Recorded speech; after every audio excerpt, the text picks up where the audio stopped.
didn't update my link properly. And there we are. Click the link. Make sure it works. And it is working. Good. Alright, so these games might have started already. This tournament has been starting right away. And... yes, it's on immersion. Didn't even see the drafts. Let me find the drafts. I even have DE open. It's launching.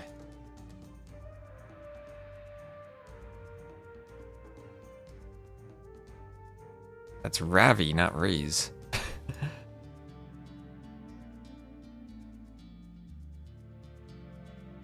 And the wrong draft.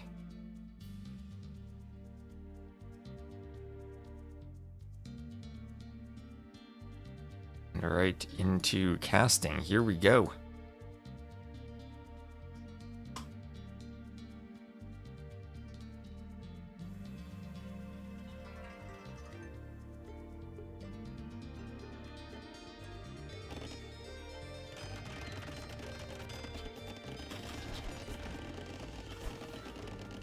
Yes. And transition, beautiful.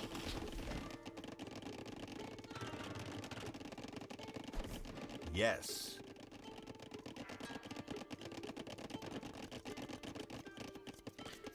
All right, so this will be. Oh, did I say? Oh, did my last stream have UP instead of UB there?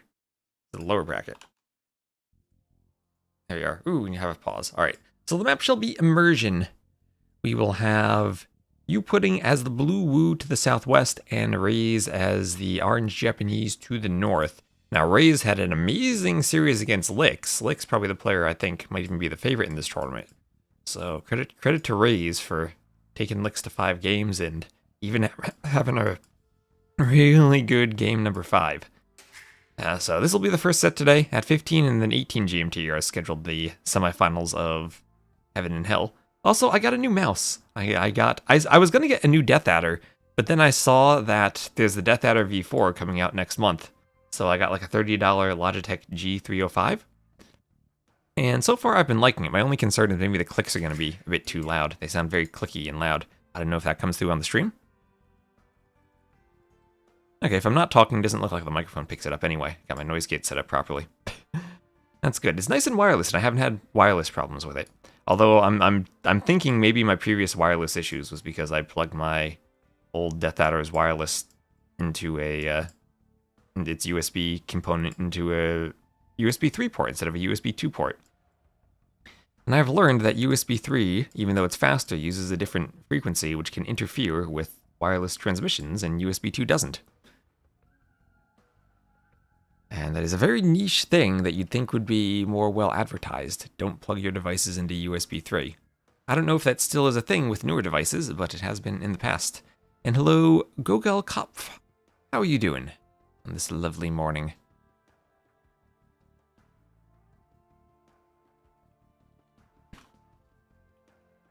I also have a coffee next to me. I need to make sure that I don't spill the coffee. That's your job, chat. Make sure that I don't spill the coffee. I have a whole bunch of YouTube videos to edit, so a whole bunch of casting, a ton of work.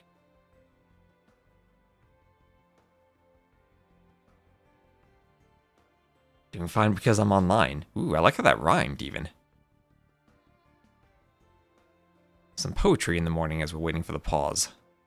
Let me alt-tab into the game and make sure I didn't miss any messages. Nope, I just, Rayz needs second. And he says, TY14, yes. Oh, wait, Capture Age, why were you paused? Okay, not bad. I didn't realize they unpaused. I must have hit pause while editing the menu and then maybe it just paused. Anyway, he'll catch up to real time then. Not bad. Just Age of Empires things. So, Men-at-Arms attacking the house. We'll have an archer coming over.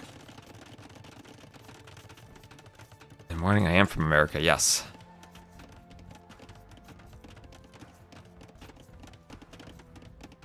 Men-at-Arms running around on the outside.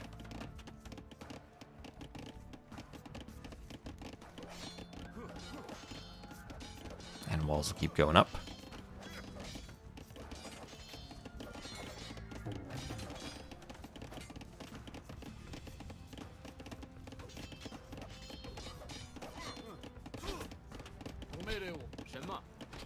Archers will take out the men-at-arms.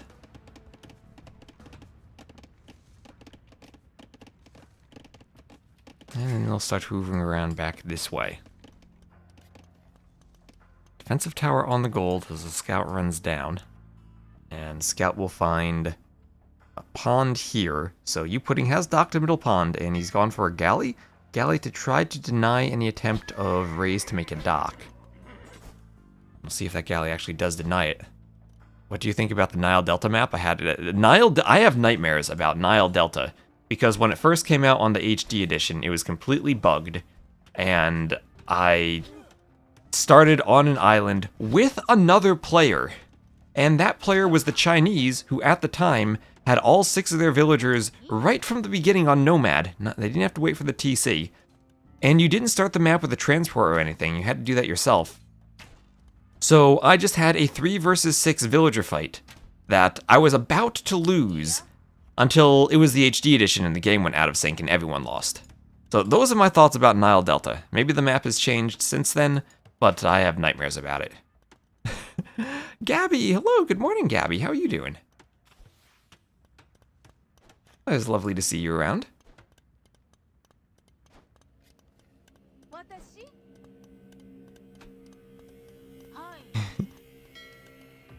Yeah, we don't talk about the map Nile Delta around here. We've had some bad experiences on that map.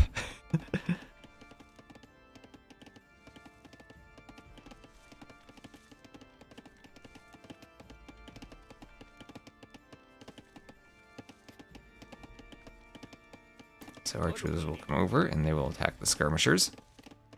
But good defense from Youpudding. Should be in a position to fend this off. Gold a bit exposed, but nothing that should really be able to hit it with the skirmishers there. Youpudding using the market, he's maybe looking to go up. Could buy his way up if he wanted to. Rayz just clicking up right now.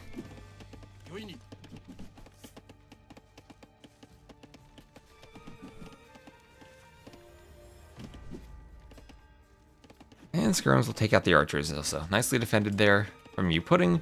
Also still controlling this middle pond, even though Rayz did manage to make a dock. And there will be a fire stored in that dock. On the other side, fires will be on the outside. A couple of fires pushing forward from Rayz.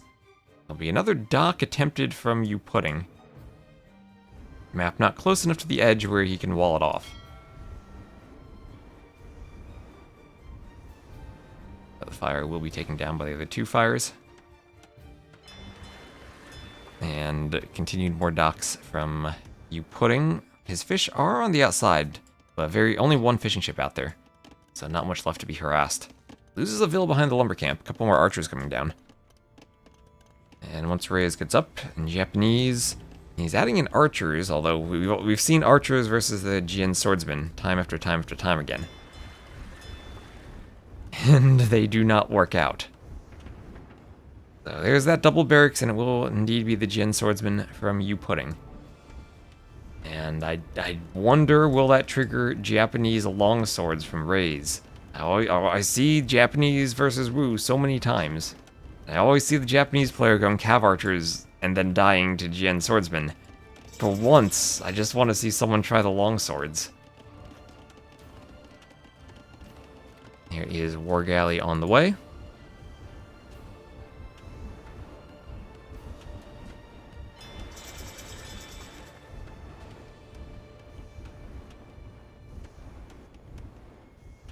And Man-at-Arms on the way too from Rayz, so he's doing it. He's gonna go for the longswords. Yes. He's doing it. I don't know if this is good, but it feels like it should be good. They do have a huge attack bonus against the Jian swordsman. So 1 demo, a couple of fires, having War Galley is a good upgrade. We'll notice which one is low on HP, take that out first. And good micro there from Rayz. A bit late attacking that low HP one, but won't matter, he will win the fight anyway.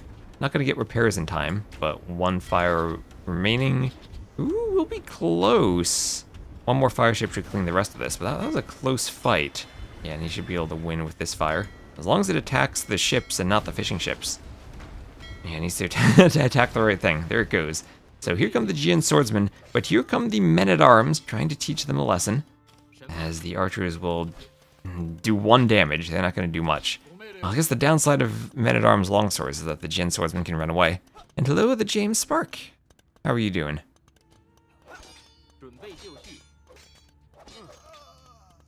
As the swordsman go down. And hello, Janchess.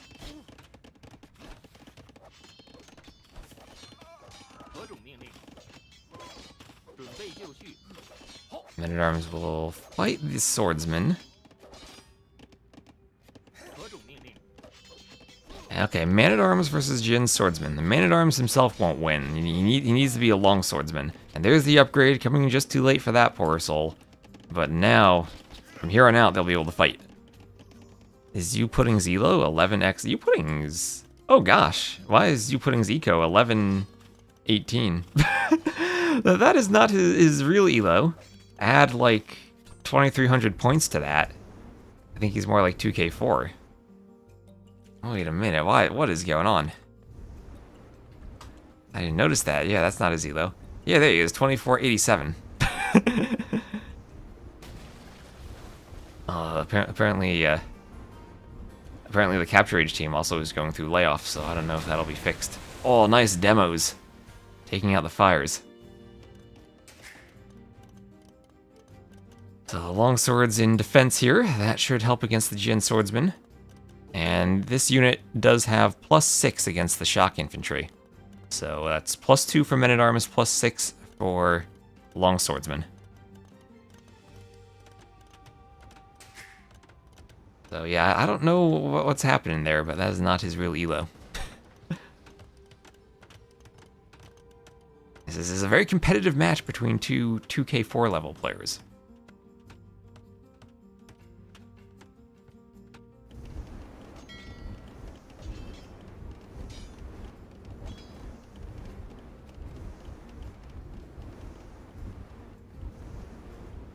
So will these two fires destroy each other? I always like seeing this. Sometimes fires, if they get the last shot off in time, will destroy each other. And, ooh, yes! Oh, I tried to run away, but not in time. You never see that with archers or anything, but fires do it all the time. They destroy each other.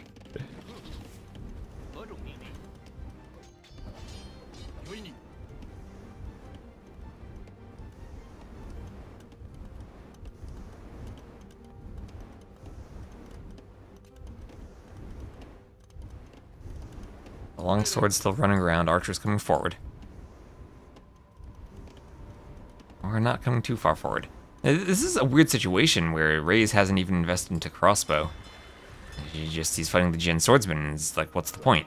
Crossbows would be for picking off monks, and that's about it. No bodkin, no crossbow, just feudal archers chilling with the longswords. That is not an army composition you see every day.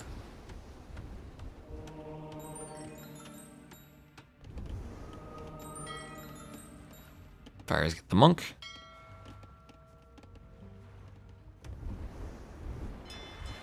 Naval repairs the dock as a demo ship will pop out.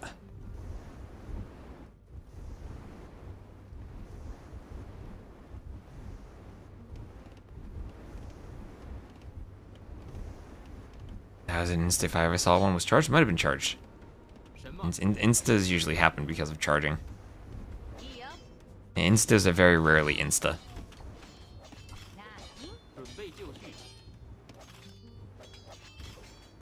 Look at how little damage these things take from the tower. The tower does not defend your gold mine from the Jin swordsman. That's what I think we can take away from this. You need the long swordsman there. And this is, I guess, why longswords don't work if you're maybe not walled, because the Jin swordsman can just run away. And as you fight them and they get weakened, they get even faster. Who feels like cheating in Nomad and Hybrid maps? They're just too strong. The only time I've seen them lose, I think, was that Leary versus Hera game, where Hera was Persians. And that was still a really close game. In a game that maybe if Leary manages differently, he still wins.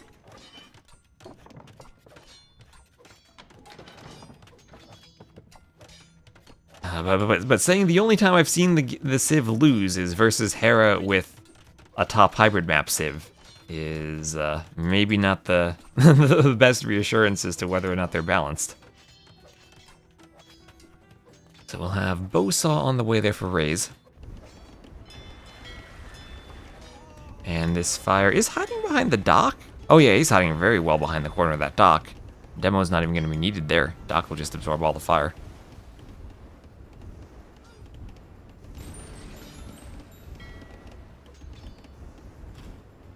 And yep, nice fight there from Rayz. Youpudding not paying attention. And we'll have a forward TC now from Youpudding on that gold, trying to secure the gold in between them. The monk wants to get a conversion on a longsword. I'm gonna start whacking away at the villagers though.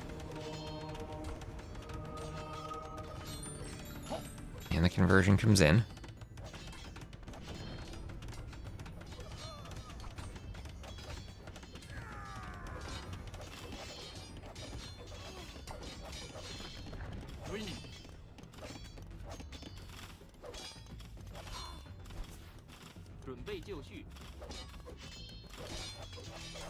And this is what the longswords want, a straight up fight.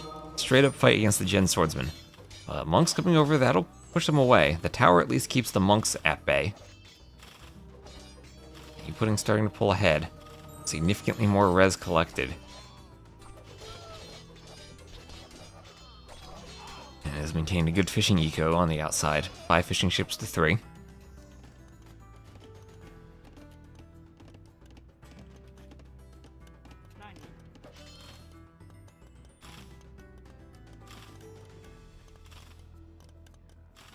Karl's about to get nerfed.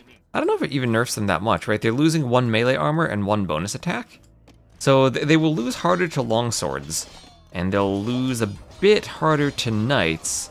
But I feel like it's the same thing. You're not straight up fighting knights with them, you're relying on the monks. So I don't know how much that actually changes them.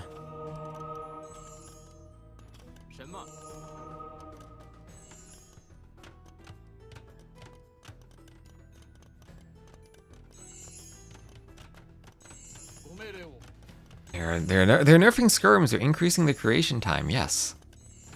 They're also destroying all of my map scripts from cartographers. I need to finish editing the video where I explain the hack I used to compute trigonometric functions, which no longer is going to be possible, and I'll need to actually compute the series representation. And thank you, Gas Logan AoE2 for the follow. Welcome to the stream. Yeah, also, like, they're so heavily armored. Why do they move so fast? I get it for the eagles, because you need something with pierce armor to replace the knights. So, forward castle drop, nothing to deny that. And, well, maybe my hope of seeing the longswords has been dashed. This is maybe too open of a map for the longswords to have been useful, even against a unit they counter. And hello, Turs, Lons, and hello, Anthony on YouTube. A script and skirm. the thing that they're really nerfing are all the cartographers' maps. I'll have a YouTube video explaining that. I need to do a lot more YouTube editing. I have a lot of videos I really want to make. It's just increase the bonus damage on men-at-arms so they aren't useless until longswords comes. That probably helps too. But I think the speed is still an issue. Like men-at-arms can't really catch them. So Imperial Age on the way for Youpudding. That'll probably be GG upon seeing Imp.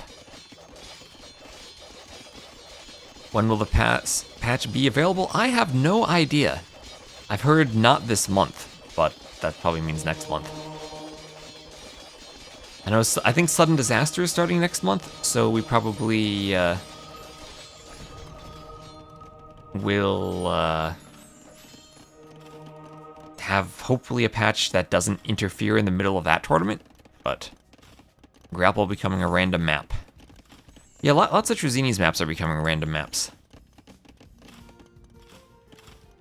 That's nice, but it also, you kind of get the feeling that it's just a lot of Trezini maps because he's employed by Forgotten Empires, and there's a lot of other maps in the community that aren't gonna make it in. And I think, I still feel like this is a shortcoming for not being able to play custom maps in Ranked, rather than an actual improvement to the game. As it's not like they're really adding many new maps. Like, we've been playing Stranded and Grapple for years. It's just now they might be able to add them to the Ranked pool. Luckily it was after cartographers.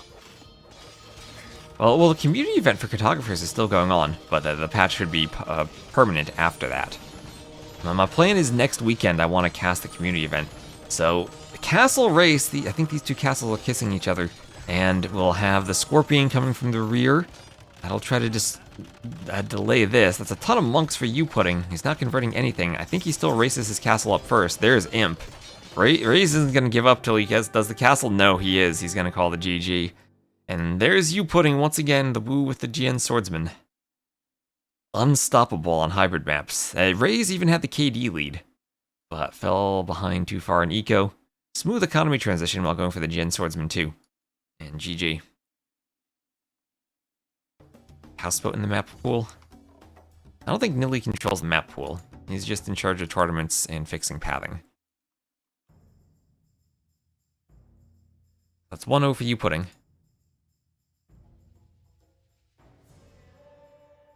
As Rayz will lose immersion. And Youpudding will win with his very first pick. Oh, but Rayz still has the woo.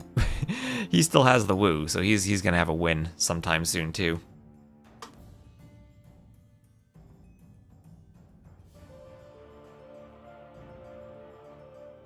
Alright, just gonna play the ads between the games on Twitch, and then we'll look for game 2.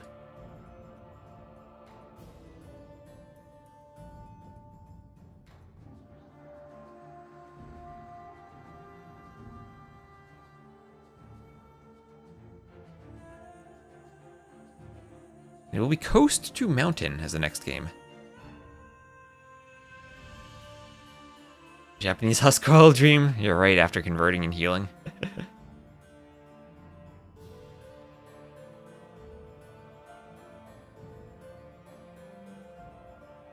You sure LingHe is in charge of Microsoft now? I don't think LingHe is in charge of the Capture Age layoffs. That's gonna be the rest of the management team. Alright, let me drink some water between these games.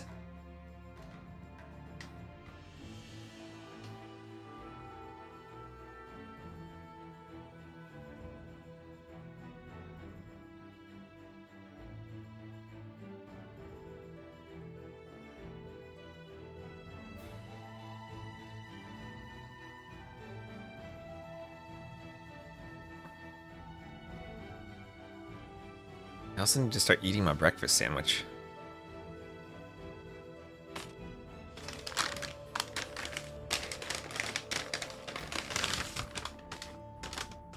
You comfy on your little starting island by yourself? I don't think there's many resources on your starting island.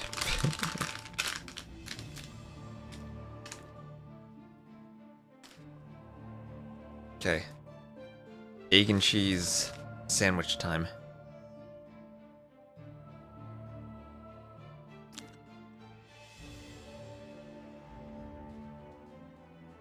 You're resourceful? If only I could say that. Losing a game of AoE 2 because I had no resources and just realized how resourceful I am. Have I been contacted? Yes, it would be important to get all the settings right. I mean, typically I tend to release my maps just public domain, so if they use them, I don't really care. I figure that's a good advertising anyway. But just my maps are usually done for tournaments for very specific settings, so they don't always work for all game modes. Something like Coast to Mountain, like how do you set this up for a 4v4? Where do you put the players?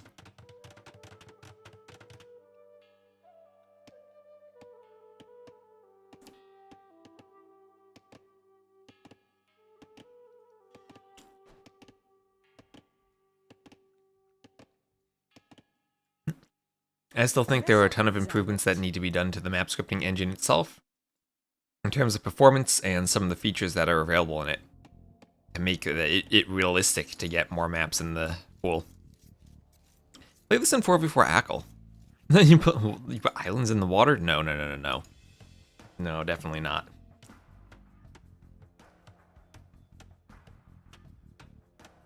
Four coasts and a center mountain. I mean, the scripts themselves are all public. A lot of people might have some type of preprocessor or spreadsheet tools they use to produce maps. But of course, just having the produced map depends still on what license the author releases it under. Just a line on each end? Yeah, that's what I expected.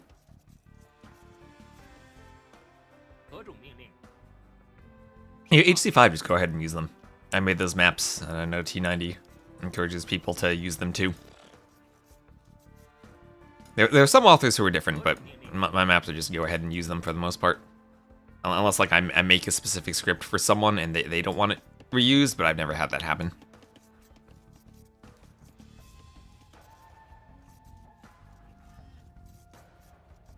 Of course, maps I use for tournaments might be edited versions of other people's maps, so be aware of that. But for the most part, if there's a tournament map pool out there, you can go and reuse it. No problem, just make sure you credit the people who did it.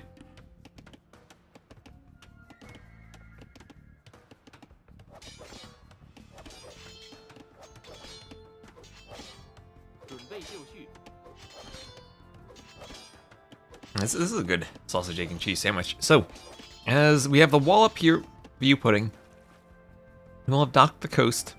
And what I'm not seeing from Rayz is he's the woo. He's a dock of his own. He's just going for the early drush. And I don't know if he's doing much damage with it. He just can hit one house that's being repaired. Doesn't even have a hill bonus there. Maybe he could go lame some of the hunt. But that's about all the damage he'll be able to do.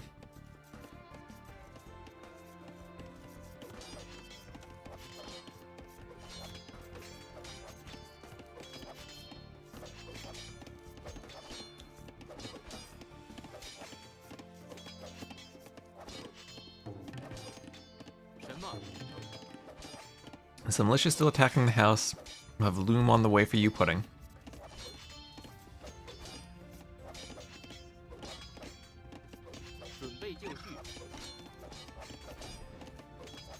As the ostriches will go down.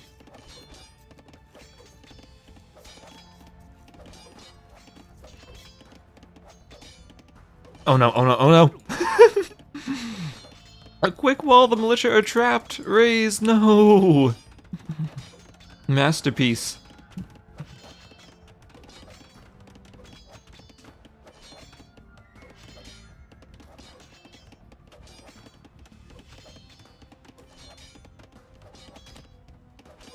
Okay, sandwich is eaten.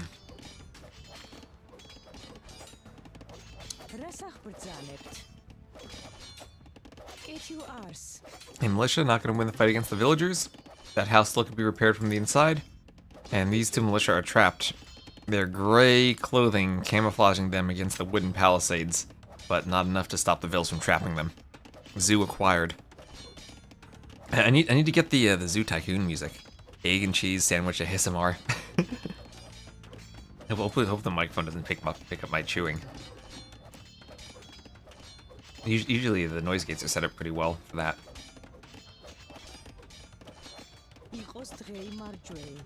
Also, let me know if you hear the mouse clicks in the background too as I'm talking. I'll probably only use this mouse for the next month or so until I get a new Razer mouse, but just figured I'd try it out. I've been liking it so far.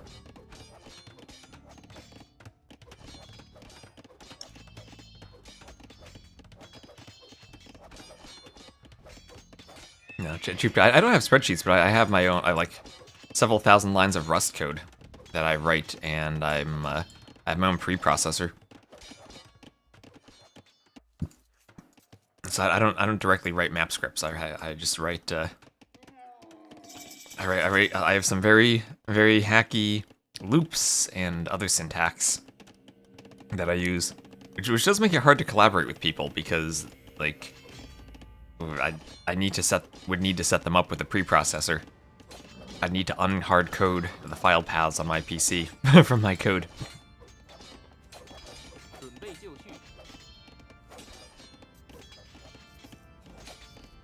Okay, Man-at-Arms is on the way along with Arson, but I feel like this strategy from Rayz has been less than successful so far. Also, this is the Georgians for Youpudding, so he has a good civ in his own right. Anyone published it? Mine is published. It's on my GitHub. I think I need to update it though. I've made some changes since. I don't think all my trigonometry macros are on it. The preprocessor does.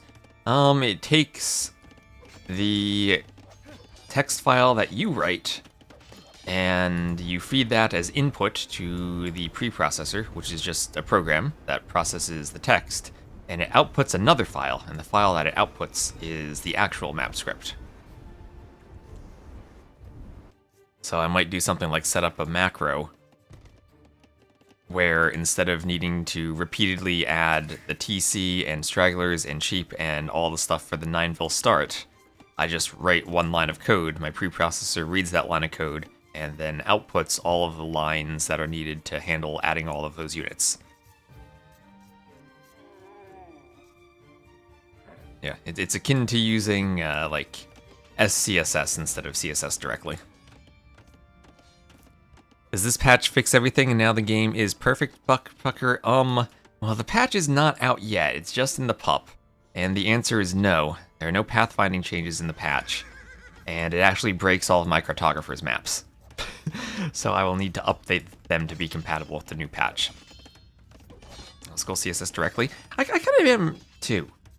I used to very heavily use SCSS, but nowadays, since CSS has variables in it, I'm very CSS only. And like with nesting CSS too. SCSS output is unreadable. Well, that's kind of the point, right? You should never be reading the output, hopefully.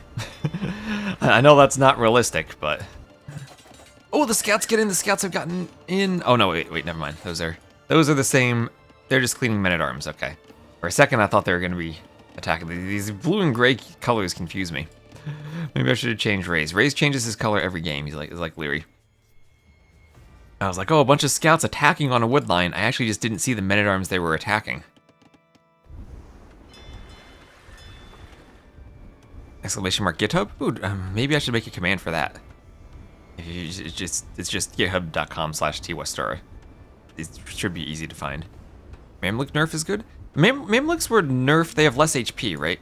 I still think Mamluk should have been changed to just give the bonus attack that skirmishers have against Mamluks back. You're gonna get to situations where you don't have a trash unit that counters Mamluks.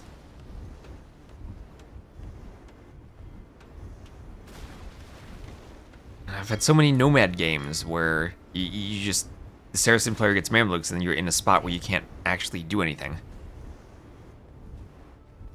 Anyway, hello Tundra Blitz, and also hello Pet Life, and Rangy Raghav.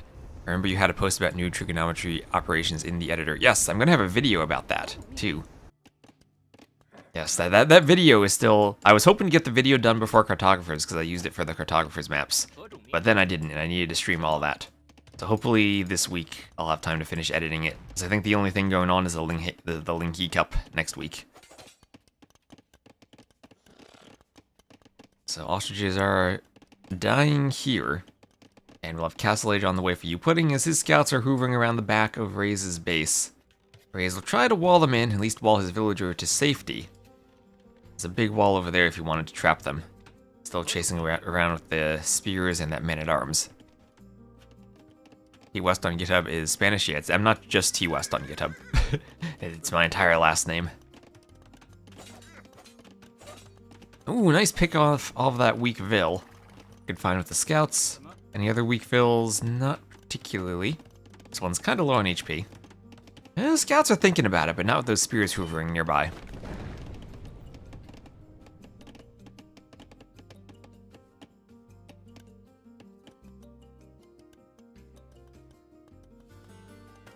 T Oesta. Is that how you say west in Spanish?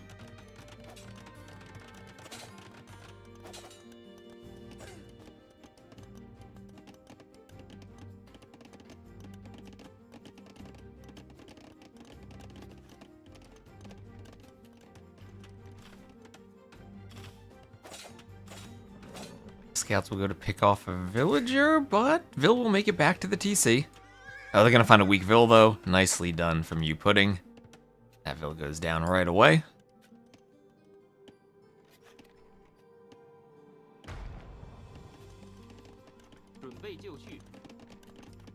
Now this wood line's almost completely chopped. Those Vils will have to move over. Probably get another lumber camp, if not a TC somewhere. And Youpudding is up. Now, still a minute away from being up is Rayz, but Rayz does not have any water control, and this entire strategy of the woo for the barracks and the early drush has just not worked out for Rayz. The drush was walled out and then zooed in. Did I get any of that storm last night? I slept last night, so I don't know. if I did, I didn't notice it. Making the skirm production nerf? Yep, that's probably a good one.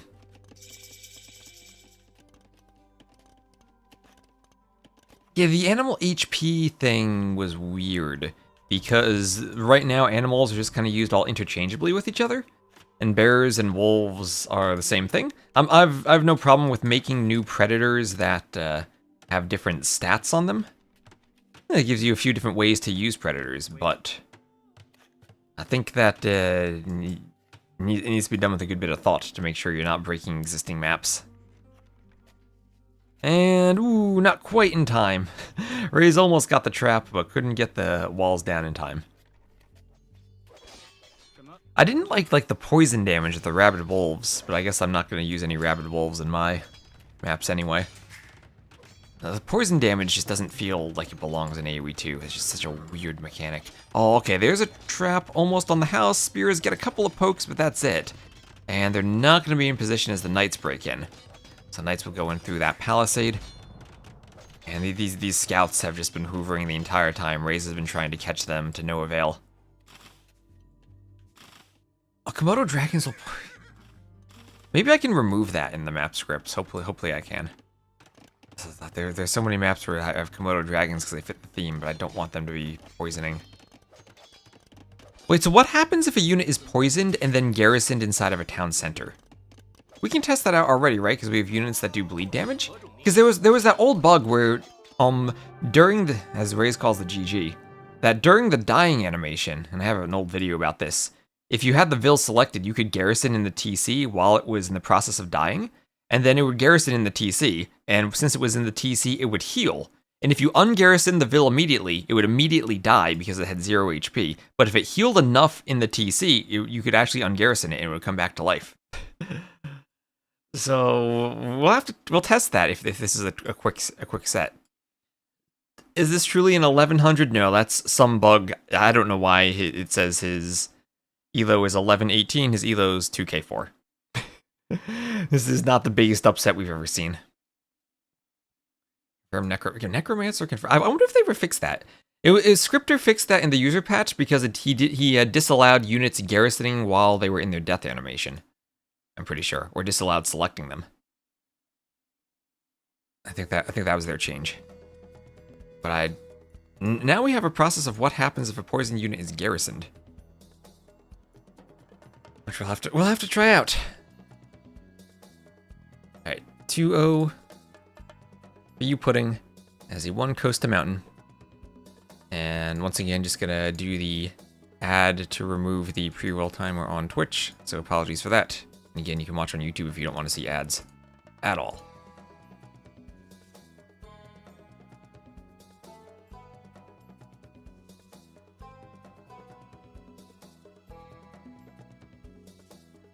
And okay, it'll be Land Madness is our next game.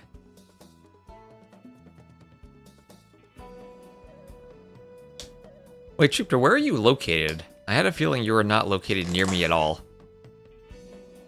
Because I'm in Jersey. I had a feeling you were West Coast, but maybe I'm wrong about that based on your wake-up time. VA. Oh, okay. Atomic just knows where Tripta is. Alright, so Land Madness will be the next map. Yeah, the Rabid Wolves, that's what I've seen. Lasting damage to targets 15 HP per minute for 20 seconds.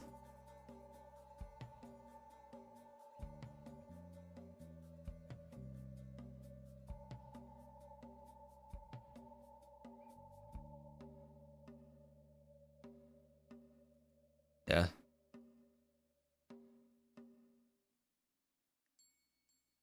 Atomic knows all about Ithaca, too.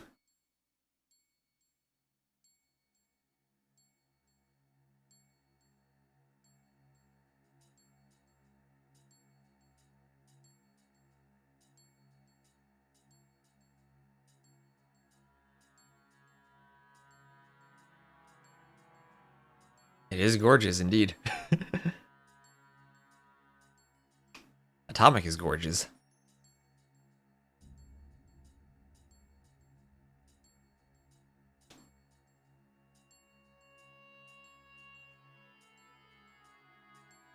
Oh, there will be gold carrying foxes? That's always something I thought of, a huntable animal with a resource on it. Oh, the game is over. Why is the game over? Out of sync detected. Is this me or is this the game? Maybe I'll restart. Let me restart DE. Sorry, the game just went out of sync.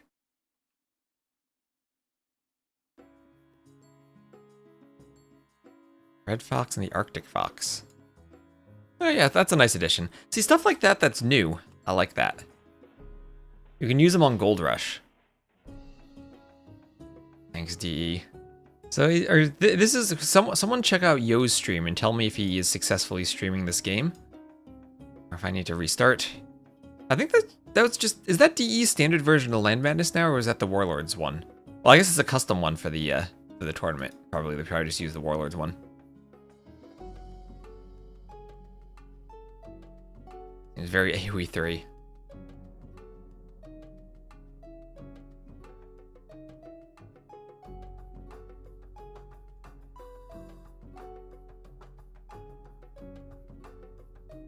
Let's see, are they...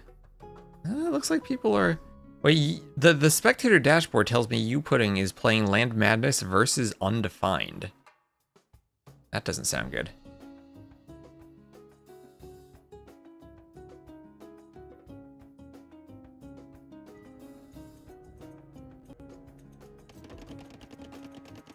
Okay, so Rayz changes his color every game. I will just put him in orange or yellow because I clicked the opposite direction so that we can see him against the blue. Purple blue I know gives people problems. So we will have Land Madness 9ville start. This is the Warlords version of the map. No rock terrain against the edge, so you can wall to the edge. Rayz will be as the yellow Khitans to the west, and Youpudding as the blue Maya to the east. In a matchup on this map that I think should heavily favor the Khitans. I'm still not entirely sure how to say Khitans, if it's Khitans or Khitans or Khitans or where exactly the emphasis goes. So if someone in the chat actually has firm knowledge of how to pronounce it, that would be appreciated. My favorite pronunciation though was the kittens, the cute cuddly kittens. With their scary step lancers. And hello, Simply. A feudal age on the way for Youpudding.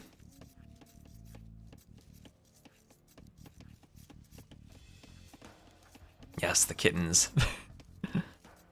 And Loom coming in for Rayz. So 20 pop with Loom. For Rayz, 20 pop. And probably with Loom, because he's the Maya. Yeah, 20 pop with Loom. Up 1 vil faster because he does start with that extra vil as the Maya.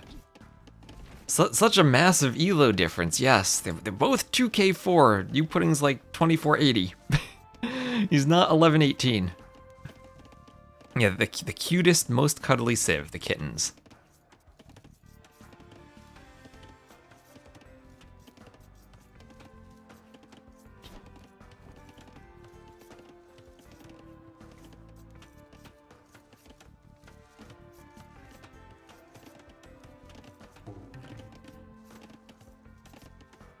So house will go up by the wood line.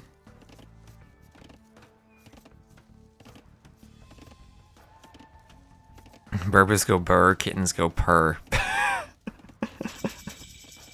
I like that. I like that. He's gonna go purr with the step lancers later.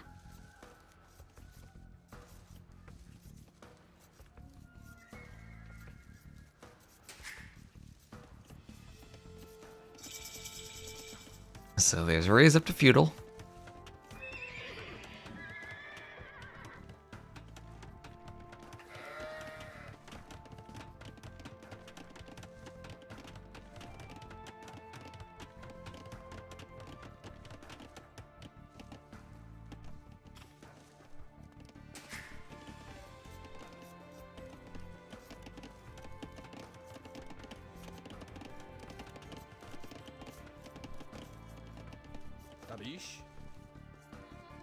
And the eagle will come over, run past the scout. And it'll be eagles. Okay, eagles and archers. And that'll be against a range, so stable and very quick range, and we'll probably see scouts and skirmishers together for Rayz. Not taking any of the gold, just adding in the pastures.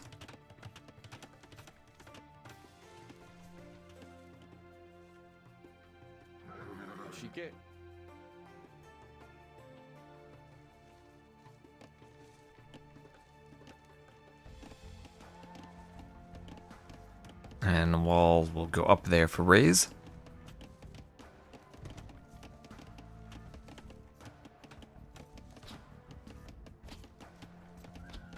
Shot it.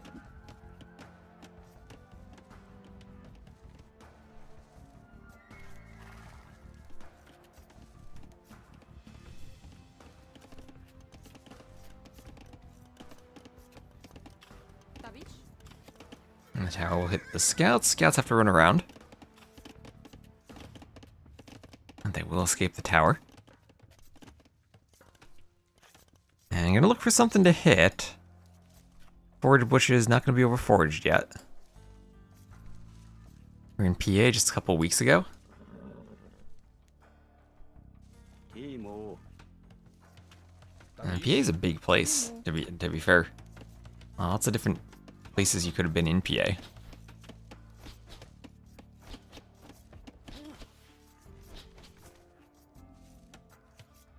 All you ask is that you're not a serial killer or anything? What about pacifists?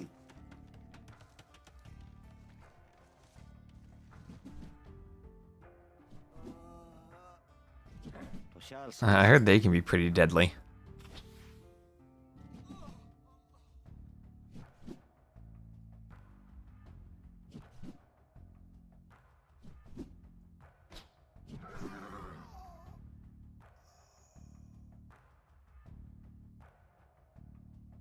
So fletching on the way there for Youpudding. And scouts and skirms still hoovering around in the back. And we'll see, maybe the eagles come over. Attack the scouts and the skirms. There's always a tricky fight. I feel like the Khitans, if they ever get to a point where they have a bunch of scouts with their upgrades, then with the attack they should just take out the eagles. I feel like +2 attack has a much bigger effect against the eagles with how low their HP is compared to scouts. Whereas like scouts versus scouts, the bloodline scouts still can fight this, but eagles don't get such an HP luxury in the feudal age.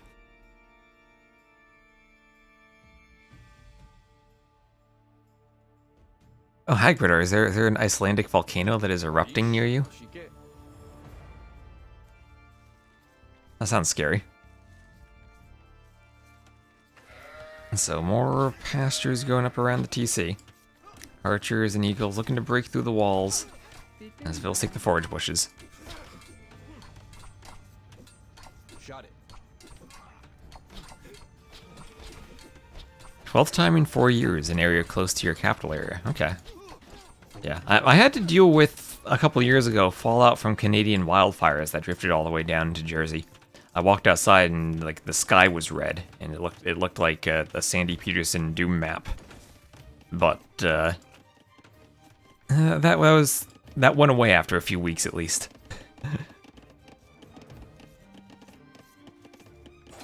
So scouts and skirms breaking through the wall. I think that's the wall behind with stone, but they can always go around. Rayz is looking now to jump the tower. Skirms will deal with the spear. And this is just looking scary for Youpudding, as the tower not going to defend this many scouts, maybe? He needs more army. He gets the archers and eagles over. And Youpudding up by 4 Vils throughout this entire predicament, although that is because of wheelbarrow, so that's fair enough. This is still a matchup where I feel like I still would heavily favor the Khitans. But even with wheelbarrow, that Vil difference is kind of looking scary, especially with the Maya. So the patch, the problem with Khitans having the blob on the minimap is not actually an in-game issue. That is a capture age issue. so I don't think the patch addresses that. And I also know that last week Capture Age had to lay off a bunch of employees, so I don't have much hope that this gets fixed soon. Unfortunately. So the Catans might just be stuck with minimap blobs.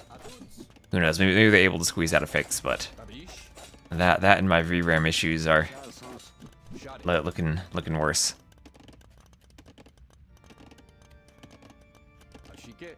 I don't know the exact numbers. All I know is I know several people at Capture Age who have gotten laid off. I think they had like 40 to 50 employees, and I think they've had to do quite a few layoffs. None of people paying for Pro. I don't think that has anything to do with it. I think it has more directly to do with the budget they get, or whatever their partnership with World's Edge is. I doubt that $5 a month subscriptions for a very niche product are supporting the development efforts of the DLC they released and the salaries of 40 to 50 people. They do other DE projects, like the Battle for Greece DLC was made by Capture Age.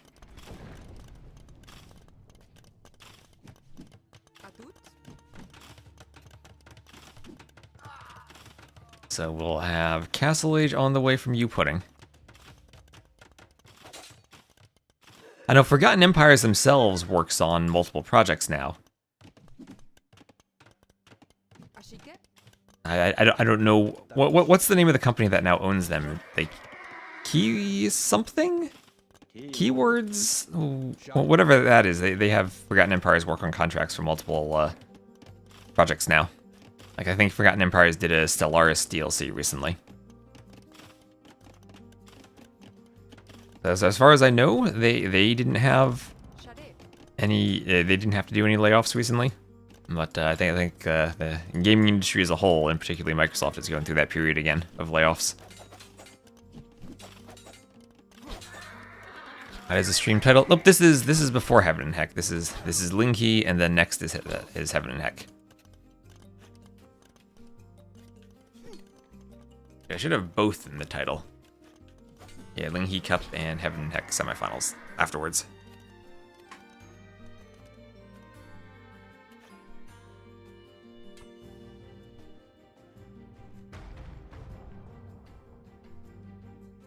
Yeah, because I know Capture Age also had sized up significantly in order to handle the DLC production and various other projects. So kind of a roller coaster for them to have to go through this. So Castle Age is in first for Youpudding. That's a lot of Eagles now. I still feel like this entire army dies to Steppies, and he somehow needs to go pretty heavy into crossbows by the time the Steppies come out. Like probably one range isn't going to be enough. There'll be a lot of scouts that turn into light cav. At the same time, Step Lancers will come out. And of course the Catans will have double the blacksmith upgrades, so we'll see Blast Furnace give +4. Or not Blast Furnace, Iron Casting then give a total of +4 to the scouts. As Vills on the gold are being raided. And the Eagles trying to catch the skirms. 1.15 speed, can't quite catch up to them.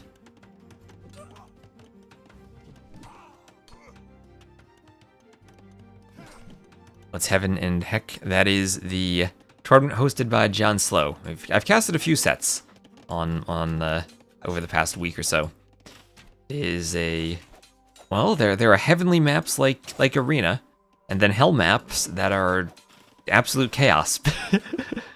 it's just a very unique map pool tournament, I guess. Eagles chasing after the skirms, Rayz up to the Castle Age. And we'll have Husbandry, Light Cav, and Chain Barding Armor on the way.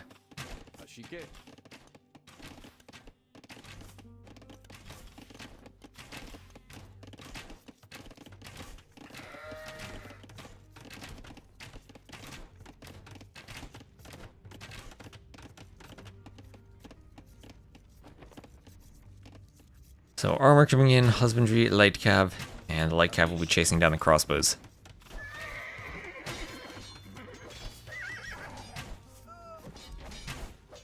we'll see what type of fight this is. I mean, crossbows, if they can kill the light cat fast enough, again, no bloodlines, maybe they're okay. The Steppies are going to start pouring out for the Kitans. They're going to start purring out. The numbers are not correct. Youpudding is 2K4. He's not 1100.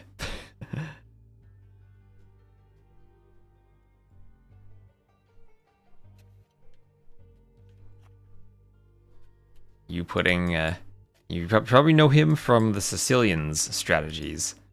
The FC Donjon Sergeants that he was the main player for popularizing. He's gonna get a second TC added.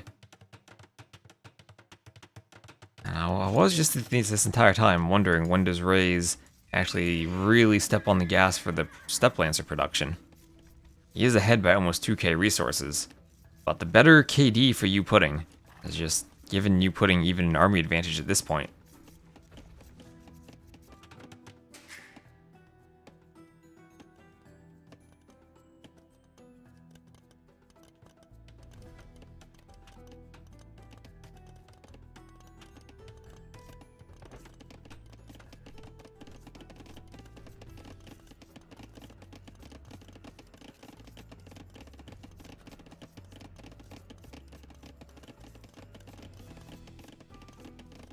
You do healthcare software.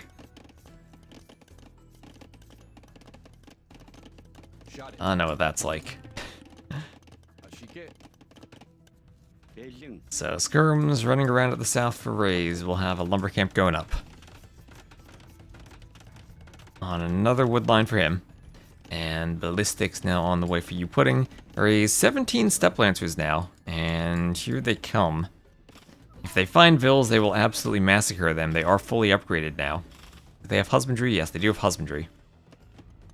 The only thing they're potentially missing would be Devotion against Monks at this point. Or Heresy, but that's expensive.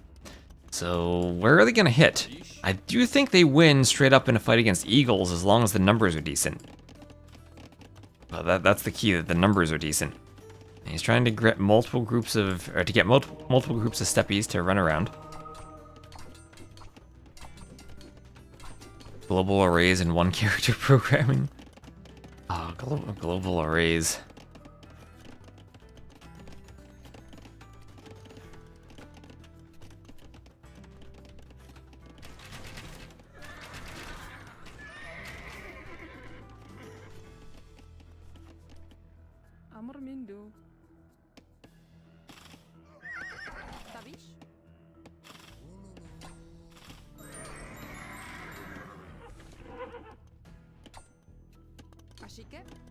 And lots of low HP villagers. Hello, user. Steppy going for the monk doesn't get him.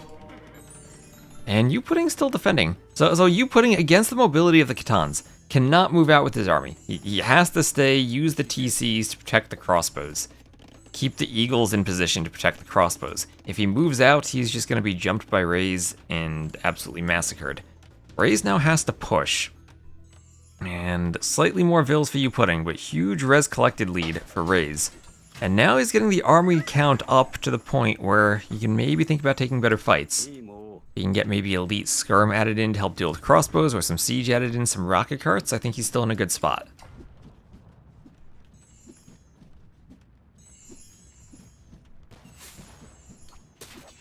Like, so full and scary with the pastures, yeah. I don't know. Personally, I'm not really a fan of the pastures.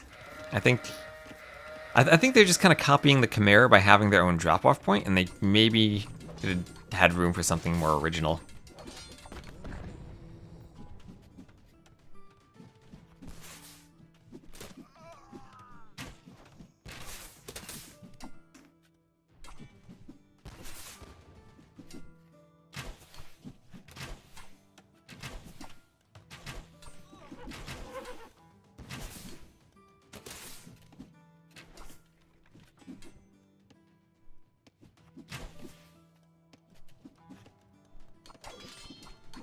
So Steppies, they are great against buildings because they stack up and attack them so well. And the rocket cart going for the TC.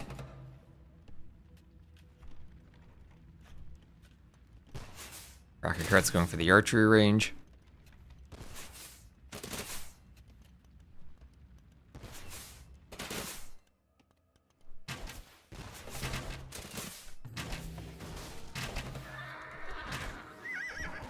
Crossbows take out the cart, and will be forced away. Shot it.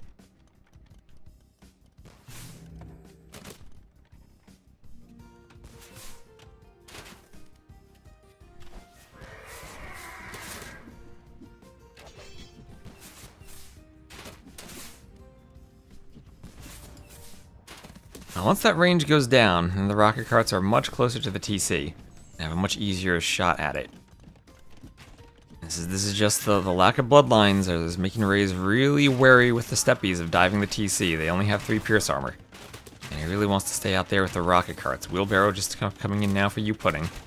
Youpudding up by about 10 Vils. He's trying to do a castle. Castle's not going to be in a position to defend his TC, though. I'll maybe grab a gold with it. The steppy's taking out the monastery. Rayz just trying to find a way to take the fight. Pulling ahead in KD and in score. And he's doing a great job defending the TC with the crossbows, keeping them in the rear. And just not giving Rayz the opportunity to dive with the step lancers.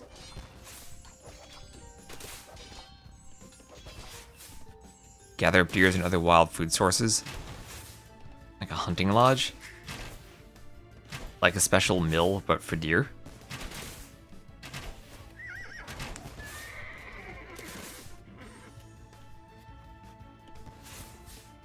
Oh, you know, that could actually be pretty cool. Imagine like a deer mill, kind of like the Gurjara sheep, where you garrison them inside, but you have to push the deer to get to the mill.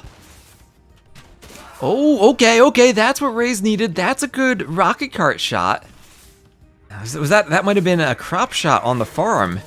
And now he's just gonna dive the TC with the steppies. After that shot, he's cleared the crossbows, and now this can snowball. If he can take one good fight, rocket carts will keep the crossbows away, will pick off some monks, and well, okay, maybe not. Maybe he just dove and lost everything. Maybe that was his chance, and it didn't go his way. Oh, those step lancers are so fragile. They're the glass cannons of the Khitans, and now that still up by 3k res collected, but hasn't been able to take the fight. Those cheap crossbows of the Maya, more added in, plumes on the way. Oh my gosh, I thought he was gonna win that fight, but no. Now it's GG. What just happened? He took a huge fight with the steppies and lost everything. That's what just happened. Now, what did he have there? Like 30 to 40 step lancers before that? Now he's down to 11? Not much army left for Youpudding, but Youpudding's up to Imp.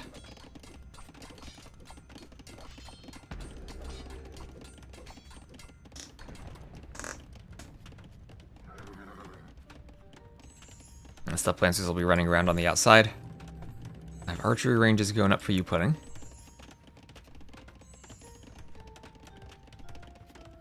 And Imperial Age on the way. More rocket carts coming out of the workshop.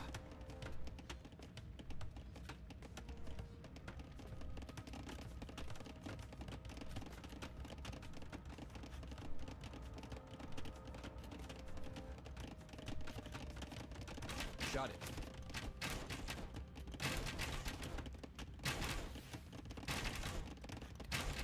And step lancers are dodging.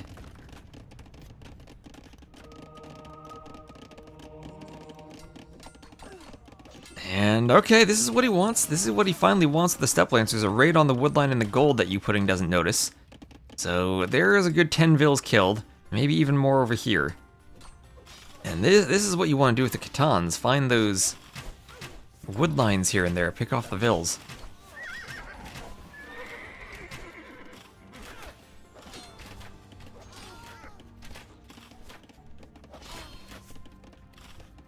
The Vils keep going down.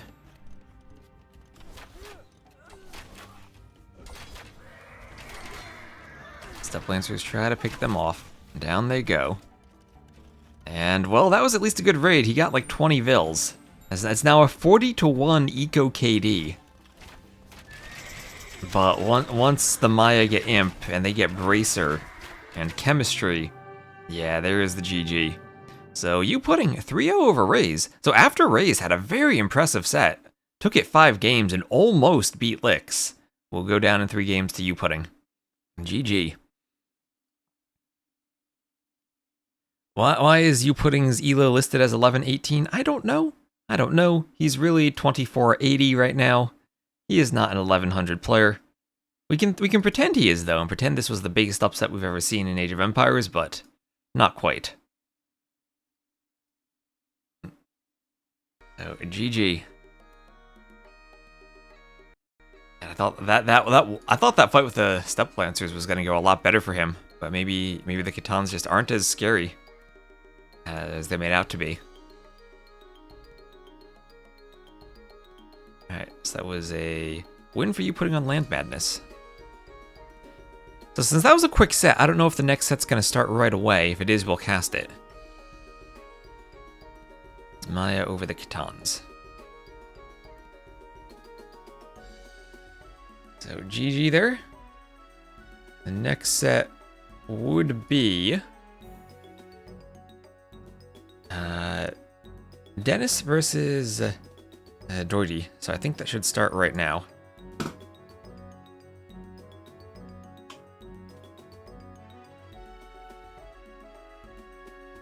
So let me just see if we have another draft somewhere.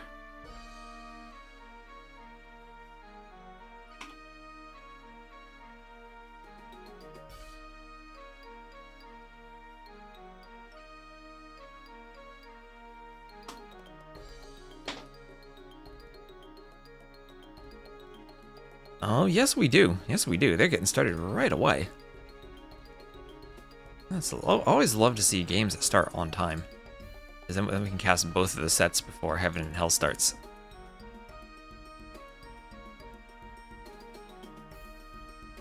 Make sure I got them on the right side. Dennis on the left. Okay, good. So check out these maps. Game 1 then will be on Morass. Oh, I haven't seen that played too much in this tournament. I think we did see a Jin Swordsman versus Samurai game there. Then home maps for Dooidy will be Nomad and Immersion. Home maps for Dennis will be Skukuza and Shorelines. Skukuza, if I recall, is the map with all the hunt in the middle. So Mongol's Heaven.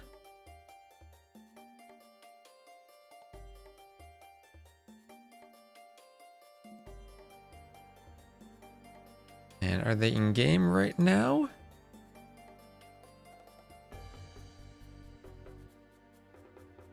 Try to look for them.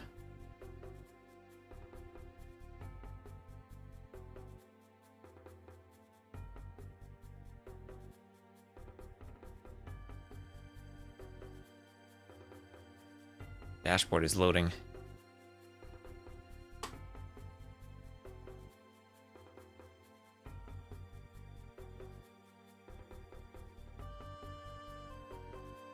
Okay, I don't see them in a game yet.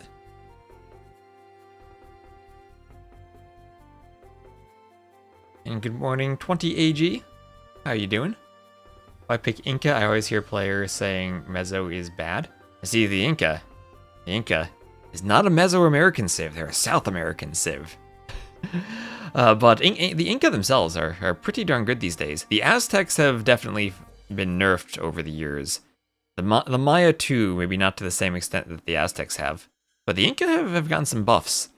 And in the current meta where you go skirmishers, the Inca having a smooth Dark Age without needing as many houses into discounted military units to have cheaper skirmishers makes them a really good civ. And then if you get into a skirm war, you always have the eagle option when you get to the Castle Age. Call them eagle civs now. That's a good term for them. And all the game files they'll call them the Mesoamerican civs. But yeah, I like that, eagle civs. Oh, no, I missed the follow alert earlier. Thank you, Lucking to Yet, for the follow. I have it, the eagle civs.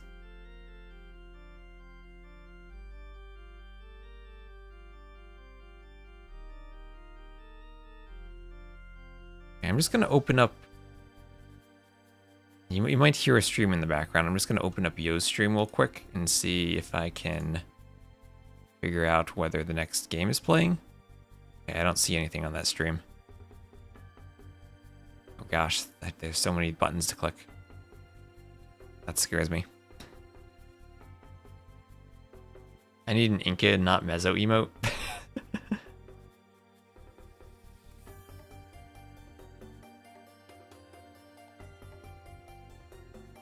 I need like a map of South America with a big arrow pointing at Peru with a Kamiyuk.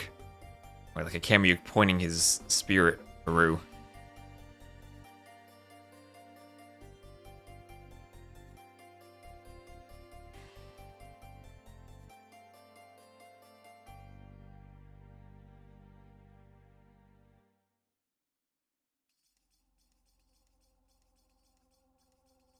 Oh, okay, they're in the lobby now. Perfect. And we should be getting started any moment. First map will be Morris. That is the one with all of these shorefish. So we could be seeing Japanese here. With the cheaper mills and good men-at-arms. Could be seeing Celts. As an infantry civ, wouldn't be surprising. Maybe even Romans. For Dooidy, for Dennis, could be the Inca, could even be the Sicilians. Malay wouldn't be surprising either.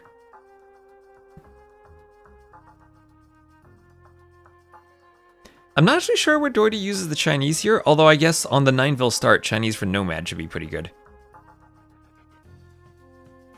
You're a huge Maya fan?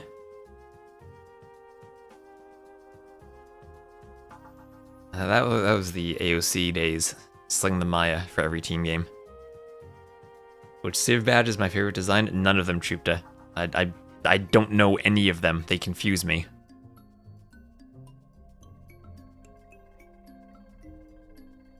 I use unique units on the draft instead of Civ badges for a reason. I don't know what any of the badges are.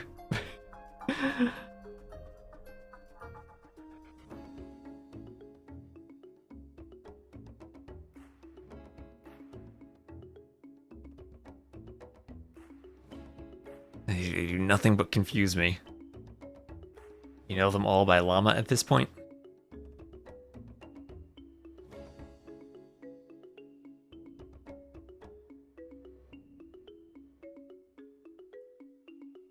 Where does Mr. Yo stream? He streams, if you go to the AoE2 spectator dashboard website, I'll link that website. You'll see a link to everyone who's streaming right now.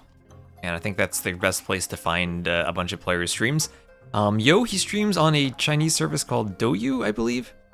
I don't know much about it, and the entire website is in Chinese. So I can't really give much information about it. But he streams there. I know Vivi also streams. I think on the... I see a TikTok icon, so I guess that whatever the Chinese equivalent of TikTok is a different streaming service. I've seen a few different players stream on different services over the years in China. There was the good old Panda TV.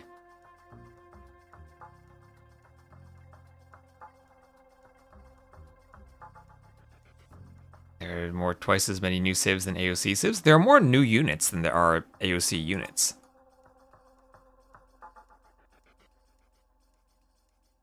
As a Duyo and a Duyin? Okay, that is challenging my brain. Yeah, the spectator dashboard is run by Happy Leaves, who has been doing Age of Empires mods for years. Originally made one of those overlays back in the Voodly days. A precursor to Capture Age where we could view stats.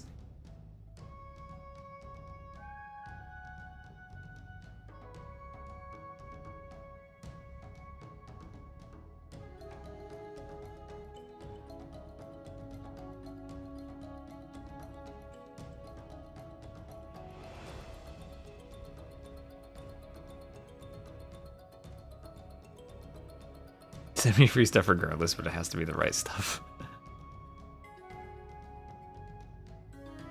I don't really want stuff now. I know at some point soonish I'm going to be moving. And the last thing I need right now is more stuff.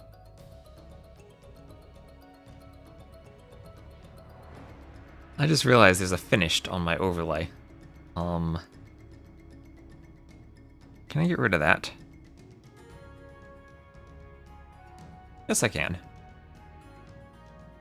There we go. Some of my math books? I mean, I do have PDFs of most of them.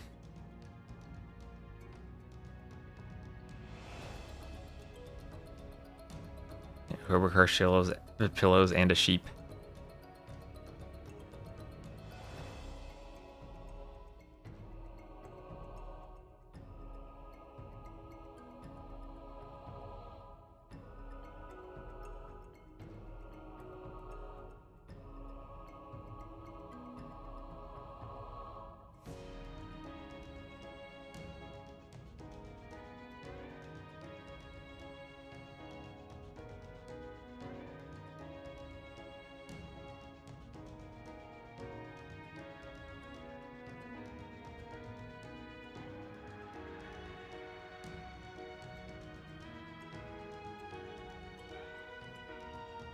Alright, so elos for these players, Dennis is 2475, and Dooidy is 2223 right now.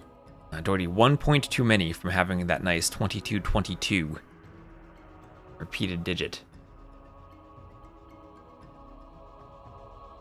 I do actually have signed math books, but they're signed by the authors. When I was at the Hidden Cup meetup, someone had like some research paper he printed out and asked me to sign it.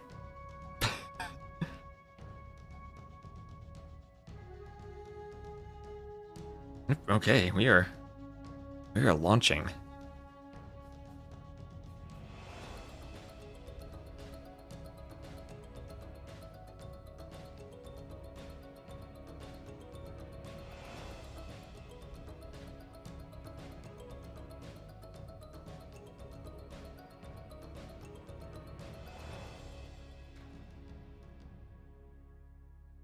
It'll be the Inca for Dennis and the Romans for Dooidy.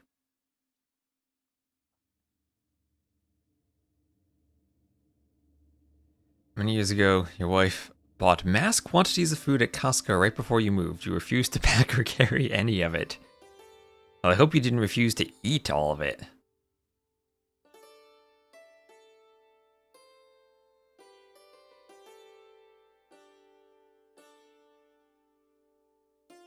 Yeah, my dad used to like going to the Costco. Also the Sam's Club.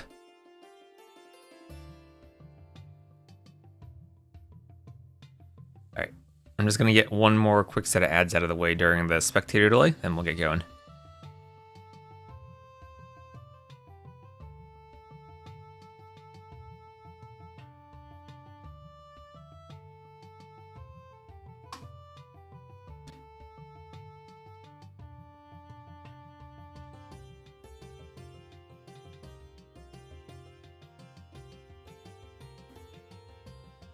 Iceland has a Costco. Your wife removed your card privileges there and moved them to your older daughter since that you never went. Never went. Yeah, that's where my dad always had stopped for gas at the Costco. Apparently they had cheaper gas there. Yeah, gas prices vary so much near where we grew up though. Casted you a ladder migration yesterday, yes. We were wondering if it was the grunt playing, and at least according to Max, it was. According to Max, that was the real grunt. Oh boy. Thank you, Dodo. You're giving us some information there. Interesting. Interesting.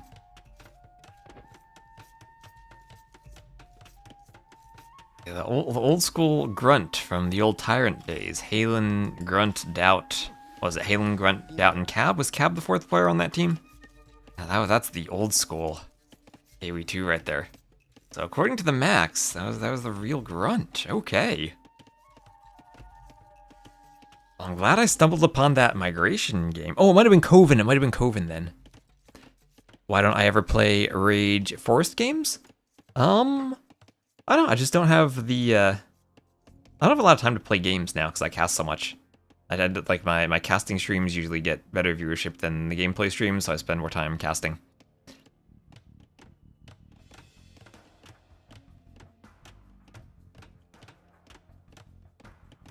Maybe one day I'll need to play some Rage Forest. I'm kind of interested though if I ever do get more time to play, other than just doing like community games. I'd probably just grind 1v1s to try to get my elo above 2k. Cast while I play. I don't think I can spec cheat while playing. So anyway, this game here will be on Morris. We'll have Dooidy playing as the red Romans to the west and Dennis as the blue Inca to the east. Both of them immediately going for the shorefish, but Dennis, ooh, he is doing the pre-mill barracks and going for the instant drush. Instant drush, and there is already a militia forward along with that eagle to be harassing those villagers. Now the hard thing is you need to stay forward so that you don't let the Vills quick wall, but you don't want to be forward too. Oh, there's no loom, he's in before the loom. The insta-drush is in before the loom. These Vills will wall themselves in, but he gets a super early villager kill. The loom is on the way now, but he gets a kill when there are only 16, 15 Vills out. That is a really early and valuable kill. The rest of the Vills get walled. Oh, but no, they don't get walled. This is still open. The Vills from behind can wall them in. This is hard now because you don't want to let the Vills close that. And here come the militia. Here come the militia. And where are the low HP Vills? Where's the scout? They'll get some HP off of the scout, force these Vills away. And the insta-druss. Someone was asking why Inca. Well, you don't need to do houses with the 9 Vill start, so you have all the wood for the barracks. And Dennis, he has a well-planned build with the Inca here. Math stream 1. Oh, actually, legit, old drunk lord, I might do a math stream soon because I need to update all the macros for my map scripts in the pup. Because my cartographer's maps will break because the hack I used for computing trigonometric functions no longer will work. Because they're updating computations so that floating point numbers actually remain as floating point numbers instead of rounding. But I was relying on the rounding behavior for very hacky mathematics. But now that it kind of works properly, quote unquote, I need to rewrite all of my scripts.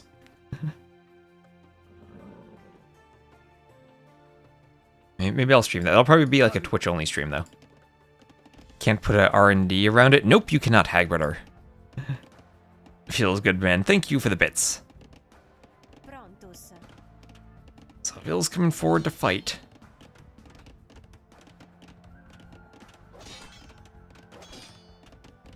And ooh, that Vill getting whacked by the militia.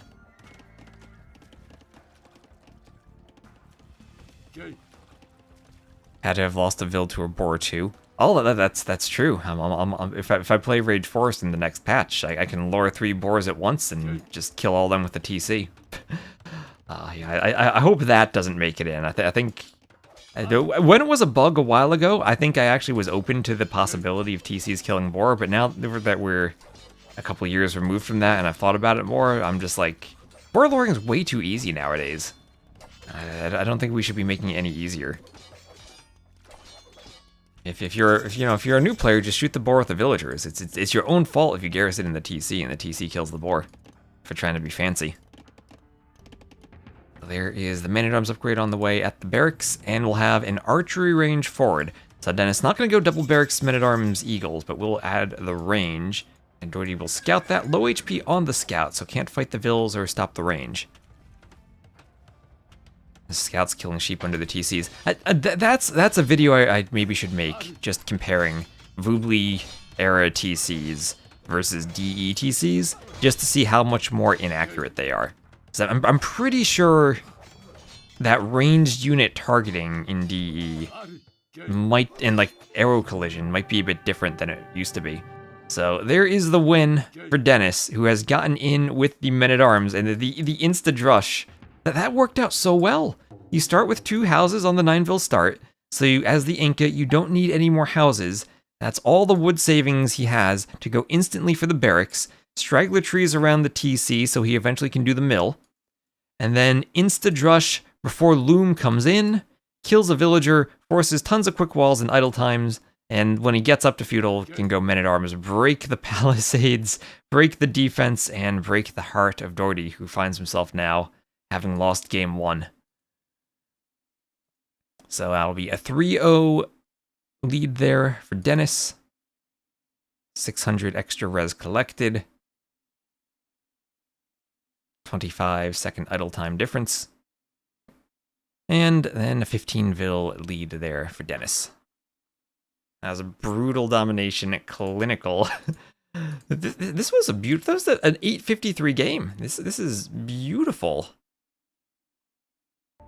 So credit to Dennis there for coming up with an amazing build order for the map. I've seen lots of games on it, but I hadn't seen Incas that dominant. Why am I so cruel to new players? On Whaleman6, thank you for the follow. The patch is out. Nope, the patch is not out. It is a preview of the patch. So hopefully some changes won't make it into the final one.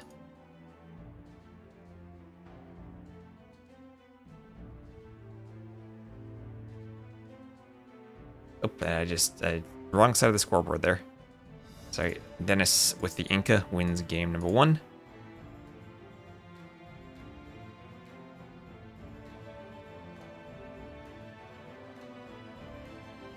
And you know, I didn't even check the Civ. What was Dooidy? It was the Romans there. Well, very last pick Civ for Dooidy there, so he's probably not too upset about losing that game. It's like I played an ad and I don't even have enough timer off the pre-roll to play another ad. That's how fast that was. And let's see, they are right into the next game, and the next game will be on Nomad.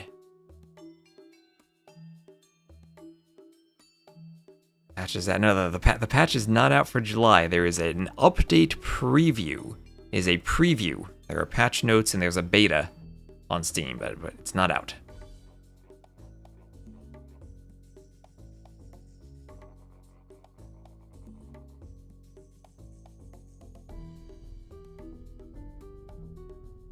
That's the type of thing, though. I don't know if changing the projectile speed is what they need for TCs. I think it might just be a bigger issue with the targeting. Failed to download match content. Time to restart.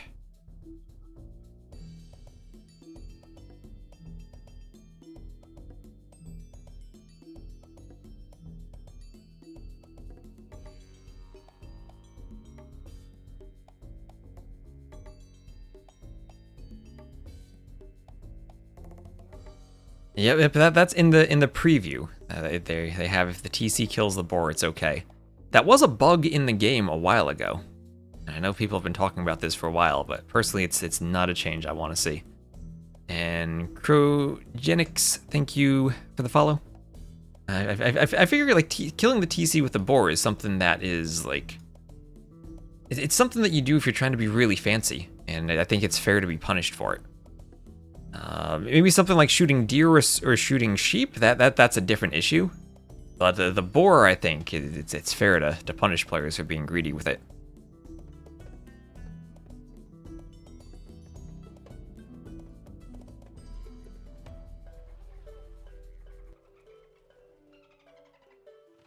Alright, so it will be a Nomad, and let me know about the colors. Is cyan versus blue okay?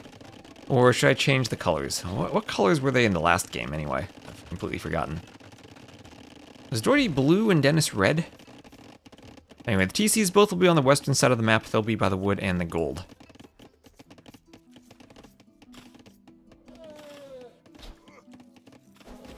And there is the elephant taken right away from Dooidy.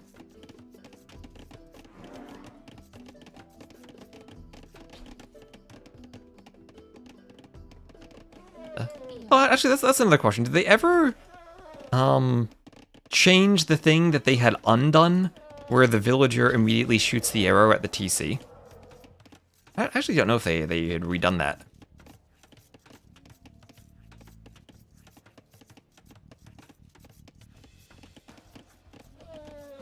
Another elephant on the way for Dooidy.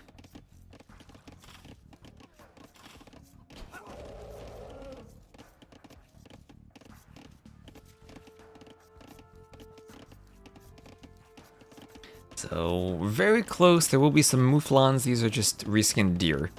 There are a bunch of wild chickens on the map, too.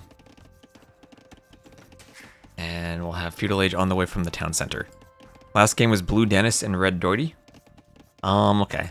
I'll put Dooidy in the red, then. I'll be consistent.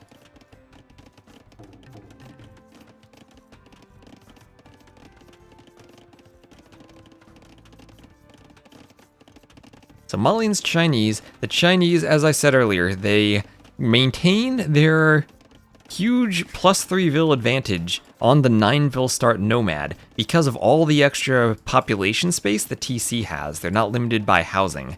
And with the 9 vil start, it's much easier for them to get the dock, the TC, and all the vils out than it is on the 3 vil start. And we're going to have a 1-minute difference in uptiming, but a 7-unit difference in eco population. 25 vils and 6 fishing ships versus 20 vils and 4 fishing ships. So this is going to be a huge eco advantage for Dooidy. And I don't know if Dennis is going to be able to do much with this uptiming. Let's see, there's a sheep scouting the 2 docks to the north, but Dooidy is docked very far away and should have time to amass ships and defend. That is a far elephant lure from Dooidy.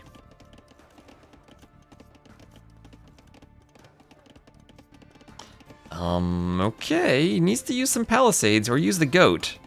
And Dooidy, don't forget about the vil, don't forget about the vil. Oh, he houses just in time. Now here's the goat there, is he gonna shoot again? He has to shoot again.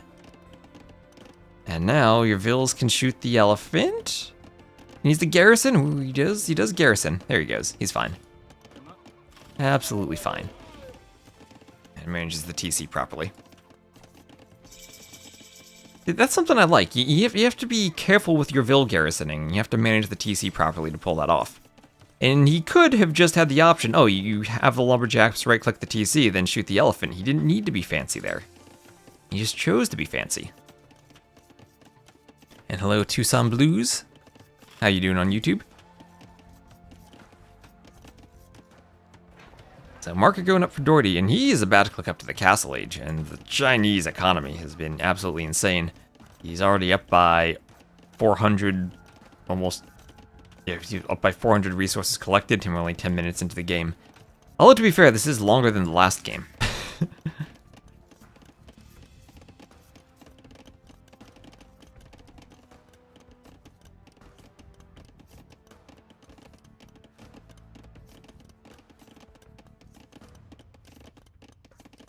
Good morning. Oh, it's a wonderful sunshine you have there. So fletching on the way.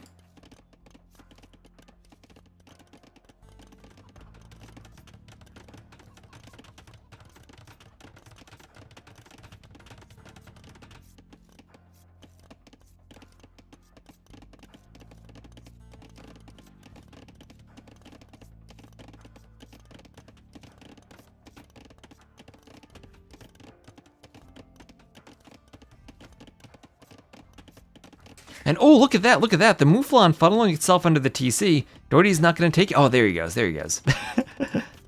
oh, look at those things. Okay, those Mouflons are running back and forth along these walls. The players have mutually built a funnel here. Those Mouflon, where did he start from? He's just getting scared. Oh, there's another market. Oh, look at that. Dennis is building the funnel more. He's gonna funnel that Mouflon right around by his mill if he wants to shoot it with that vil. That is amazing.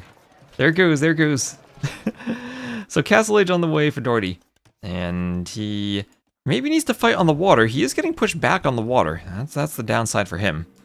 But he can do a loop around the island for a long time. This is a water on all 4 sides version of Nomad. And there it goes, walking around the funnel. And getting back to this side. Okay, there it goes. That Mouflon went on a journey. And, oh, that's one heck of a mining camp from Dennis. I don't like that. It's going to block the gold a bit.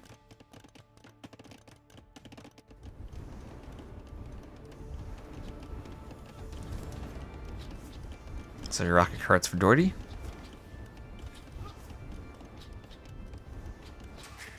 Castle Age on the way for Dennis.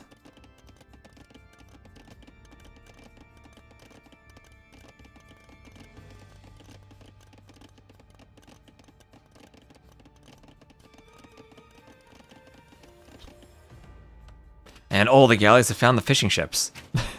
Oh, the redock attempt from Dooidy not going to be there in time. And the fishing ships will go down, but at the same time, there will be a castle drop, dropping the castle on the funnel. And I guess Chuko news then from Dooidy. He wants to pressure with the unique unit. We'll have a good timing advantage. Dennis still isn't up. But now Dennis will keep the fish alive. And will be rocket carts and Chuko news.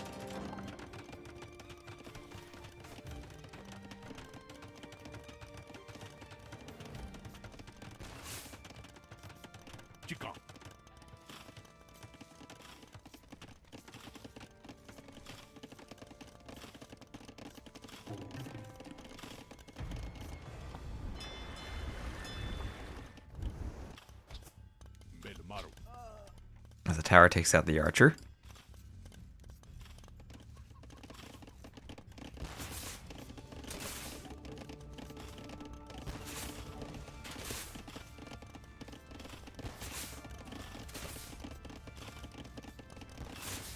And fletching is on the way from Dooidy.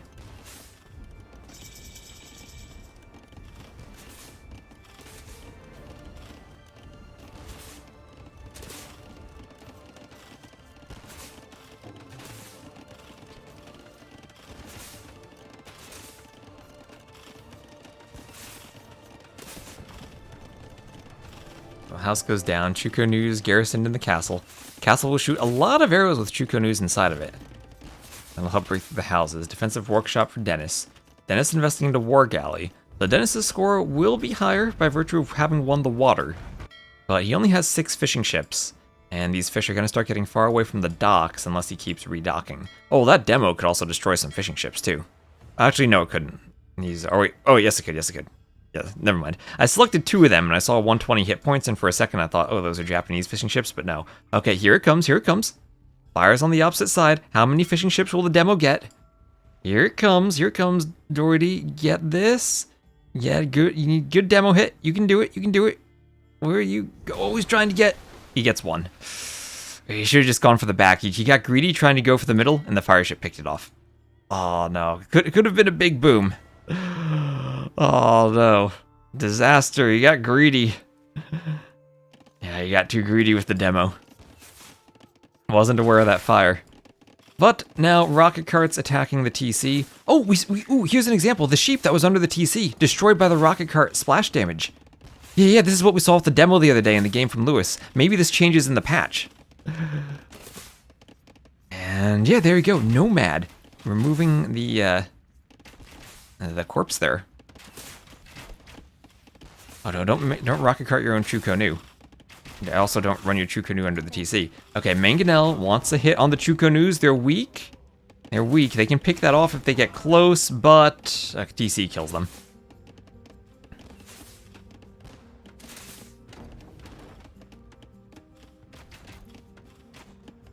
It would stay blue. What do you mean it would stay blue? So Mangonel picks off the Chukonu.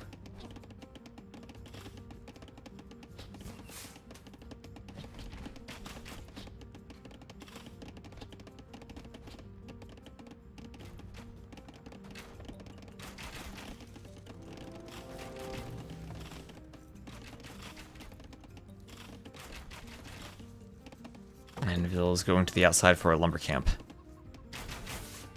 Player color would be retained for killed hurtables? What? That sounds wrong. Player color. Oh, nice hit on the Chukonus. Actually, player color being retained for killed hurtables is what happens if you give hurtables 0 HP and they die while under control of a player. And it's something I have to avoid doing for the hurtables on my Nineville start maps, where I have the hurtables die right away. And also, I think the resource bar above them might stay the player color instead of swapping to the resource color. So there are definitely some problems with that. I'll have to test it out.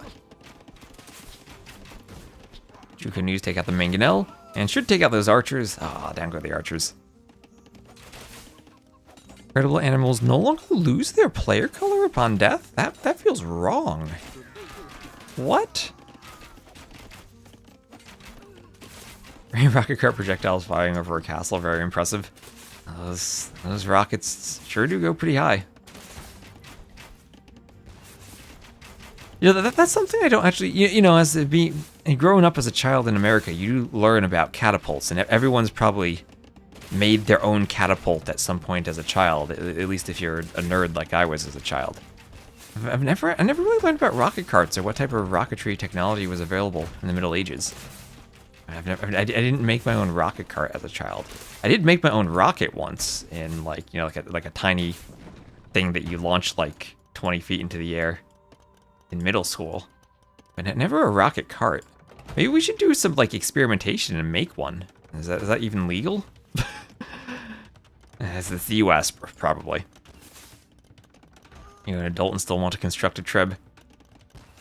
Maybe we should do that one time, an AoE2 community build project. Flu will make it legal.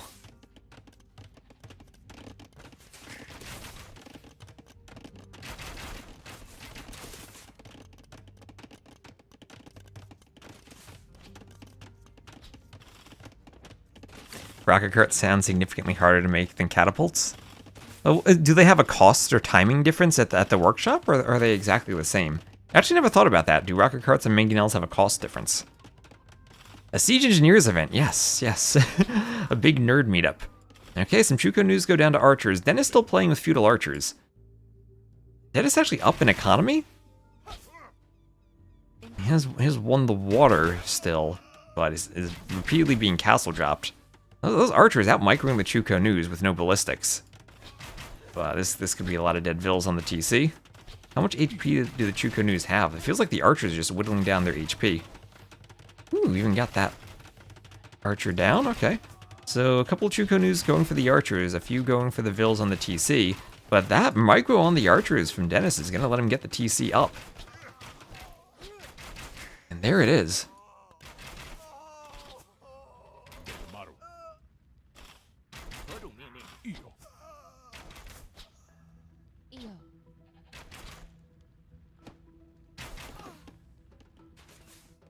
Mangonel on the hill, kills another goat.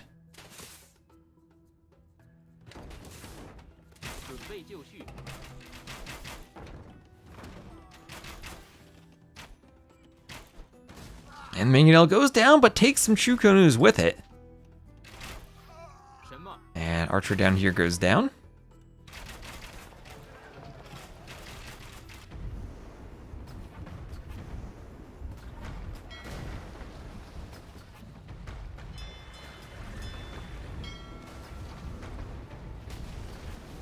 Oh, those fishing ships go right down.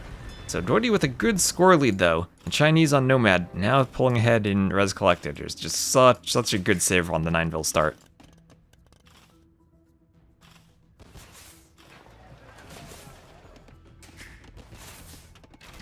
Rocket carts hitting the TC.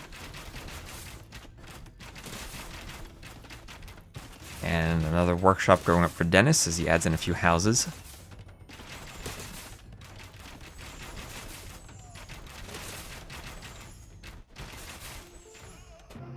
And there's GG called from Dennis. Dooidy ties it 1-1.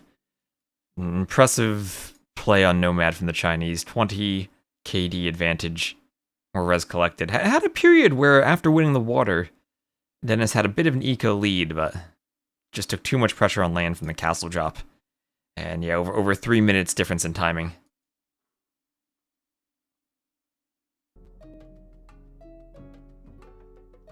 Yeah, Red tried to go back on water, but didn't really matter, even though he got destroyed on water again. So that'll be tied 1-1 now. And again, little over an hour, 15 minutes should be when we have the Heaven and Hell semifinals starting. So that was a win with the Chinese, and a loss with the very last picked Malians. So not going for Persians on Nomad. Deciding Chinese are too good to waste a civ against, I guess.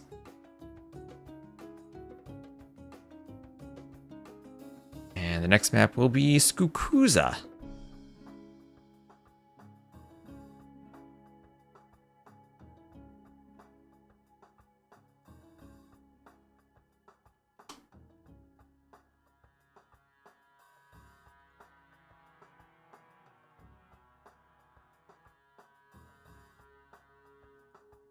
Using the free version to capture age. Well, I actually have like a VIP program where I don't know if I'm still there, where they gave me the paid version. I just prefer not using paid software as much as possible, and I'm really not a fan of the subscription model.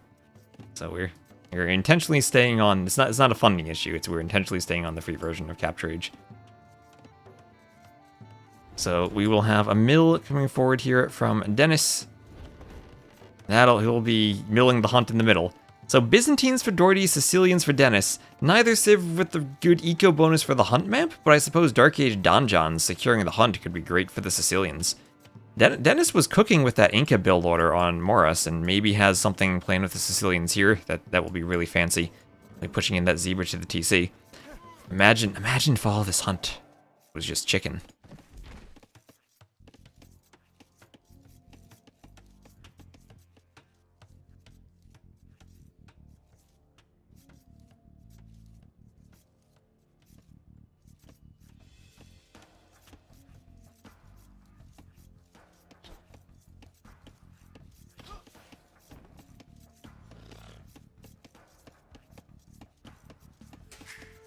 So ostrich being pushed in.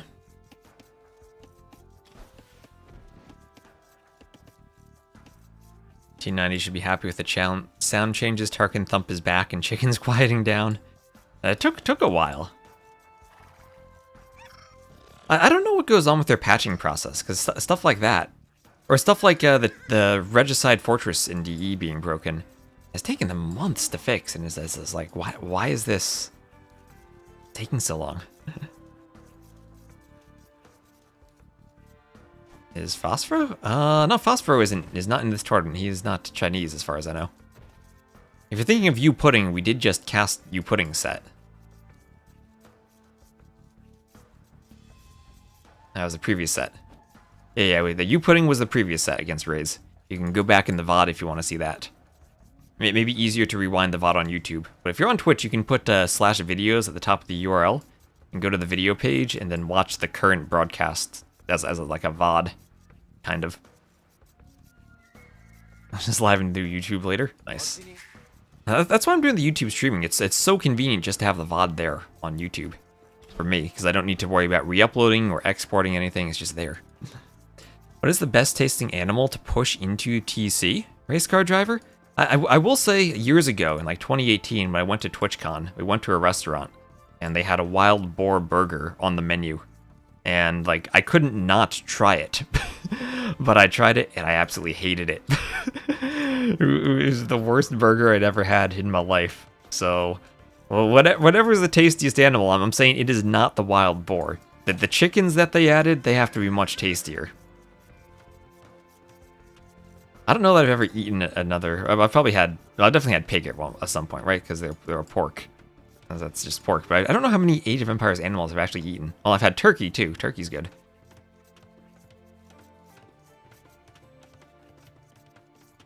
You eat wild boar and it's super nice. Maybe the boar I had, just like I'm guessing that maybe it's just like a weird restaurant burger. Maybe there are proper ways to cook wild boar. The waitress, though, was really nice. She saw that I didn't like it, so she refunded it, which was amazing. Yeah, I've definitely had lamb before. That's true.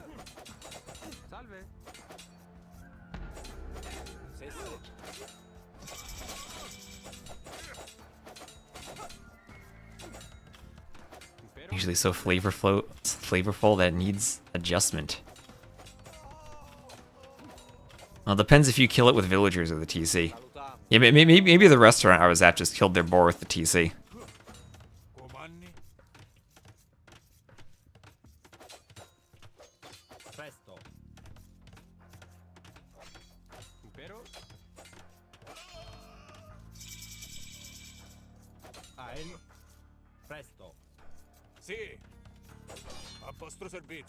So militia goes down. Shorefish, that's true. I have caught shorefish before. My grandmother loved going fishing. There was a pond like right behind her house, and like for years, she would every April do the local fishing derby to teach kids how to fish. A box turtle? I don't think I've ever had a box turtle. And hello, puppy saturation. Wonder if deer pushing improves the flavor.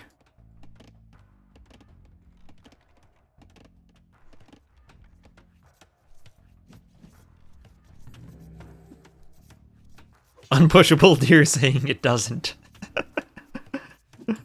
He's saying, no, don't push me, don't eat me. I don't taste good, don't eat me.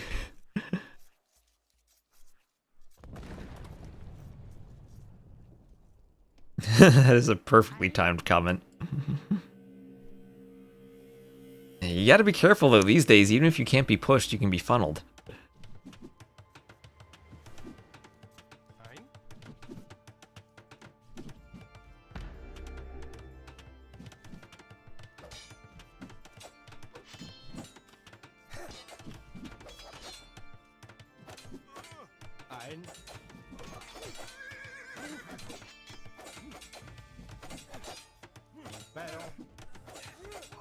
Skirm going down.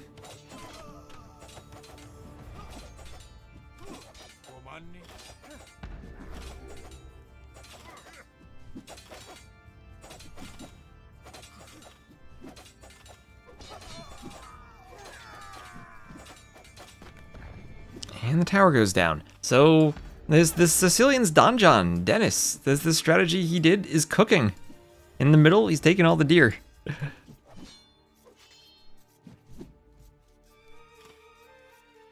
Looks like a drop-off preserves more flavor. So double range skirms, and it is just a skirm war now. So that's why Dooidy went Byzantines, because he anticipated this map becoming a skirm war. And maybe there's still a chance that he out-skirms the Sicilians. Never doubt the Byzantines in a skirm war. But he is down now. He's taken a couple of kills and has a bit more idle time. Just trying to pump out the skirms. And he's fallen behind on food, even needing to add in farms, while Dennis has all the food in the middle. So Dennis is even farming behind this. He's Sicilians, he didn't do horse collar. But despite having all this hunt in the middle, he's still farming. But honestly, I like that. I think it's really good to take your food from multiple sources and have a smoother transition.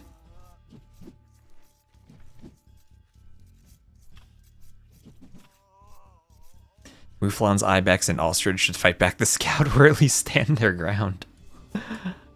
That's how to stop deer pushing. Have an animal that fights the scout,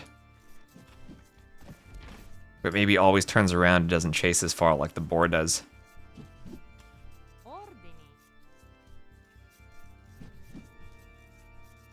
Maybe you could create an animal that has like that dodges arrows, kind of like like Leary does against ballistics, and you gotta like be really precise with your vills and corner it and shoot it properly.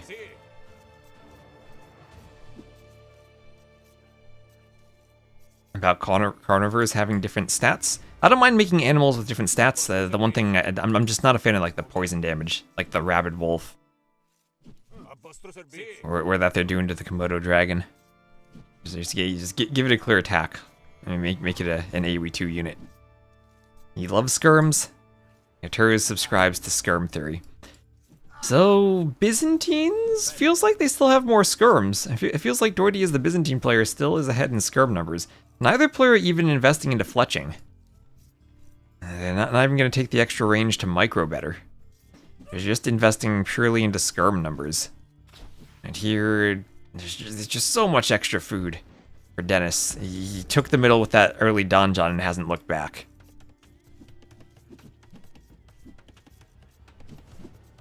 Have Shravamp? No, not a Shravamp shield. No, give it like an actual dodge. Give it an actual dodge. So skirms all skirming each other. Well, in the next patch, skirms in feudal will produce more slowly.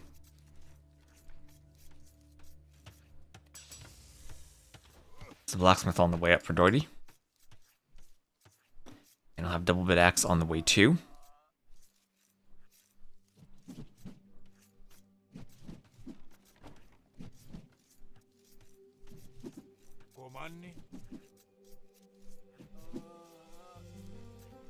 So skirms go down.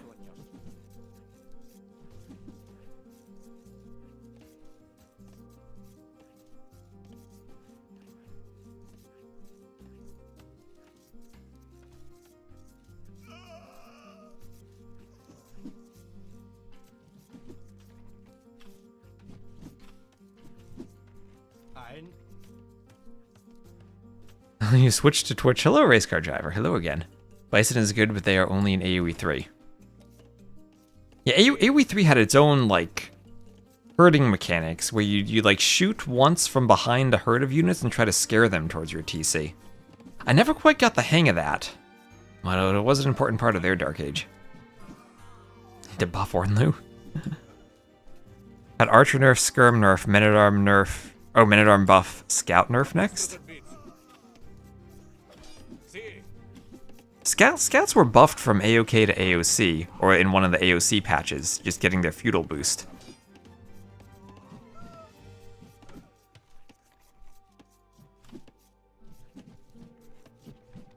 So big Skirm war still in the middle. Tato can make it to 2k with only Vils, they can get nerfed too. Yeah, I'll have to go check out those Rex. Tato is making it to 2k with only Vils. What, was he tower rushing though? Because if you're tower rushing, that is totally possible. So we'll have Castle Age on the way for Dennis, and that might just trigger the GG. There he is up to Castle, and Elite Skirm Bodkin on the way. And hello QC Elliot, how are you doing? Good morning. Yep, and there's the GG. So Dennis, as the Sicilians, Don John to control the middle, archery ranges forward, and out-skirmed the Byzantines due to all of the hunt he collected. Look at that, 2,000 more res collected in a 20-minute game. And better KD, much better eco. And thank you also, Elliot, for the follow. Hope you're doing well. So, 50-second advantage also in feudal time. So Dennis, just like that Inca build in game 1, had a build prepared for the Sicilians, and it served him very well. Sorry you weren't following. Oh, that's quite alright. I'm glad to have you here. Now you can just go follow on YouTube and Instagram too. Follow everywhere.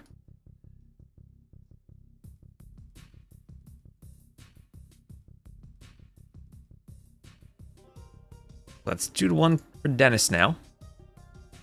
Winning his home map very clearly, and Shorelines and Immersion, the final 2 maps. As a win for the Sicilians and a loss for the Byzantines. So, Persians, Italians, Malay, 3 great hybrid map civs for 2 hybrid maps. Japanese for Dooidy, and I'm not sure between Celts and Berbers what he would pick for the final map. Or if he has a plan for them. See what order they play the maps, and Dooidy will pick next which map to go for. And looks like they will go for Immersion.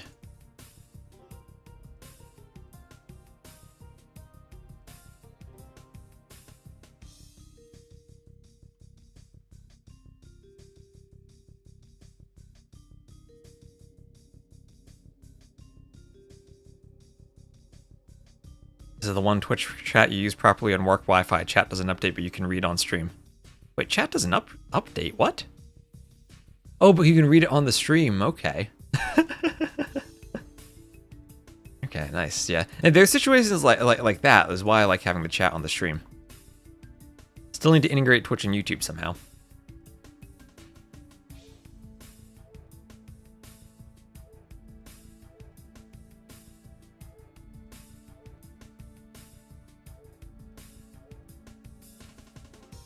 So again, welcome everyone, and we're having a lovely couple sets of the LingHe Cup before we get into Heaven and Hell. That'll be starting in about an hour. Twitch chat is blocked, but chat is not. Like you can type in the Twitch chat and send the messages, but you don't see update on Twitch. You only see it on the screen. That is interesting. I think that's what you're saying.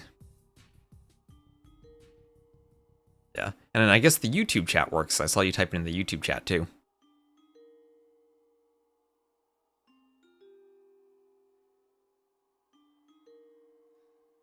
And have they launched? They have. There we are. And hello, Sacred Ron. Right, Spec Delay will be here. And then it'll be Persians versus Japanese. 3 seconds.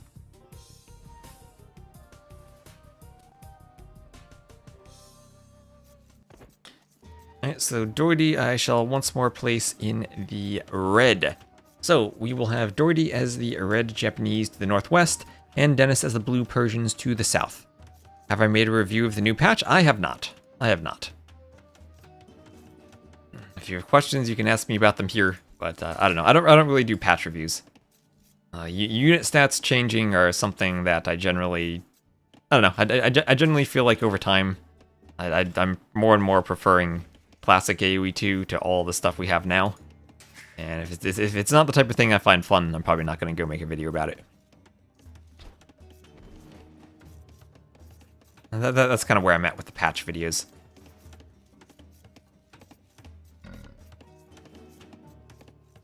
I prefer to do more like gameplay mechanic stuff anyway than like tech tree changes. People were complaining about the noise the chickens made. I wonder if they added rabbit sounds. I wonder if they added killer rabbits. We were talking about predators that fight back. What if they added a killer rabbit as a predator?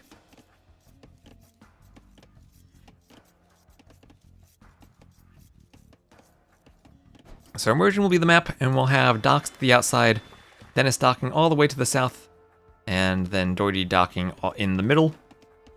I always, this is one of those classic things where I always do prefer the corner docks, because you usually have more fish in the corners.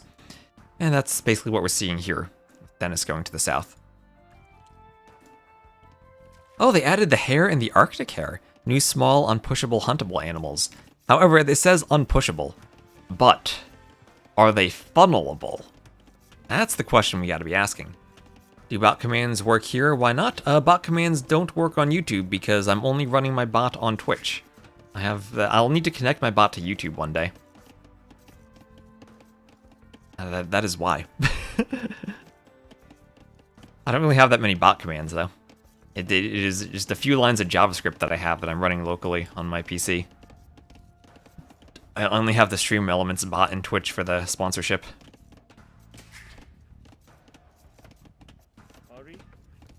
But the spectator dashboard is interesting, but I don't know if that works on YouTube. That would be interesting. So another rhino taken in from Dennis.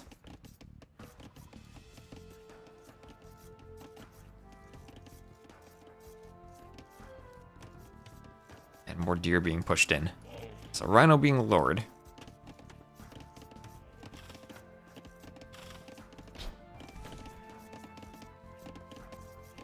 And we'll have Loom on the way. Yeah, I had just, a while ago, I had found, like, I just Googled for, like, JavaScript Twitch library. And the first thing I found, I just made a very quick Twitch bot. Just for responding to commands. But there's definitely more effort I could put into the bot and make it multi-platform. Hares are bigger. They're bigger than rabbits. Hares are aggressive. I don't know if they're aggressive, but yeah, I don't really know what the difference is. That's a good question. I didn't learn my animal facts as a child like I probably should have. There's no exclamation mark help. There's exclamation mark commands, but you might get several bots yelling at you then. They're gazelles with attitude. Aren't they smaller than gazelles? The gazelles are kind of like deer-sized, basically, right?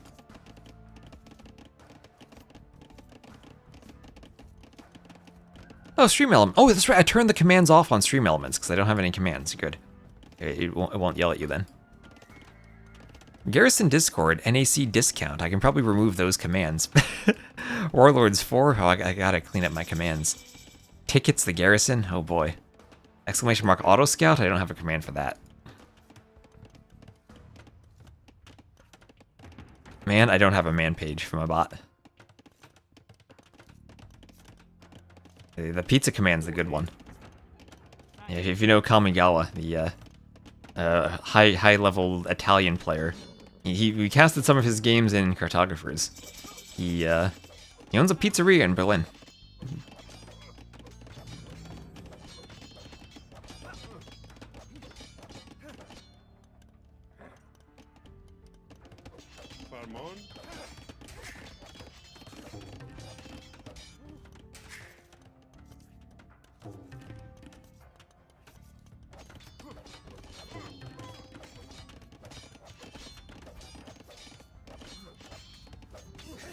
So more men-at-arms coming forward.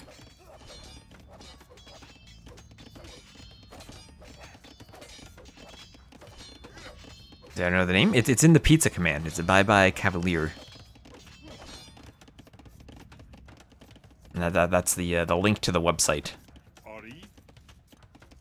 And he also right next to it, he has a bakery named Bacaro.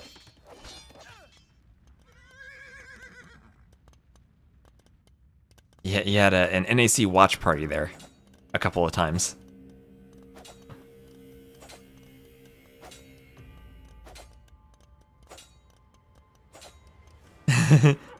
Use my discount Noble plus 20. Maybe we'll have another discount code next time. If there's another NAC. I should remove that command. I'll clean that up after the stream tonight if I remember.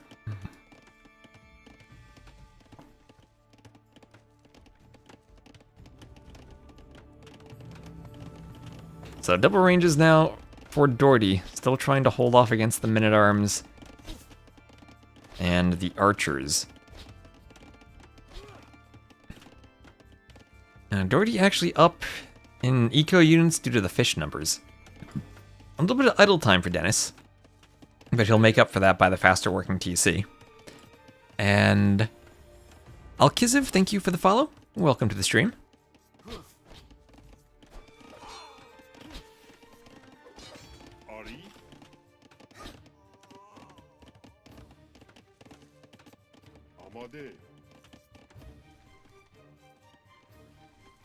Hello from Athens, Greece. Hello, hello.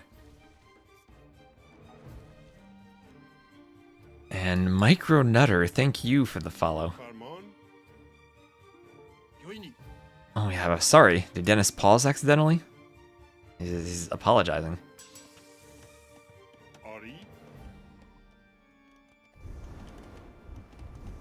He's like, oh, I'm attacking your fish, I'm sorry.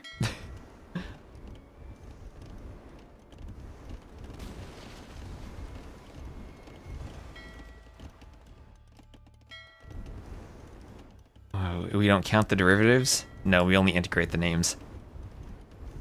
Oh, demo? Doesn't kill the fires, though. Very low on HP, but that's all he needs for disrupting the fish. He had a pleasant voice for a caster. Thank you. And fishing ships will go down. Will another fire galley come out? One fire galley destroys both of these weak ones. But the fishing ships might go down before that happens. Dooidy not trying to run them. He is just focusing on land at the moment, but his fishing ship's now running. But one will go down, and that fire might be in time to save one of them. This one should go down too. It's far enough away from the safety of that fire. And this one might go down as well. The fire comes out, and will it be... Nope, not in time. Those Japanese fishing ships surviving. Dooidy was forward microing at the front, and wasn't there able to defend his fish. Oh, but he's actually destroying fish himself. No reinforcements coming from that dock from Dennis. This actually isn't walled off. Would need to do a few more tiles to get to the dock. And now the weaker Persian fishing ships, they will have to run away. Dennis finally noticing and running. Archers patrolling around the top as the scout goes down.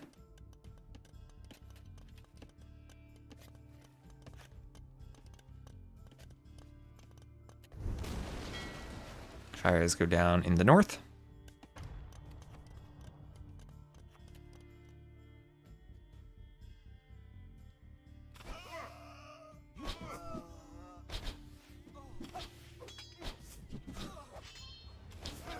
So archers going down.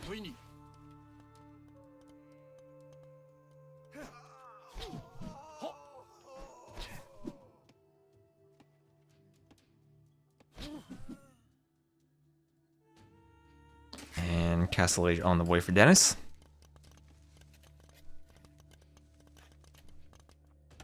So another dock for Dooidy, but he is down in Castle Age timing. That Persian's eco for Dennis. Powering him up to the next stage. Even down in res collected, but getting able to click up faster. Now, middle dock for Dooidy. And once you get to that Castle Age stage, if you're the Japanese and you don't have map control, you're just going to let the Persians add in their TCs, and then they boom, and then it's kind of over with their eco. Already investing more into the water control, but he's not close to clicking up yet. Not having the farming eco added in, floating a ton of wood. If he had a market, could probably sell some wood and buy his way up right now.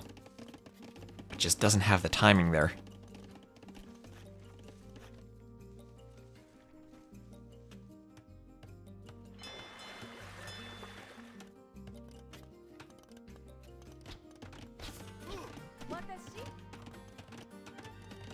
You need to replace the feudal scout with a war elephant for the Persians. We could do that as like a show match one day. Why not try it out? You give him an elephant scout. And there's probably a hyper random game where that happens. So Dennis up to the castle age. We'll also have War Galley on the way for Dennis. Doesn't have control of the middle pond, but he does have a dock there with a faster working Persian dock. And he'll get fires on this pond in no time. Dooidy's still adding fishing ships there. Those will go down. And on the outside now, we'll have Dennis pushing back as they'll get War Galley and upgrade his fires.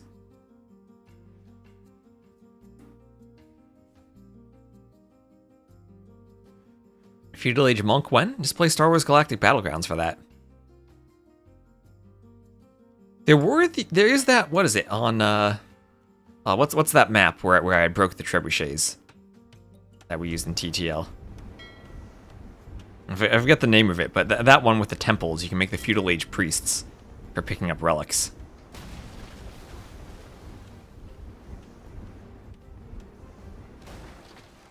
The fires go down. Another TC going up on the edge.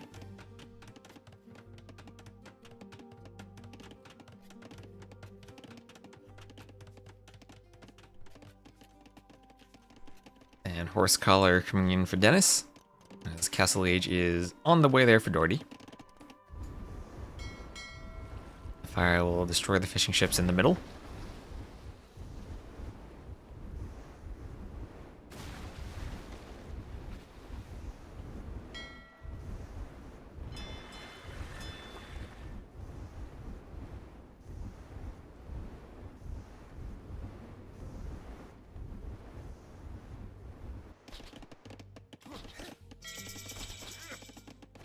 And there's Dooidy up to the Castle Age.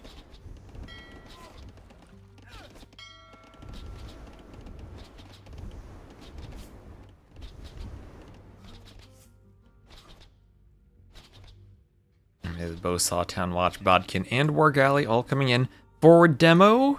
Oh, he wants War Galley before the demo. Now Dooidy's still with the score lead. Don't worry about that second TC that's been added, though. Okay, he just uses the demo. War Galley's going to be a while away, and he'll win the water there. Crossbow's chasing on the outside, but we have Japanese cav archers. Of course we do. Japanese cav archers for Dooidy. I think there's a hole there, so has to be careful about crossbows running in. He'll try to wall it off. Not much HP on the wall, though. Skirm's coming over, but not elite yet. They're going to do +2 armor rather than elite skirm. They should lose bloodlines. I think that'd be a pretty good change to them, and honestly, losing bloodlines. They didn't have it in AOC, and they added it mostly so that Japanese would have more options as a pocket civ in 4v4s, but with how civ picking and position picking works, you're never going to see that on an Arabia map these days, unless you're like random civ on the ladder. So I think actually losing bloodlines could be interesting for the Japanese. Zong, yes, thank you, Johannes. Zong. Yeah, on Zong, you get the Feudal Age priests from the temples.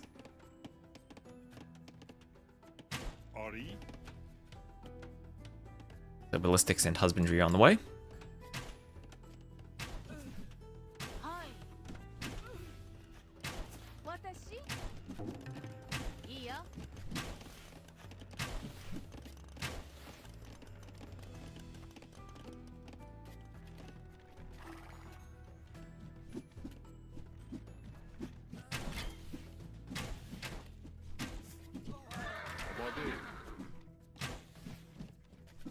They're nerfing skirms? They are nerfing skirms.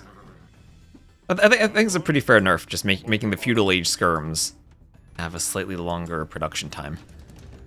So Siege Workshop being created for Dooidy. Just watched a 2.5 hour game with Hera. Hello, enter the triangle. Triangle is one of my favorite shapes. I enjoy triangles. You have 26 seconds to train instead of 22. So you're not going to have quite as many skirmishers. And they should still be, I think, effective against archers, but less effective against scouts and men-at-arms / longswords. I think just because you're going to have fewer of them. And against the heavily armored units where skirms are doing 1 damage, the number of skirms is really what matters in that fight. I still think increasing the minimum range from 1 to 2 could be interesting for skirms. But the production time nerf is probably fair. I think it's a much better change than when they increase the price of crossbows. Your architecture teachers would 100% agree. They love triangles, they're powerful. That's what I learned in middle school, in shop class. The triangle is a strong shape. Of course, they didn't teach us the physics behind that back then. I've never thought about verifying that myself until right now. Maybe I should. That's always on my to-do list. I've studied a lot of math, but since I also studied computer science, I never really had much of a physics background. I always wanted to do more physics. I have a book on my shelf called Quantum Mechanics for Mathematicians that one day I will find time to read.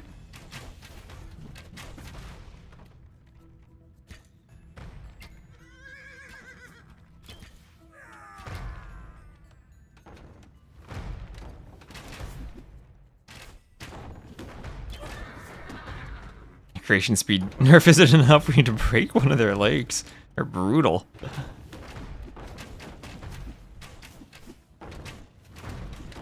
It just makes amassing the skirms a bit harder.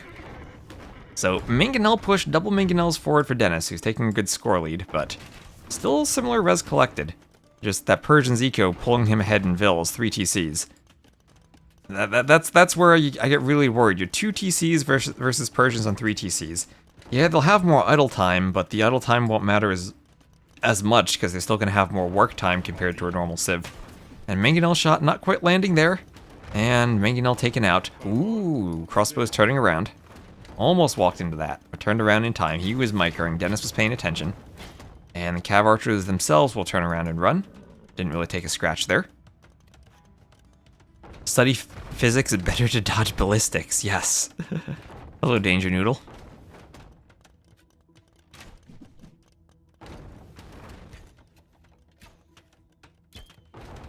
It's the way they distribute forces. Mangonel goes down. Just nice crossbow micro from Dennis. Dooidy not landing a shot. They shouldn't have the same range as archers. Now that would be one heck of a nerf.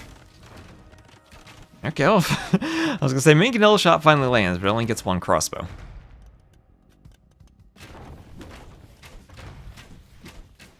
Town center fire will work. Now that's one of the things. Oh, this is the Imp TC under Mangonel fire.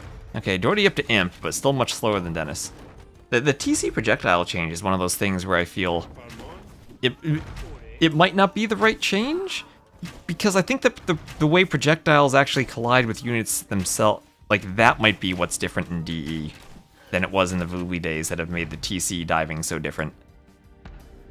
I think there's probably changes to that system that need to be made before they go tinkering with the TC projectile speed and size.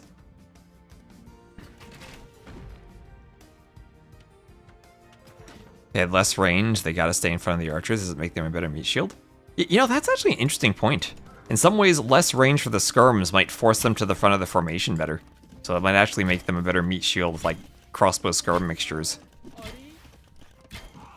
So, a few Vills going down, but the Cav Archers also will be killed by elite skirms. And those Vills will be forced back to the TC. So, Vill count's just about even. Imp gonna come in at around the same time, a minute later for Dooidy. He's not gonna be too late, but he's gonna have castles on his face. And, oh, war elephant, we have a war elephant. Yes, there it goes, after the Mangonel. Let's go. Dennis making a war elephant. He's doing it.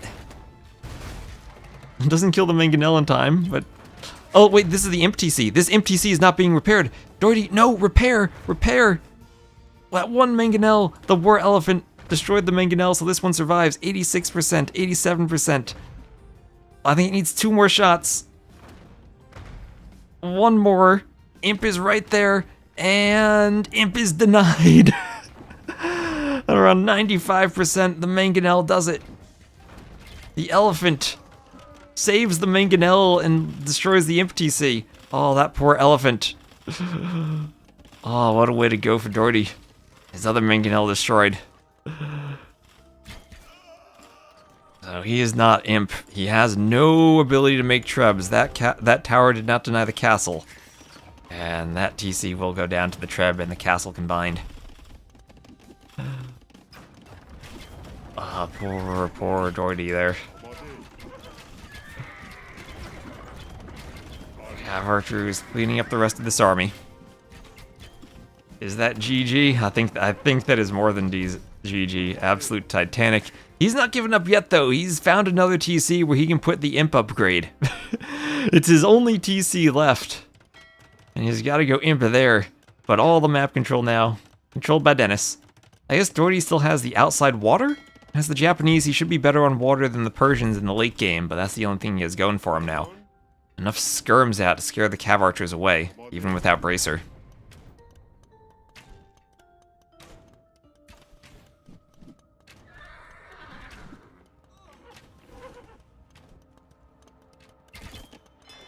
The fish traps. Ooh, that fish trap bobbing in the water there. And maybe Dooidy just wants to get Imp. Oh, more war elephants hitting the vills. Yes, let's go. Where are the Savars? Who needs Savars when you have war elephants? It's elephant time. Oh, we need to see elite war elephant. That would really decide the game.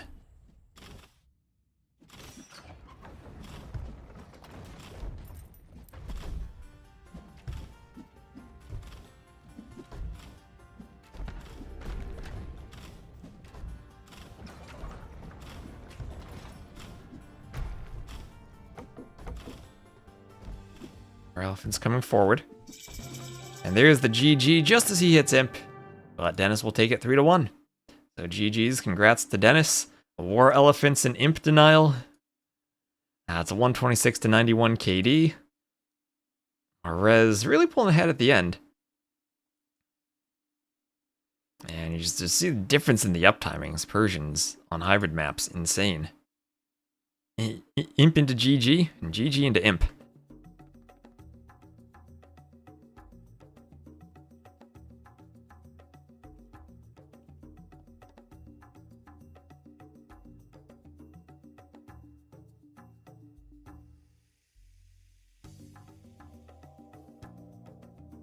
That'll be 3-1. As Dennis will win immersion. And that'll be the Japanese losing to the Persians against the war elephants. I know Persians late game comp isn't great versus Japanese, but Dooidy is so Omega dead right now. Yeah, if your opponent's going war wagons, you're in a tough spot. I mean, going war elephants, you're in a tough spot. So, next up, we will have the semifinals of Heaven and Hell.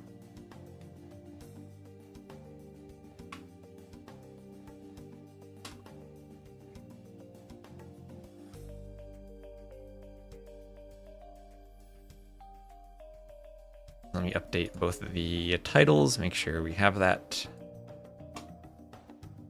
set up. There we go. So we got about 30 minutes to kill before that.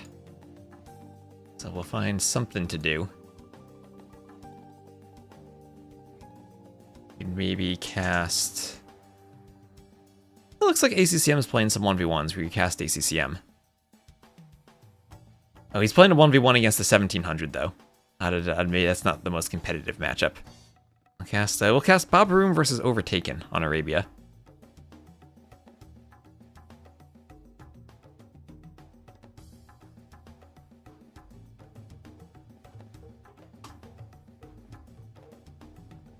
Gajamada pacifist run?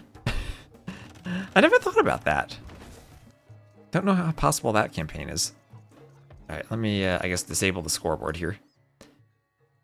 This is just a ranked game, and I'll put Babaroom in the blue. And we'll just get caught up to real time. So again, about 30 minutes until the next tournament starts, and then it'll be the semifinals of Heaven and Hell. So we'll just cast an Arabia game in the meantime. We'll have Babaroom as the blue Lithuanians against Overtaken as the red Malay. And okay, this is an open map of Arabia. All the wood lines are small and far from the TCs. There's about 60 wood on each of the trees. Barracks pumping out militia. Heard ACCM's name. ACCM was going to cast him, but then he was playing against the 1700. So I don't want to see too big of a mismatch. Right, we already had Capture Age mislabeling Youpudding as 1100. How do I feel about military and buildings no longer spoiling animals when killed? I don't really like that. I especially don't like TCs no longer spoiling boar. I think the only way a TC spoils a boar is if you're trying to do something fancy and you're being really greedy without shooting the boar with your villagers. And I think the old school way of just shoot the boar with your villagers is a perfectly fine option. And I do like the fact that there is some risk to shooting with the TC. And that the risk-reward being there in the game is a good thing. TCs no longer spoil boars. It's in the public update preview. So we have time to stop it. I hope they're not going through with the change. There's just so many changes to the game recently that I've been questioning. And I'm not really a fan of. Did I go through? I did not go through the pup notes on stream. I don't think I'm going to do that. If there's something specific, feel free to ask me, but like I said, in general, I'm not all that interested in balance changes. There are some mechanics that might change. Maybe I'll look at them, but no, not really interested in reading through tech tree changes.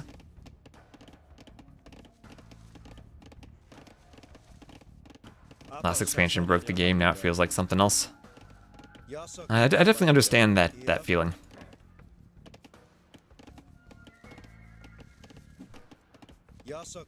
All starting in 2019. I don't know. I feel like it started before that. I feel like the African Kingdom's water changes with the fire galleys made water a lot less interesting. Because galley micro at least was fun to play. Fire galleys are just kind of, you micro them, you hide behind docks or other ships. But it's much less micro intensive. And nowadays we have so many hybrid maps that are just like fire galley mirrors. Galley wars were amazing. Now, I think that there definitely were problems with the galley wars, right? Like you'd have just Viking mirrors on Baltic that could snowball really hard. I'm not saying that galley wars were all that great, but actually microing them and playing them was a ton of fun. And back when I made all that, if you remember the micro scenario I made, with a whole bunch of mini games like boar luring or like fighting over relics. The one mini game everyone always liked with the micro scenarios was 10v10 galley micro. And all the feedback I got about that scenario was that was everyone's favorite. 10v10 galley micro. Okay, a bit of a speed up there. Fire Spearman is boring on all levels.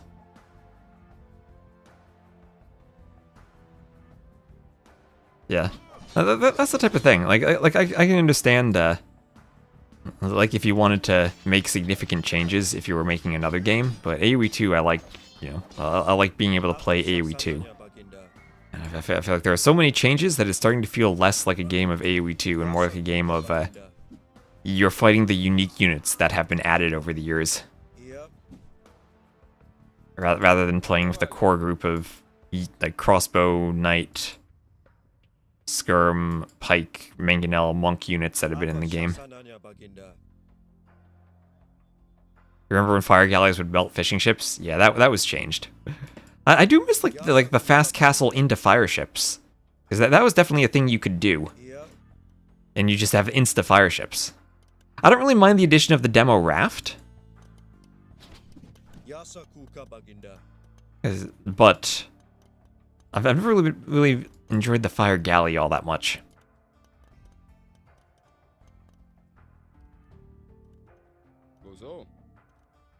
stray farther from doubt, not only IRL, but also in our favorite video game.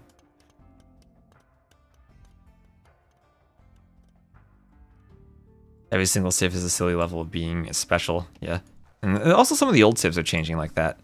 Like, special abilities used to be very rare and locked behind, like, unique techs for unique units. Cataphracts needed Logisticare for the splash damage. Berserks needed the tech to heal. Now we have the Wu, where all their infantry heal. And it feels like they're just trying to add special things to the civs to make them feel different, rather than making the civs themselves kind of different and fun to play. Almost slow Starfire. Team Islands and island games are one-sided. That's still one of your favorites. Yeah, I mean, water gameplay is always kind of limited, but I think as far as like tournaments go, that's more about us having proper map pools where we don't have like repeat after repeat of hybrid maps, or repeat after repeat of water maps. And it's more about being creative with settings in other ways. I don't really feel like that's a water problem so much as an overall settings problem that we need to address. Use up all X%, cheaper X%, stronger. Well, that's the thing. Right? I feel like the HD edition expansions generally did a better job of making AoE 2 feeling civs. And maybe that was just because they had less ability actually to do changes to the game code, but you know, oftentimes limitations are what inspire more creativity.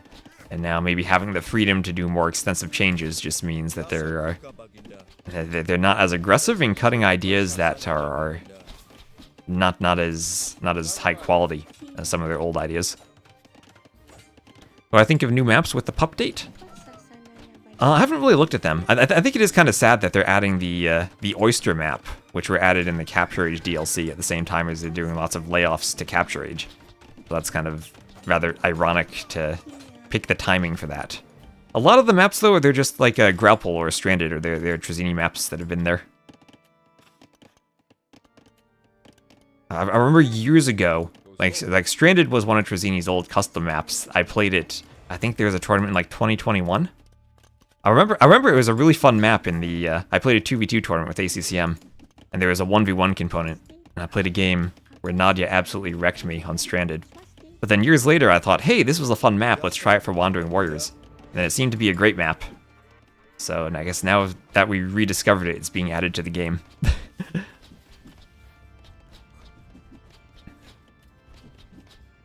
If Eagles came out today, they'd be added with as much resistance as the new regional units.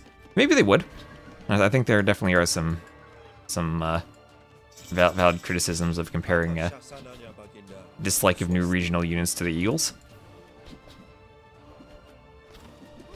I think the Eagles at least kind of work in a different way, that they themselves are a replacement for the Nightline, rather than something like the Gen Swordsman, which is just kind of added there as its own bonus and not really replacing anything.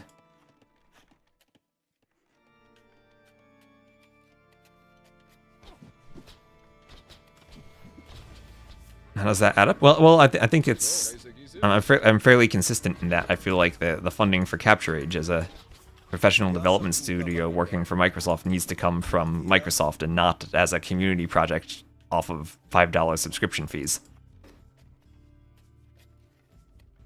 And my criticisms of layoffs are not necessarily criticisms of Capture Age, but criticisms of their funding structure as a whole. Oh, and Velo, thank you very much for the sub. Hope you enjoy the Teutonic Knight dance emotes. So, big skirmisher war at the front. Big hills at the front of overtaken space. Babaroon will be pushing in. What about Genitora Slinger and stuff then? Those were never like mainline units, right? Those were just kind of like added in as additional counter units. Maybe I'd have different opinions of them if, like, you know, that they were not kind of more niche units and you were going for them every day. But I don't think those units disrupt that the civs pretty much always play still with the standard tech tree, instead of No, they're very different additions than, say, the Eagles are, where the Eagles become a main army component. Yeah, they don't take over games, yeah. Is Arabia the hellish map? We're not in heaven and hell yet. We're casting an Arabia game before we get there. And Jin Swordsman is fine as a concept like the Huskarl, but they're a little too strong. That's another thing too. Like, I feel like the Jin Swordsman overlaps a bit too much with the Huskarl as being a speedy unit with lots of pierce armor. And yeah, I mean, the mode swapping is cute, but I don't think that differentiates it enough from the Huskarl to make it its own thing.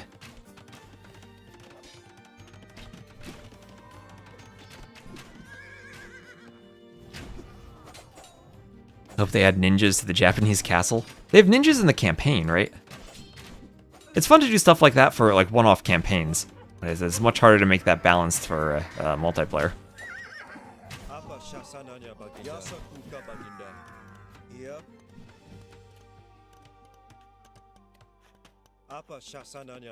I've seen lots of mods over the years that go crazy with all the custom bonuses and ideas they're able to add in for the civs.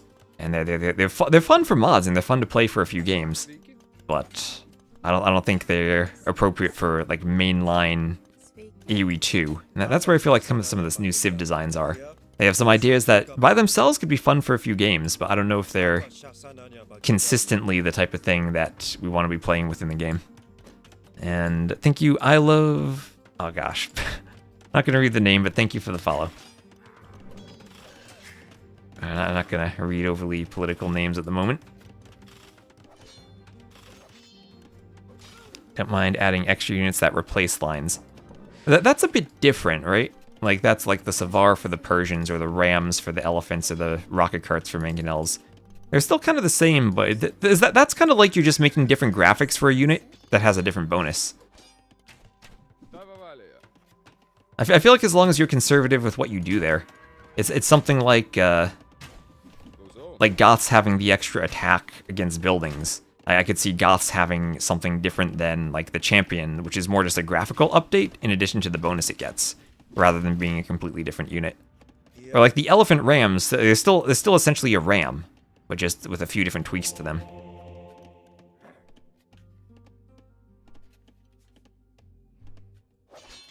I'll let forward pressure to be 7 vills behind. Let's see. Well, he does have wheelbarrow actually, right? And he has kind of evened that up a bit because he's added the TCs. So sometimes, you know, the Vil timing can be a bit deceptive because you might have pressure allowing you to add TCs. And that's what he has here. Now, Monk defense forces the deletes. He was going to quick wall the Knights to trap them in against the Monks. Yeah, right. Elephant Ram is mostly like a Ram reskin. Yeah, because replacements I think are different when you start giving them really different functions. You enjoy the Fire Lancers. Yeah, I just think the Fire Lancers, they might have given them to too many civs.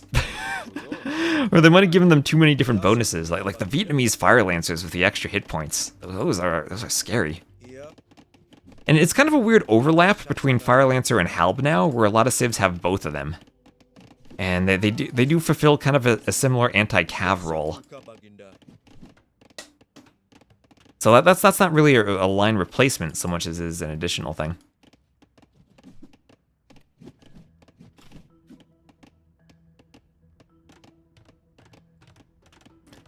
If the Jian Swordsman were a slightly changed up militia unit. Yeah, but you know, with like a mild stat change instead of like a huge, like pierce armor changing function for him. This is a big change, is hard. So elite skirm on the way for Babaroom.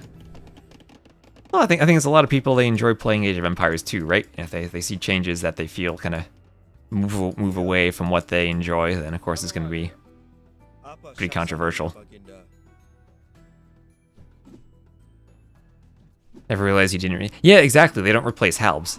You have like Koreans or Vietnamese who have both Halb and Fire Lancer.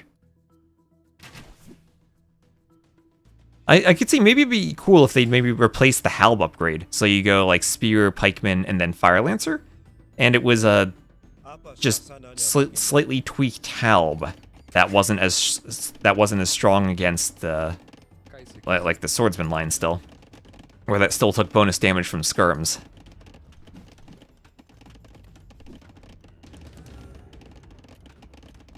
And never controversy with the never controversy with the change of pathing. I think pathing improvements would be appreciated by everyone.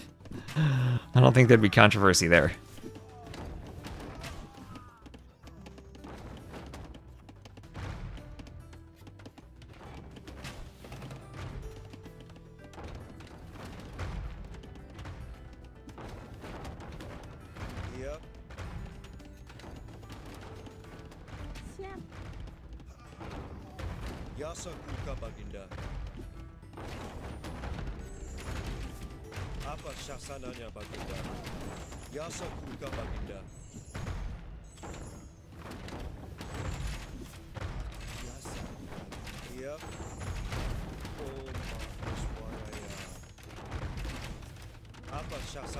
So Mangonel push at the front. Nice little hill here for Overtaken, from which to besiege that town center.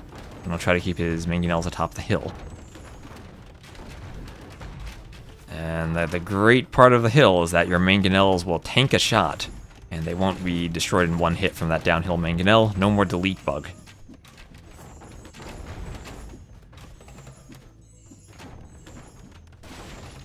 Oh, Mangonel goes down. Oh, that might have been a farm shot on the other Mangonel. That one goes down. Also, you got to be careful of the farms when you're by the TC. That gives that extra range for the Mangonel shots. The delete feature. Not the delete bug, the delete feature. Oh, that was something else in the patch. They're making attack ground projectiles from Mangonels. They now will properly do 1 damage. In the past, if you right-clicked, the 5 extra projectiles that the Mangonel had would do 1 damage each, where if you did an attack ground, they would do 0 damage. And that means attack grounds now will kill villagers. that was a weird math thing, where Mangonels with 40 attack would attack ground a direct hit on a villager with 1 armor and 40 hit points, and the vill would just barely survive. Now, when the projectiles do 1 damage, attack grounds will kill vills. And you could kill them with right clicks directly, but then of course you might not hit them if they're dodging. So now you have the Mangonels will be a bit stronger against vills trying to rush them down. And hello, Don Pato Pesto. Hope you're having a wonderful Burgundian-filled day. Is removing delete bug and house scan? Yeah, I think those were good changes. I do miss the house scanning sometimes, but yeah, I think removing that was good. Also removing the straggler laming, as much as I missed that. That was a good change. Need to decrease the regen and pierce armor of the gen to make it acceptable.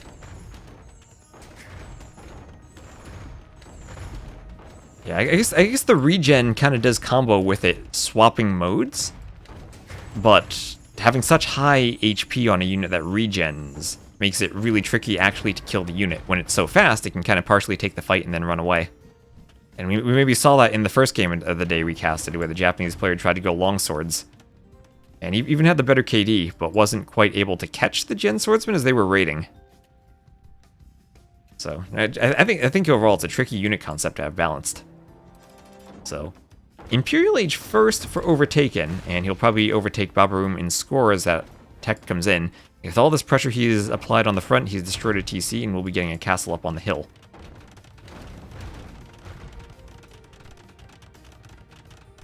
He actually kind of liked the idea of destroying a Treb before it shot landed to make the projectile do 0 damage, even though it didn't make any sense. Yeah, that was kind of cute. Like, oh, destroy it fast enough and you stop the damage.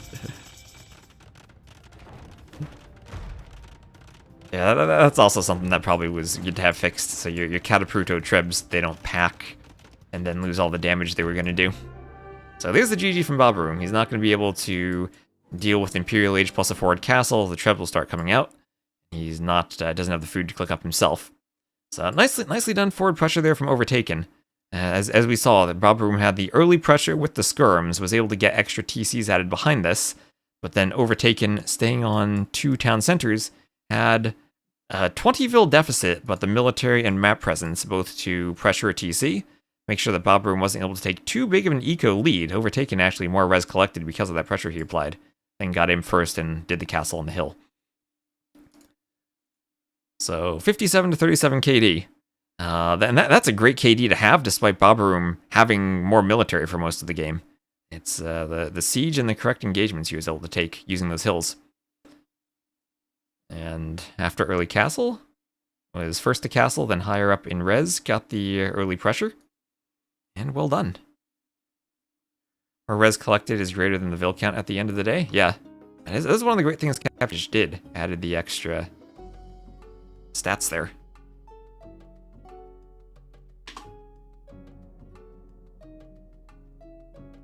Alright, so I think it's time I'll just swap over my overlay.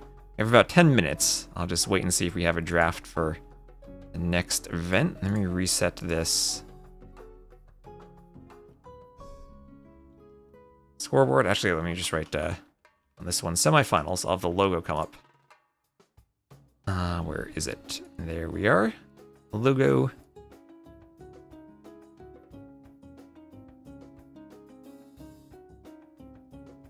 And what do we have here? Who is playing in the first semifinal of the day? We will have ACCM versus Lewis. So let me tag them on Twitch.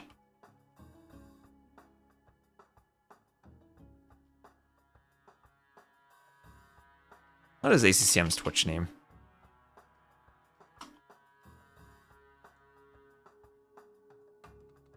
Let me find that.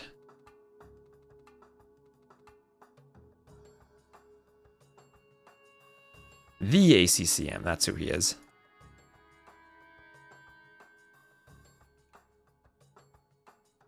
I'll update the YouTube title too.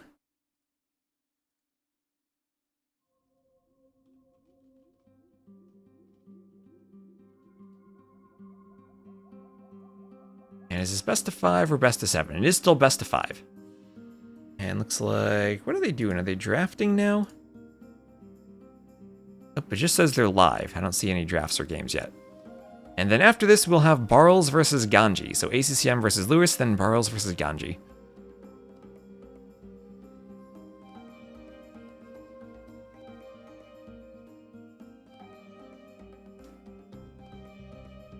Alright, so I'm just going to play a quick ad, and I'm also going to run to the restroom before this gets started.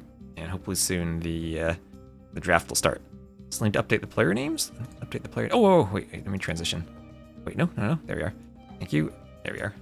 ACCM versus Lewis. There we go. Did I notice that Shu are called Shu, Wu are called Wu, and Wei are called Wei Wei in the patch notes? Did they double the names somehow? Is there some formatting error? I didn't see that in the patch notes, but I didn't read them that carefully to pick up that type of typo. Alright, so I'll be right back, and we'll get ready for the semifinals and the drafts coming up soon.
Lewis top 1. Ooh, big Lewis fan.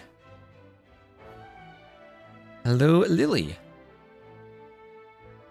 New and improved mega saves with their names doubled. Any clue if they'll start on time? Oh, I just went to the bathroom, so let's see. Don't see a draft yet. Let me just check the Captain's Mode website manually. Alright, don't see a draft yet. Maybe they'll draft on time. That would be a start.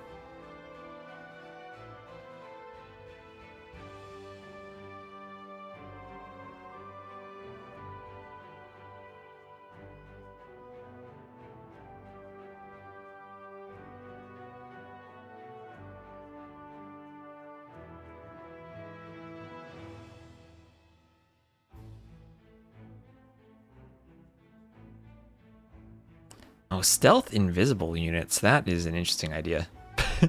that was the AoE 1 cheat unit that blended in with the archers. Wait, I just ran an ad and it didn't reset the pre-roll timer like I expected it to. Twitch, what are you doing? Twitch making me play more ads during the stream. To add in-game voice chat to AoE 2? I'm sure people have thought about that. Doesn't like the Xbox and PlayStation versions have that? Personally, I just have nightmares about old like Call of Duty chats from 15 years ago. In-game voice chat. The concept itself just scares me. Maybe I'm just old though. I like the text chat though. I like the fact that there's text chat. And I think it works well for us as spectators that there is still text chat. Can you roll back the civs to AOK or AOC for private lobbies? I think there are data mods that do that. I don't know if people maintain them and if they're updated every patch though. I mean, even there are game mechanics though, like boars taking 1 hit, or monks being able to swap conversions from buildings that I think are not moddable and you can't roll back. So I don't think you can perfectly get it. Voice chat is great and kind of necessary when you play a game requiring quick communication. Now, that's also assuming that matchmaking gives you people who all speak your language, right? Like, I play enough games late at night in the time zone when there are fewer people online that I'll get Chinese players and Vietnamese players and South American players all matching with me, and the voice chat would not help that team. Text chat's hard enough. Tried luring a boar with a scout on HD. Ooh, that's dangerous.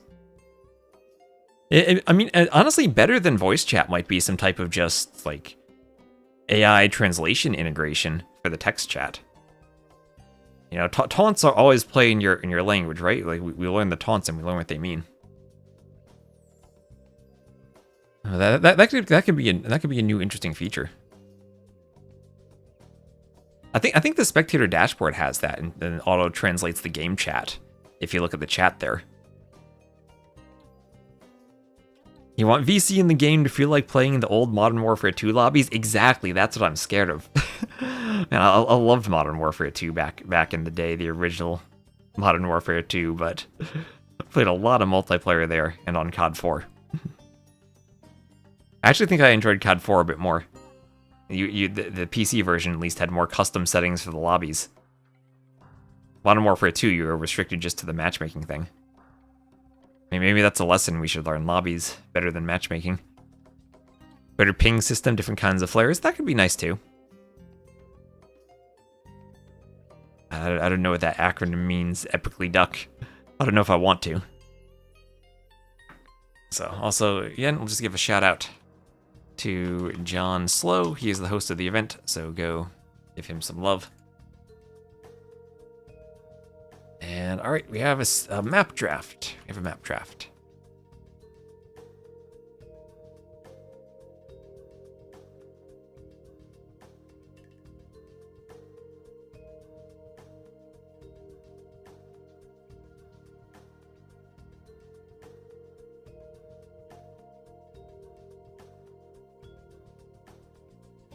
And we also have a Civ draft. Lovely.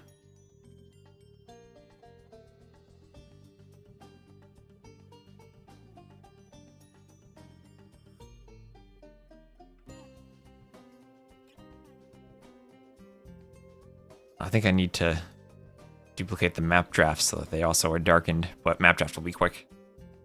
So game 1 Bozzy random as always.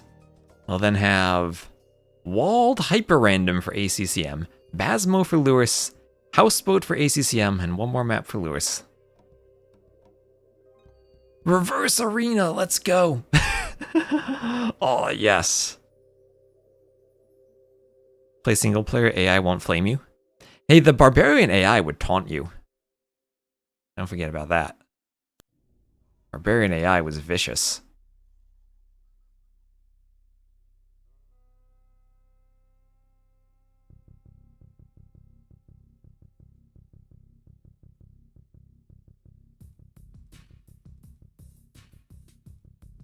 I shall only abdicate. I'll abdicate with honor.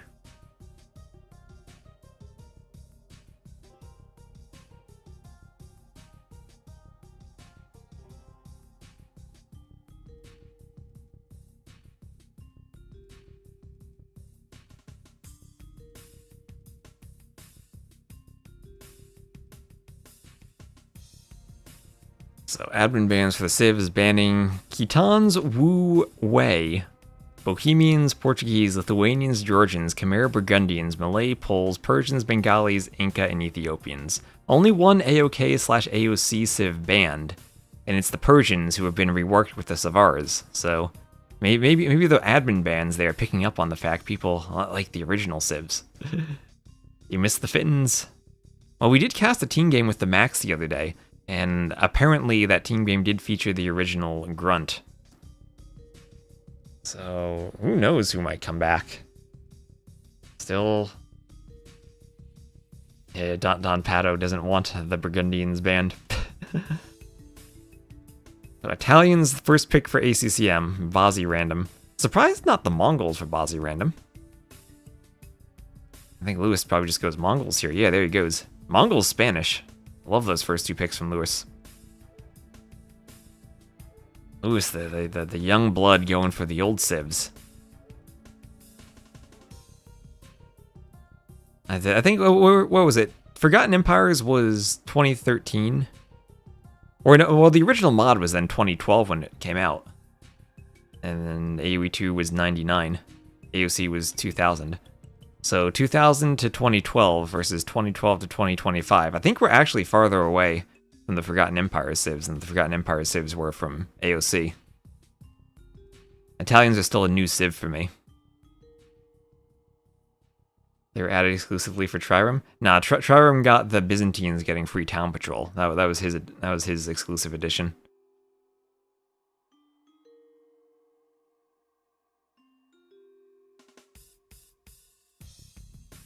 And Teutons. Lewis. Listening to the desires of people for old Civs in his Civ draft.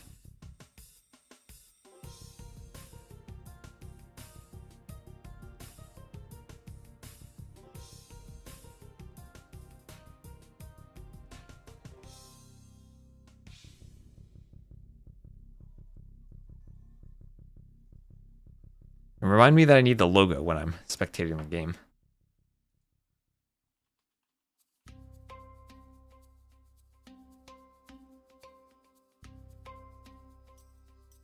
Oh wow, actually I just saw this. I was curious what the Steam review score was for the Three Kingdoms, and the recent reviews have become more negative than the old ones, and it's actually at 50% overall. That's interesting, seeing that it continues dropping. Reminder for logo, race car driver. I'll do it right now. Do it right now. There, I did it before I swapped my scenes. We have the logo. Forgotten Empires came out November 2013. That's the HD expansion, but it was a mod that came out in December 2012. Originally, it was a mod in December 2012, and the expansion for HD was the same Civs. I think all the campaigns and stuff were added in HD, but the mod itself was 2012.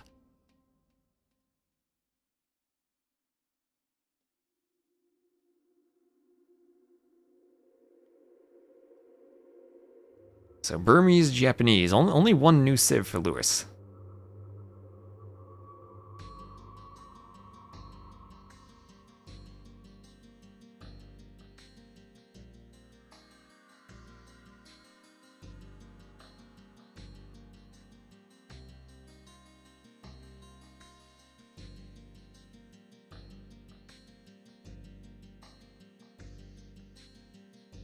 Massive lag, unstable client, and broken ratings were added in HD. And HD did add all of those things. It also did some good things. It was available on Steam and it had Steam Workshop support. Steam Workshop support for HD is still miles better than DE's Mod Center. Is that samurai supposed to check his sword that frequently? Probably not. That's just how the Captain's Mode website does it. In-game, he doesn't check it that frequently. I don't know what's going on with their image.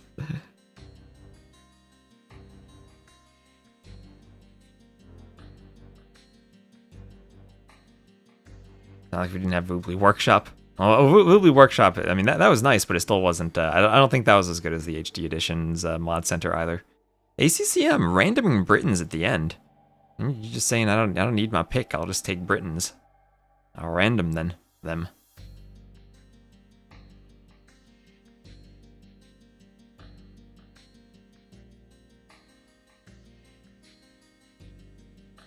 And Chinese, the final save for Lewis. I mean, do they have a snipe in the draft at the end? Yes, they do. Alright. Then Dravidians and Mongols sniped off. So Lewis saying, ACCM, you don't get the Dravidians. So Bazi random? Is this just going to be Italians versus Spanish, maybe? Yeah, and Woobly, you needed PKZ, Spectral, and the small trees. Yep. And PKZ actually had his own client. And in some alternate universe, we played on PK Zone instead of Woobly.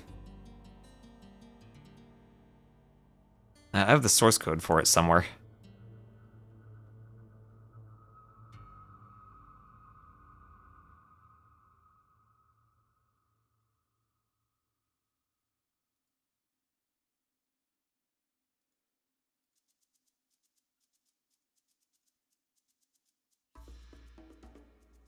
Okay, we'll see if Twitch lets me correctly reset my pre-roll timer now. Again, sorry for the ads, but just gonna try to keep running them between the games so we don't have them during the games.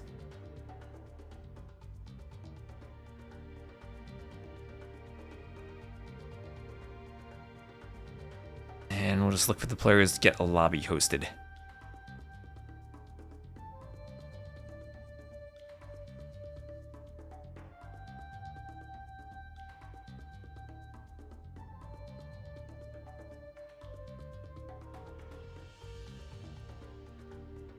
So, thanks everyone for watching on Twitch, on YouTube. Glad to have you here. And we're going to have a couple more smaller events over the next couple of months before we get into the next year, the tournament schedule.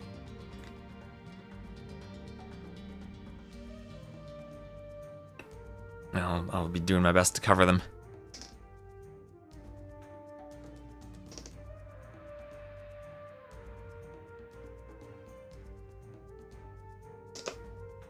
So next weekend, I think we're going to have a big, maybe marathon stream where I cover all the finals of all of the community divisions in the cartographers. So maybe a bit of a weird timing where I would have preferred to have finished it a bit earlier and have them a bit closer to the main event. But I think we're good either way. The only memory before you picked up HD was when AOC came out. Yeah, everyone who played Woobly like touched HD and was like, wow, this is such a huge downgrade. There's a lot of behind-the-scenes drama, too, where they, I guess, fired parts of the dev team who had originally been at Ensemble Studios. So a lot of the people who... I know Scripter had a lot of problems with the way they had dealt with the development team. Was the absolute nicest person I'd ever seen comment, like, everywhere on all the patches, and was the most helpful person ever. But then a couple of posts I saw them make about HD development was just, seemed like it was an extremely toxic environment there.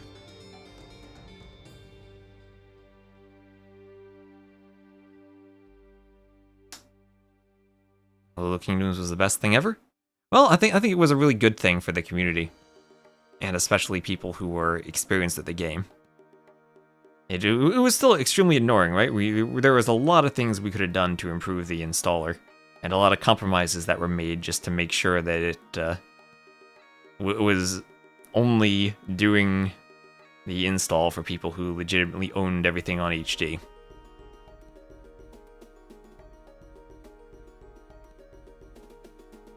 Follow Sandy Peterson on Twitter. Yeah, Sandy, he has some tweets, that's for sure. Feel Will Look Kingdoms was the thing that helped AoE2 grow the most. I feel like the thing that helped AoE2 grow the most was the spectating features from the user patch. Just being able to watch the games without needing to, you know, in the old days, you would co-op and share someone's player color and spectate only from their point of view. Or you'd have to cast recorded games, and the user patch just unlocked, with Rubly combined with their lobby system, the ability for everyone to spectate games. And that's really how I think the Twitch scene was able to take off. And the YouTube scene too.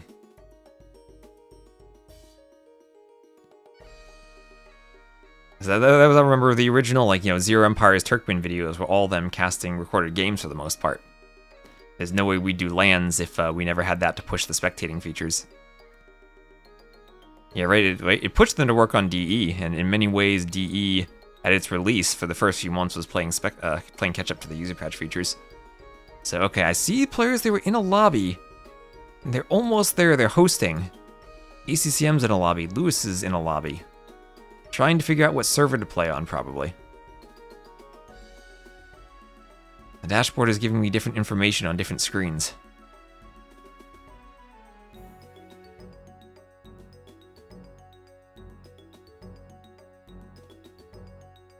Hello, Nego Drama. How are you doing?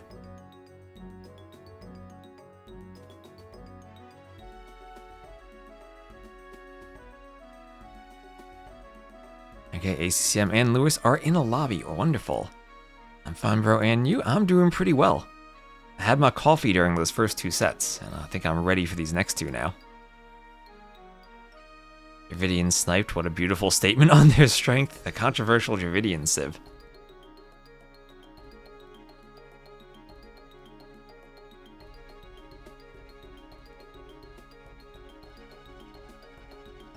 You learned the Zero Empire's Fast Castle build? Yeah, I know a lot of people got into AoE2 from his Fast Castle tutorial scenario. The first build order I learned was from the Illuminate channel. Before he even was Resonance 22. It was like a Skirm and Spear rush against some AI. I learned that, and I learned like a Skirm Spear rush, I think, from AOK Heaven. The first thing I ever did when I played AoE2 when I picked it up again was write an AI script. I remember I just had my wisdom teeth taken out. So I would write the script for 15 minutes, and then I would hold ice on my face for 15 minutes while watching it play. Missed 2 full sets, at least you were sleeping. Sleep is good. So players are in the lobby now. They've been hosting and rehosting this lobby repeatedly. Hopefully this is going to work. Elephants that don't heal? That's true, Dravidians do have the healing elephants. Also, I gotta say, I've been using this wireless mouse now, and I have absolutely been loving it. It is so much better than a wire. I've been talking about how my previous Razer mouse had issues where the scroll wheel would scroll 1 tick in the wrong direction, and I saw that was a very common problem with Razer mice. So I was going to get a new mouse, and then I saw that there was a new version 4 of the Death Adder coming out next month. So as a stopgap solution, I just went to my local Best Buy and got a $30 Logitech mouse. So now I'm using the G305. It's not rechargeable, it has a single AA battery in it, so I don't know how long that'll last. I was told 250 hours, which sounds kind of short for considering I've played 10,000 hours of DE, but we'll see how long it lasts. Bugay. Yeah, Bugay the Great, he works for Forgotten Empires now. He's actually still around. Okay, so game failed to launch. I'll restart DE.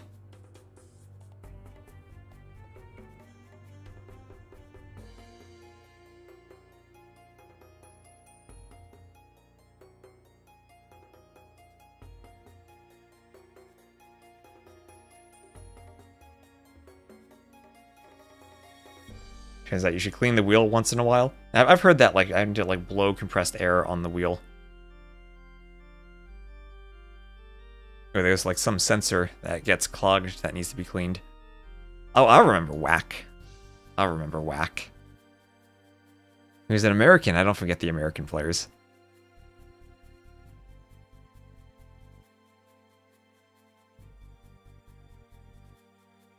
Okay, once more, attempting to load the game. You still won't get me, wireless mouse propagandist. You're a wired mouse person, Vanilla Donut? Yeah, Whack was Viper's friend. He was an American. He helped Viper when he was starting out. Okay, and we're gonna get started on Bozzy Random. Lewis will be blue and ACCM will be cyan, so I'll put Lewis in the red. We got 30 seconds to spec delay, and then we will go. Okay, I got the pre-roll ads disabled for 53 minutes, so I think we're good.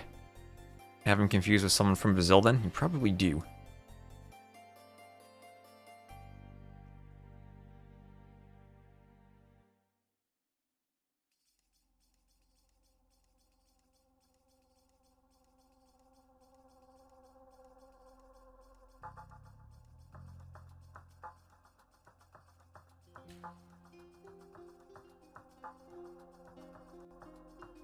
And here we go. Oh gosh. Well, what is this, Bozzy? They start with a bombard cannon, Jean de Lorraine, and black terrain masked with the snow. What is this? All right, hold on. Let me set the scoreboard up. This is the best of 5. This is the Heaven and Hell semifinals. And we shall put Lewis in the red to differentiate him from the cyan ACCM. So, oh gosh, they start with 3 Jean de Lorraines and a palisade wall. Okay, so right away we're gonna have some bombard cannon micro, ACCM grouping up all 3 of his. It'll be Spanish versus Italians. Do either of them get a bombard upgrade from the Dark Age that applies? See, Italians get cheaper bombard cannons. I guess that doesn't apply for the hero unit. Pyrotechnica won't be in. Condottieri will be nice, but those aren't until Imp. Take that, Skirm meta. So welcome to Bozzy Random. There's also Walled Hyper Random, so there are a couple of random maps in here. Not sure if this is supposed to be a Heaven map or a Hell map. Maybe this is Heaven? I don't know. Your palisade walls are not going to protect you from 3 hero bombard cannons. Plus 100 against building, ships, melee, stone defense. Plus 1 against camels, of course, because why not? Can they target fire trees? I don't believe they can chop trees, no. Definitely Hell? I don't know. I look at this map and I think it's Heaven. Okay, so far everyone dodging all the shots. So, the dodgeball, the actual tournament now. If I were Lewis, I'd be really careful around sticking on this hill.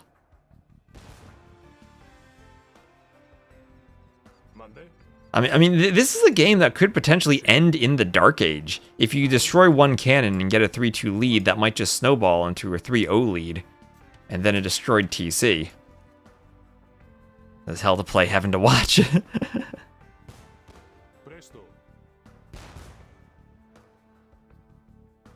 They have less blast, or are they just that good? Do they have a blast attack? I mean, they might not. Like, this was like... Oh, wait, 1 goes down, 1 goes down. I'm looking at the stats. Well, now it doesn't matter as 1 goes down. And this was a hero unit for the Joan of Arc campaign. It does have different stats. It's less HP than a bombard cannon, I think. He regens 30 HP per minute. Okay. 14 range. Wait, that's more range than a cannon. Okay. There's Jean Barreau, I think. He might have been the one with the less range then. They were different heroes. Okay, and ooh, that just... I guess there's no blast radius then. Capture radius doesn't show it. So it has to be direct hits then. Okay, so ACCM microing like a madman here. Yeah, there's no blast attack.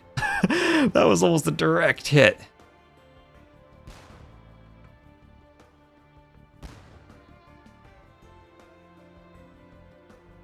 ACCM sending 1 cannon to the side.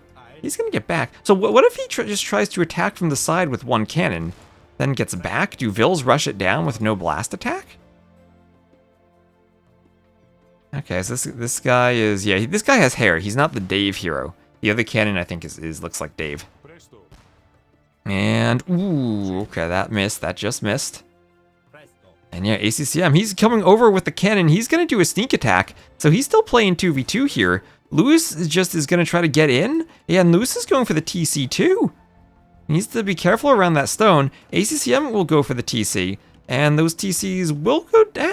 Doesn't do all that much damage, only 200. Yeah, and ACCM realizes there's no splash damage, so he can just race with the Vils.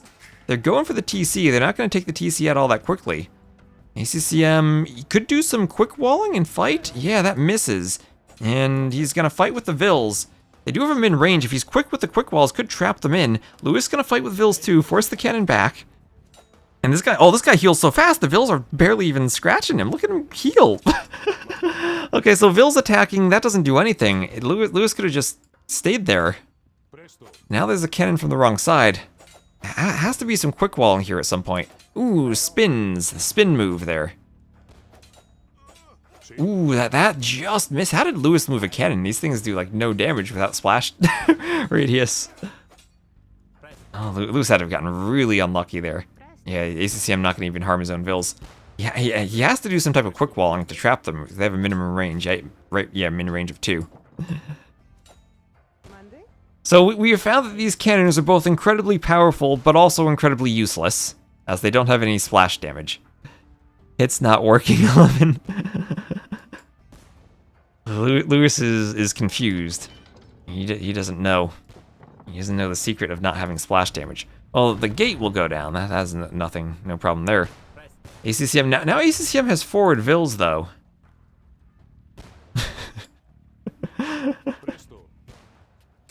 Lewis adding in a lot of farms. Just cover up the black area with farms so it's easier to see your base, I guess. Oh, the Spanish one shoots faster? Gunpowder units attack 18% faster. So attack delay 0.21. Attack delay 0.21. I don't know if that applies to the unit, though. It might not apply to it. I think capture rate would show a difference in the stats if that were the case. Why does ACCM have 3 and Lewis has 2? Lewis lost 1. ACCM got a direct hit on one of them. That is why. Oh, that's right. I guess there's no reason to repair the Vils because they have 30 HP. I mean, they're a hero unit. I don't know if they can be repaired. I don't know what that would cost, even. Oh, ACCM finally loses one. He finally loses one. Lewis finally with a direct hit, and now it's 2-2. ACCM has lost his cannon advantage. Oh, Titanic. Lewis almost takes a hit. Just gotta shoot and hope to be lucky, I guess.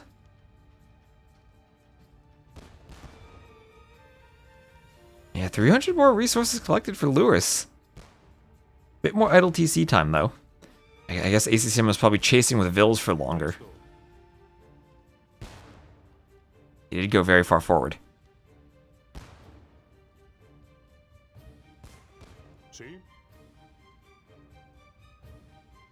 Why does neither player just make knights? We're on the Dark Age. We're in the Dark Age.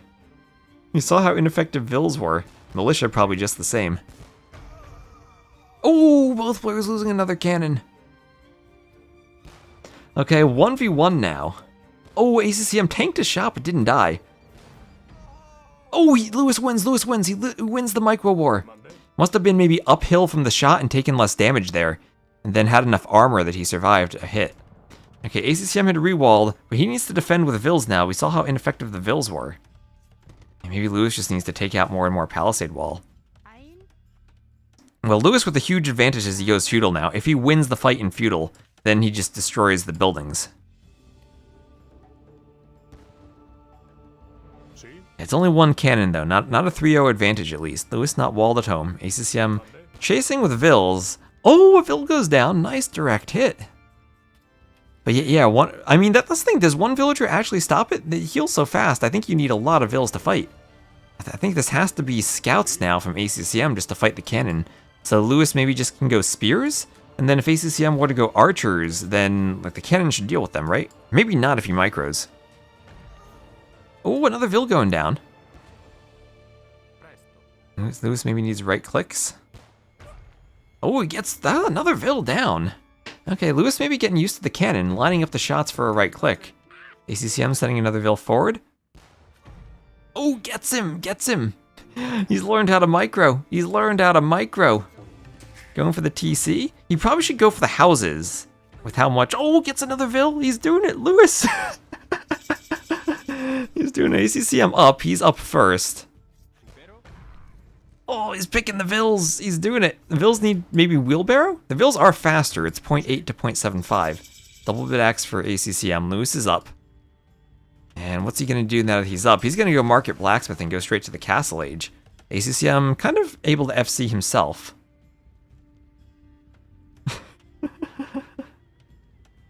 Oh, this map is amazing. Line up rush militia. I think the militia would be just as ineffective at killing the cannons as the Vils are.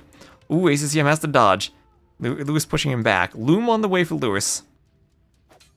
He can line up a shot. ACCM trying to dodge. Ooh, he does dodge successfully there. Can he get back? Can he get back?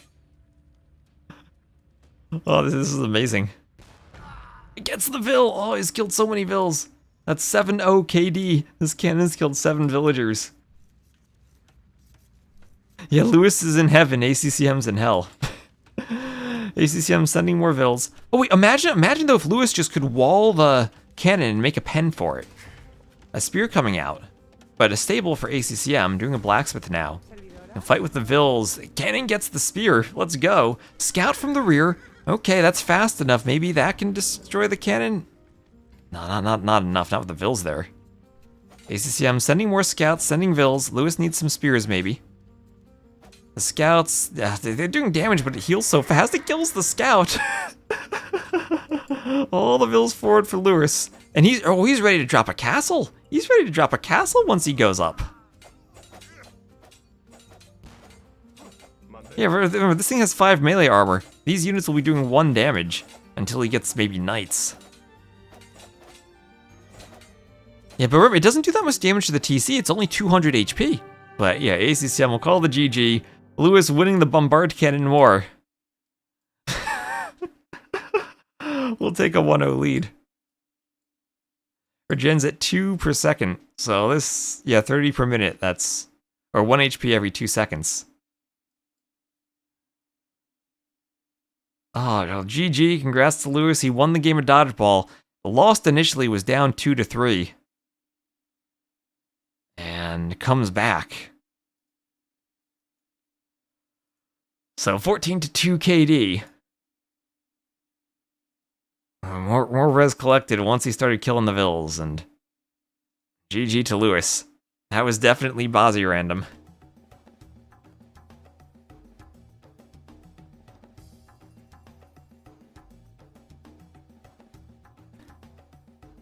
But there is a win for Lewis. Winning Bozzy random.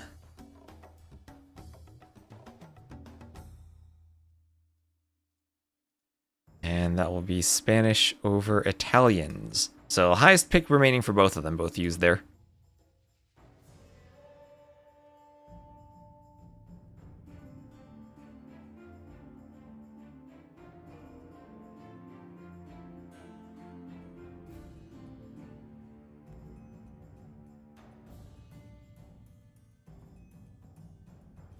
And let's see what's next. Hyper random wall. Let's go. We might get another crazy map. Hello, Major Blazer. Good evening to you.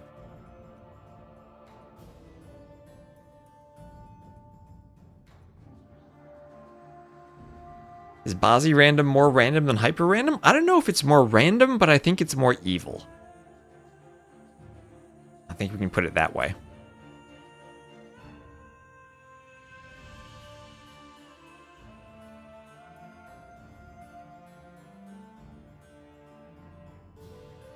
And they are launching.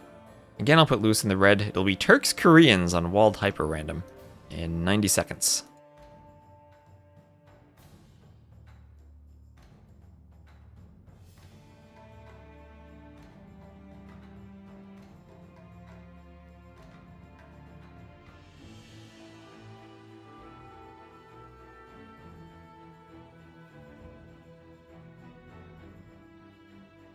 Love the maps in this tournament. They all look so fun. It's great to have maps, tournaments on crazy maps.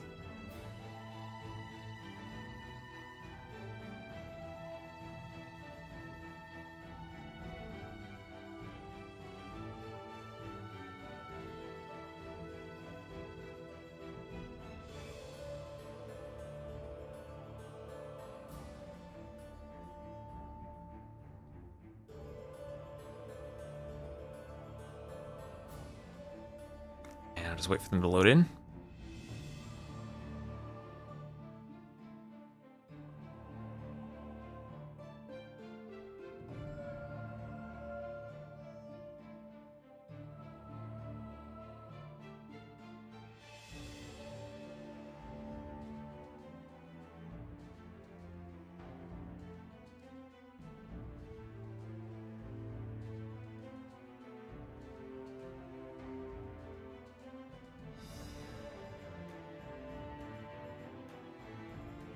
And C, D, E, can we load?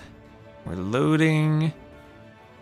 And will this be successful? Yes, it will. Let's go. All right. So Lewis will be playing as the Red Turks to the west, ACCM as the Cyan Koreans to the east. Map a bit uneven. ACCM has some more backspace, I guess, in his wall. More forward, but I guess that's okay. Feels very similar to a map we saw the other day. But this, we will go from Bazi random to hyper random. And Turks Koreans. Not sure which civ I like more here. Extra stone on that stone mine. Extra gold on that gold mine. Holy gold, that'll be great for the Turks. They need their gold. Entertainment of drafting could benefit from 1 to 2 mandatory random civ picks. You know, I've never thought about that. Maybe you start the draft with each player getting, like, 2 random civs, and then they can fill out the rest of their draft. I'm sure players would hate that, but that might be interesting. How much food is on the boar? 300, 400, 400. So overall, more food than normal on those boars. Are there extra boars that can be lured? Ooh, in the corner. 500 food per boar in the corner there for Lewis. If he notices that, that would be great for him. The snow leopards there could be scary. But wild Bactrian camels have a lot of food on them. Those are just reskinned deers. The pigs have food on them. Okay. Things in that corner are looking kind of crazy. Just a pair of snow leopards over there for ACCM. He doesn't have such an abundance of food. We have more boars somewhere else? More pigs down there. Looking for if he has extra food. He has some mouthlons out there. Does he have boars anywhere? Oh, there we go. Up there. There are his extra boars. I think he only has 2 there instead of 3. But also a couple of mouthlons there.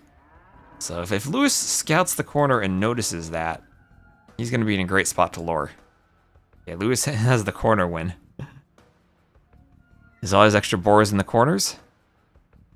Well, extra berries here for ACCM. There's only 70 food on them here. He's never going to mill that.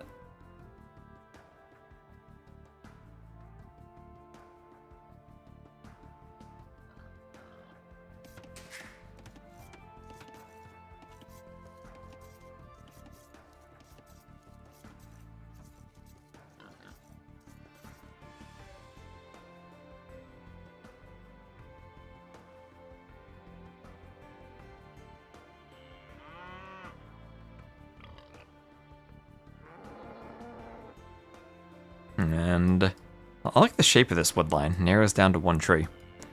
Some more scouting from ACCM. I like how the mini-map goes crazy over here with the terrain masking, too. That's kind of cute. So, extra berries out there, but not much food on them. Lewis says he's scouted the corner. Hasn't scouted the corner. Sending a pig there now. Maybe we'll find it. How many relics? 3, 4. I see 4. So, 1, 2 for Lewis. 1 in the middle, maybe slightly closer to Lewis. And then 1 over here for ACCM. I don't see any more. That's all the ones I see on the mini-map. So, 4 relics. And Lewis did use... Oh, he didn't scout the corner. No. Hopefully he goes there. He sees a camel. Maybe he should realize there's food there on the camel. But no, he's going to scout the back of this wood line maybe, or just bringing the sheep back, bringing the pig back. Oh, he just missed scouting that. Oh, poor Lewis. ACCM didn't scout his boars either. Well, I guess you don't scout. You don't start with a scout on this map, so hard to scout. Oh yeah, we saw a similar map, but it had 25 relics guarded by Gaia in the middle.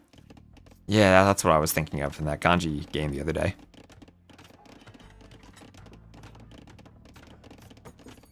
So mining camp going up for ACCM. And he'll be going to the gold. 18 pop up too, he's going up fast. These are normal stone walls, they don't have extra hit points. Not exactly arena, but maybe we see some clown strats.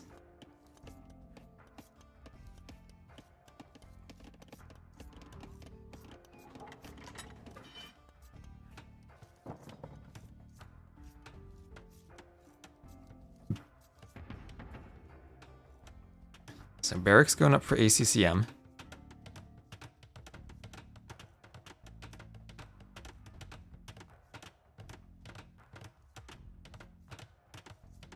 Good old Trush stopped by one tile of wall.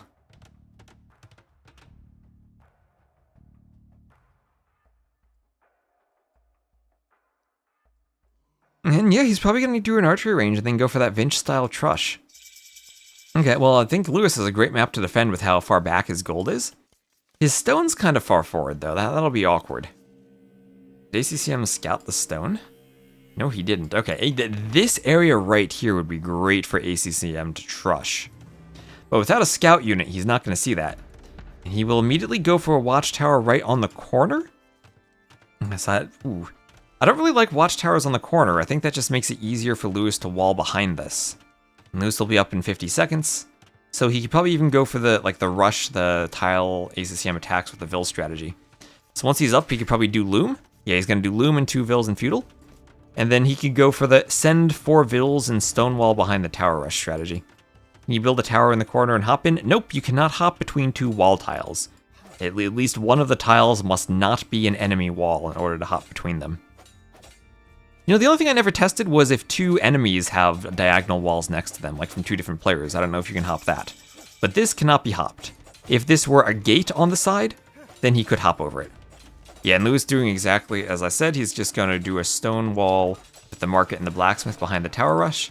And if you look at ACCM's line of sight, he still has not seen the gold in the stone there. So, not the best scouting from him, but perhaps can be forgiven considering he didn't start with a scout unit. Although now maybe with the archer, it's time for him to scout. That might be what he's thinking of doing here. Maybe just want to try to harass the Vils on the range. Yeah. Yeah, there hasn't been a change made to that mechanic. It's exactly the same as it behaved in AOC. The only difference is that gates now spawn in the middle of walls instead of in the corners. That's the only thing that changed. Yep, deleting with the palisade is still there. You have to start constructing the palisade. You can't just delete it from afar now, but yeah, that's a thing.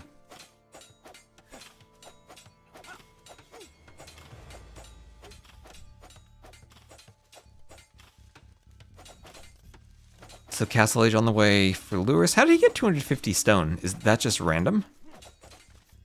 Are the starting resources randomized on hyper random sometimes too? Looks like the same for ACCM, so maybe he started with extra stone. I didn't even notice that. Do I need to look at the starting resources on hyper random now? And Wonder works just as well. That's true. I don't think you can build a Wonder in the Dark Age though. And the Wonder quick walls were great for those Alcatraz scenarios, but I don't think we see them in normal gameplay. They both started with 290 stone. Okay. And Lewis then spent stone on that stone wall. This is where Lewis could do a tower on his way up, and it might be a bit greedy not to invest into that. ACCM will try to break through, and break through he will against the Feudal Age wall. Yeah, Lewis a bit late to react maybe. He's going to try to house wall behind it. Oh, but then he's got to rely on the hut. Never trust the hut. That's what Dave's taught me. Chop a bunch of stragglers and clear 5 by 5 of them. How do you chop the middle of the stragglers without clearing the outside ones, though?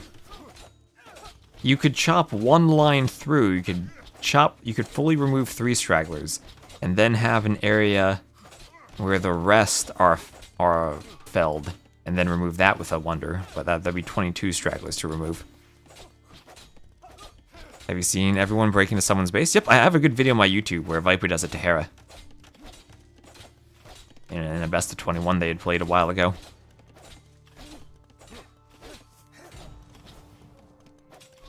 You're assuming they're scattered. It sounded like you wanted me to clear 5x5 stragglers.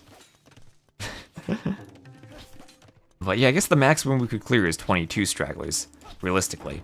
Okay, rewalling has worked for Lewis. He's going to get out a mangonel and force this army away.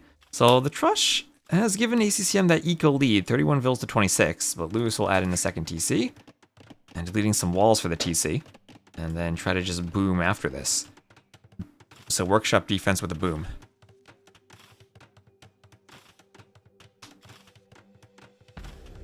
As 2 more towers go up for ACCM.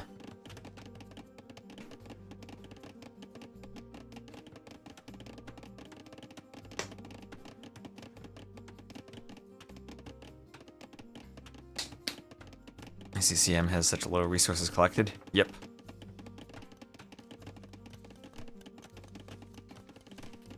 Well, kind of interesting, right? Because he's tower rushing. That's because he sends 4 vills forward, and they're not collecting resources. And he's not quite made up for that with a higher vill count. And he will temporarily have a higher vill count since he's staying in the feudal age longer. But Lewis then will make up for that by the fact he adds the second TC earlier. But then ACCM will have more vills working as he advances to the castle age. So just different eco setups here. Interesting second tower placement. He's just trying to keep the forward vills alive here. He's trying to keep forward units alive against mangonels. Couldn't go more forward with it, and mangonels on a hill are going to destroy a feudal age tower. Oh gosh, look at that. That tower is going down like it were paper. Oh, he's trying to target the archers. He gets one of them. And there goes the tower. Maybe he could attack around and try to get the scout. Yeah, lots of investment from ACCM. For sure, a lot of investment from him.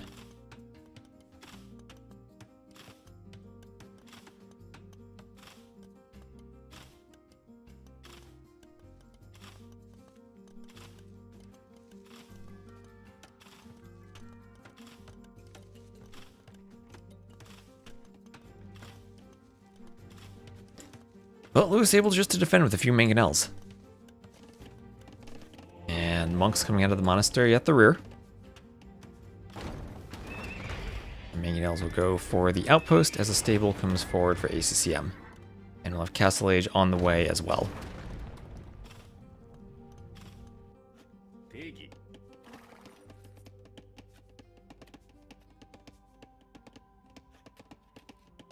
Can scouts run under that second TC? Oh, they certainly could. They certainly could just run through the deleted wall, too. I mean, maybe a chance for Lewis to delete farms and quick wall if he wanted to trap them, but even that would be expensive, deleting the farms. So more mangonels now, still attacking a feudal age tower. Don't have the hill bonus, but a scorpion there. They just need a good attack round. And that was a decent one. Repairville's going down, but so are the archers, and ACCM didn't destroy any of the siege. Just lost his army. The archers try to hop back in the tower. Scout from the rear. It's up to the scorpion to clear that. Up to the scorpion or maybe a well-placed attack round. No spears for Lewis. ACCM just trying to micro the scout. Attack with the Vill. Oh, maybe rushing? And that tower will go down. A Vill killed. And goodbye tower, goodbye forward map presence for ACCM. As he's now going for the stable. Lewis could maybe think about rewalling that, and he has. This is now walled up again. He's going to try to take out the stable, stop the scouts. This is the danger of moving out on the map with the mangonels. Scouts can pick your forward. And now the mangonels and scorpion will go down. Oh no, they won't! Beautiful attack round from Lewis! He gets both scouts! The double attack round at the same time. Both scouts go down. Both mangonels stay alive. And that stable wants to produce a knight, but there will be a monk out in time.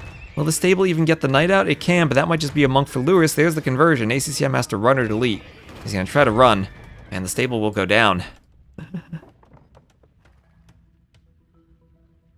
Perfect micro from Lewis. No spears, no problem.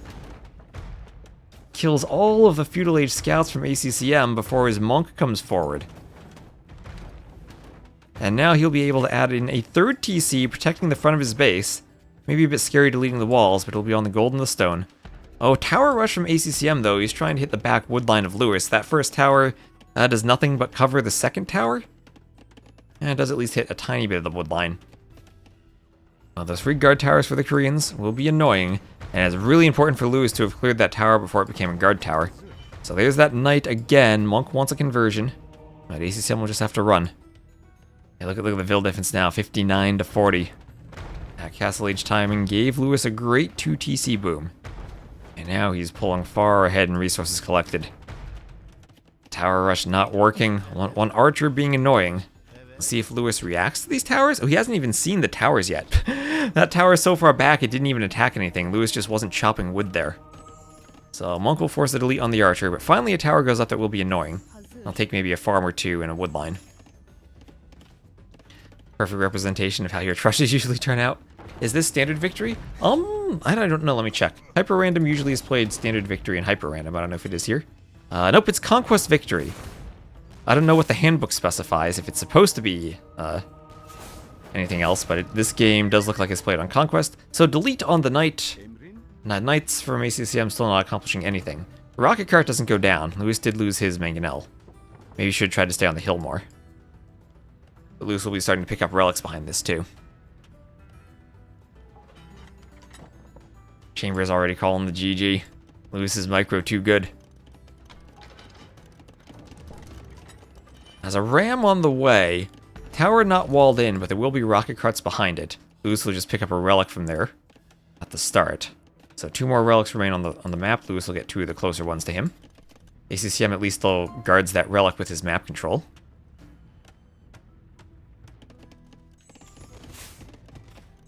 Four walls in the back by that wood line. And this is, oh, Lewis is just saying, who needs walls? I'm gonna play like a hamster and castle time on the front.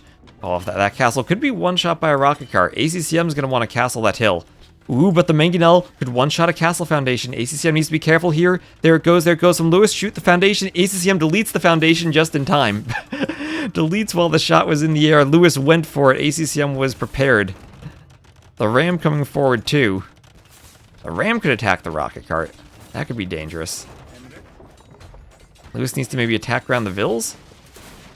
Ooh, loses the mangonel. Now ACCM can do the castle, but Lewis has his own castle up. He can start doing janissaries. Oh, imp on the way for Lewis, and this will just be trebs and cannons then once the Turks get up.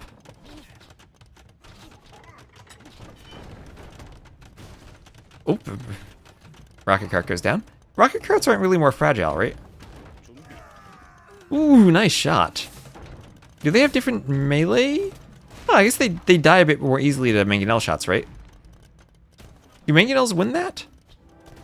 So castle denied, and I think this will probably be an imp GG. As soon as Lewis hits imp. Hope he doesn't lose the game? What does that mean?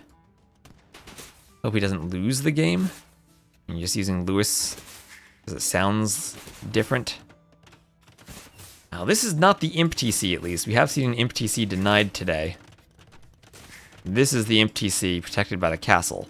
A forward TC, though, but second castle on the way. Rocket cart shooting. Doesn't get the Vils. They need more time to shoot fully, so they have usually have started moving. Oh, okay. Didn't think about that, but you're right. That's not much time, right? That's just like a fraction of a second. But you're right, I have seen them move before the entire volley shoots before. So even a fraction of a second can matter there. And we'll just see double castle treb production right away from Lewis. Along with a cannon, probably. Just whatever he has the resources for. Whatever he has the res for, he'll produce, and he has a bunch of wood safe at the bottom along with that gold. Has ACCM scattered that wood? Yeah, he sees there's wood there, so he knows that Lewis has wood. Hasn't tried to tower rush this. So we might be 10 seconds from a GG.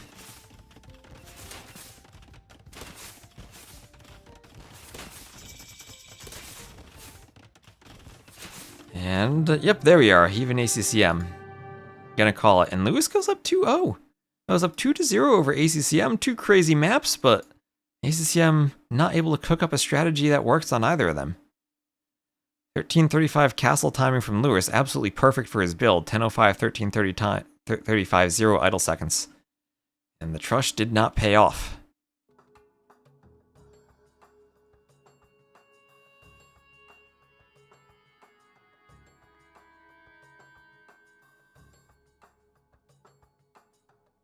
That's 2-0 for Lewis.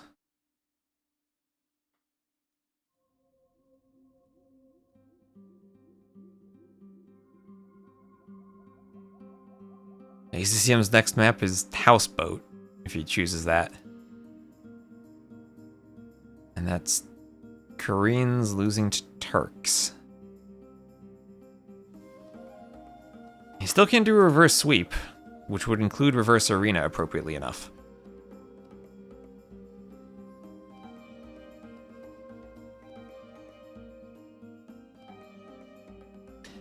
He will, though, choose his home map of Houseboat.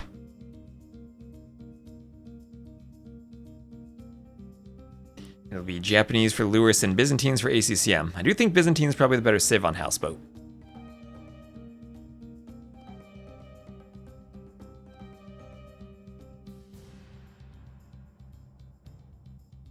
Fire galleys into Dromans will be quite nice.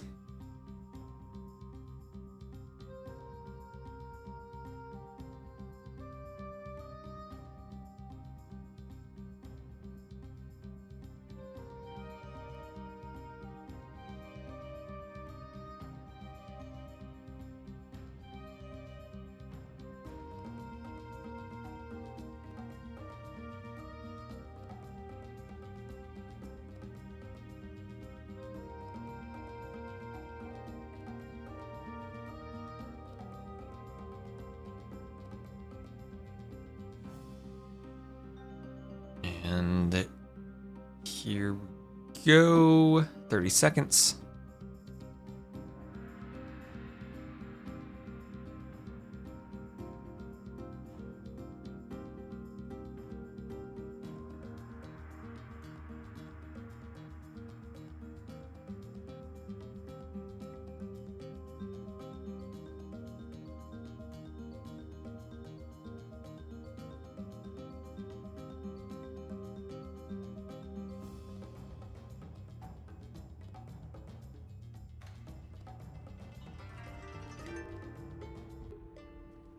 And here we are. We will have Lewis, we'll put him in the red. He'll be playing as the Japanese to the northwest, and ACCM will be playing as the Byzantines. He will be in the cyan to the southeast, and the game is paused for a moment.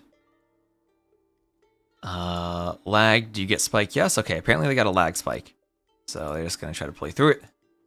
So lag spike on Houseboat has to be absolutely devastating. If not, we can re. So we'll see if the lag fixes itself. Oh, I can feel the lag even in Capture Age. So Japanese Byzantines.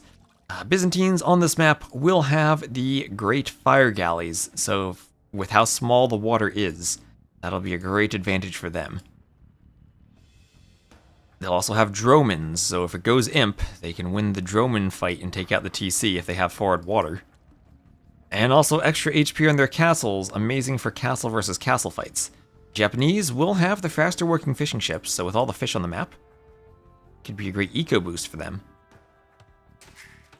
Army composition, navy composition wise though, I favor the Byzantines, and also their cheaper imp can be insane for the sudden death 1 TC situation.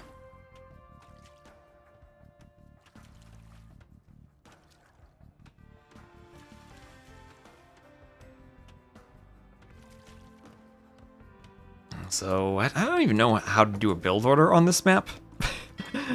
Well, they'll try to figure it out. Oh yeah, you can also put the sheep on the transports now, the pigs, and move them back and forth, ferry them to the TC.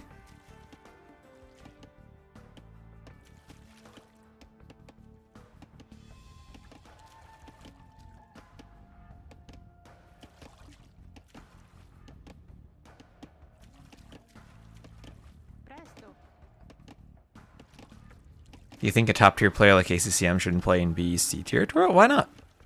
ACCM plays in pretty much every tournament. I'd wish more top tier players played in those tournaments.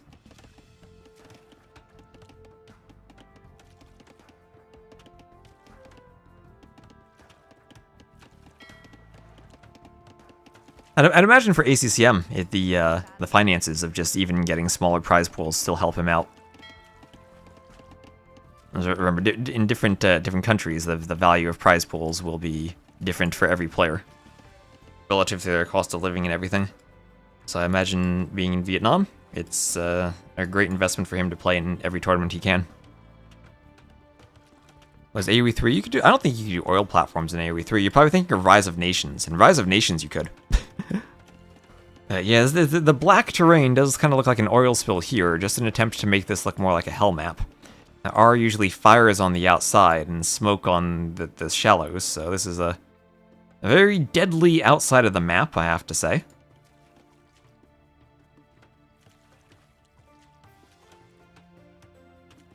Did someone just imply this isn't the most prestigious tournament? This is the most prestigious tournament going on right now, I have to say. I guess there's this in the LingHe Cup. So. Yeah, oil spills. If only you could, like, ignite these with your fire galleys and do some type, or a demo ship, do some type of, like, huge area of effect. Boom. That would be cool. Thinking it gives players who don't top 8 S tiers could have more of a chance to shine? Well, not all the top players always sign up. I mean, we do have Lewis leading 2-0 in the semifinals, right? Well, that's a bit of a different setup.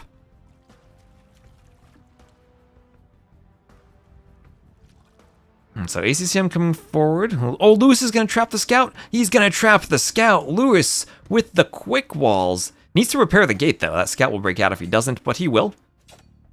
And with the quick walls, traps ACCM scout. Could transport in with his own scout and maybe a couple vills and just try to fight it. That'd be nice. Well, it'll cost a bit of wood for the palisade gate. But yeah, I think the transport strategy and fight will be nice for him. Just clear the scout. Oh, don't open the gate! Don't open the gate, Lewis! No, no! You can lock the gate while it's under construction. Oh, poor Lewis. Doesn't have loom on the vills. Oh no, disaster. Lewis, just save your vill in the transport. Save your vill in the transport. Oh, the transport's right there. Will he get he gets the wall up though. He gets the wall up. Oh, Titanic from Lewis. He's gonna move the vill to safety inside the wall and build a house. He had the masterpiece, but then he Titanicked. So, doing loom now. Loom before going up. Doesn't have as much food even as the Japanese.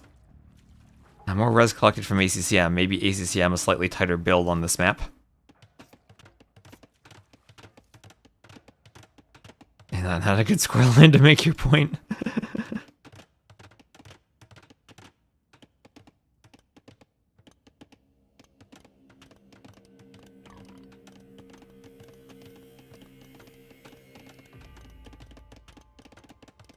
So Pagan's gear sitting in a transport. Vill's going to chop wood on the wood line.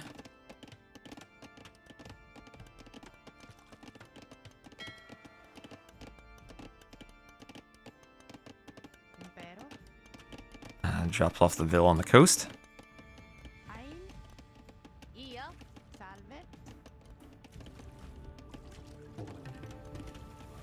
And house and walls going up. Dock, though, from ACCM quickly walls in the vills.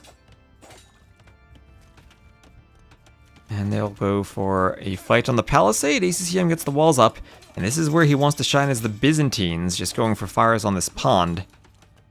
A transport ship over here from Lewis. And that transport's actually important, because here ACCM would have a chance maybe to delete these walls and try to get another dock up. The transport ship can block that. It can just block the dock. And now that Vill is basically trapped. And militia coming back from Lewis. He's going to do another dock himself.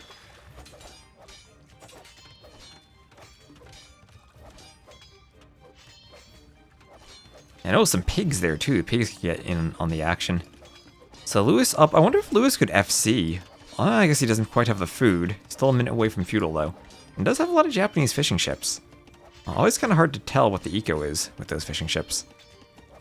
You have a Byzantine dock on your pond is no good. It will, however, be 3 docks for Lewis. Fire Galley will chase the transport away, and now ACCM can go for that second dock. And wall the vills in, that's perfect. That's exactly what he wanted.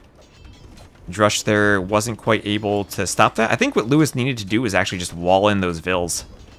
Then prevent the next dock. That's something I always tried to do when I was playing Nations Cup on Golden Lakes. if someone went for a forward dock, my goal would be wall in the vills, and I could go 2 docks versus 1. And be safe.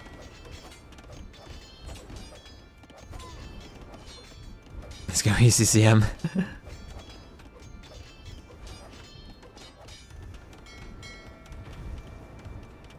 Ooh, the vills almost escaping. Deleting and trying to run. They're gonna run for the cover of the fire galley, but they'll be walled in. I'll have to palisade chop through that reed. Now, he knows how to masterpiece. He knows how to masterpiece. Misplaced the palisade, though. And Lewis, I think, will be able to wall him in. Well, actually, he is trapped now if Lewis does the house and the tower. So the tower will wall him in. He could transport ship if he wanted to escape. But right now, they are walled. And he needs to break through. The tower will... No, the vills can stand outside the tower range. What is... Oh, I think the tower killed the vill there? Yeah, tower killed the vill. Don't know what was blocking them from walking there. Maybe he just needed to alt-click and avoid attacking the building. An epic sea dragon, hello. Hello, hello, hello. Hope you're having a wonderful day. Nice to see you around. So, ooh, the transport low HP for Lewis, and ACCM docking the other side of the pond now. These Byzantine fire is really scary. So far, so good, thank you. I mean, am I incredibly zoomed in? I'm just zoomed in because I'm watching the single fights. So, well, zooming way out lags it. Zooming here is fine. Oh, that's right, ACCM joined Wonders. Yes, ACCM did join Wonders. Lewis's former team.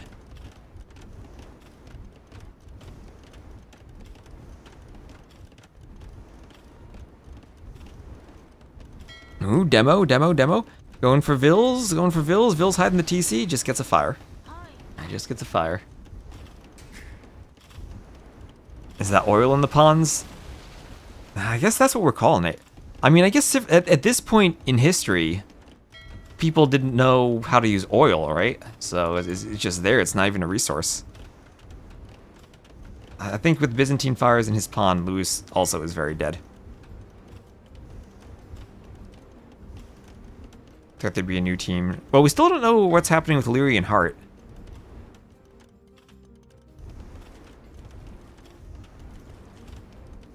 So, okay, this could be a good demo. Bill has to run. How do fire ships work without oil? I don't know. I don't know how Greek fire works. I'll have to ask the Byzantines. That fire goes down. Now Lewis is looking less dead. He had enough fires to clear this. But still, there are 3 Byzantine docks on his pond. Slightly extra HP on the Byzantine buildings too, so that's extra scary. And all his vills here are going to be idled because they're at the center TC and he doesn't have a transport. And there's nothing left resource-wise for them to collect. Still waiting for more demos from ACCM, but he's trying to do more fires. Tyrant coming back, confirmed.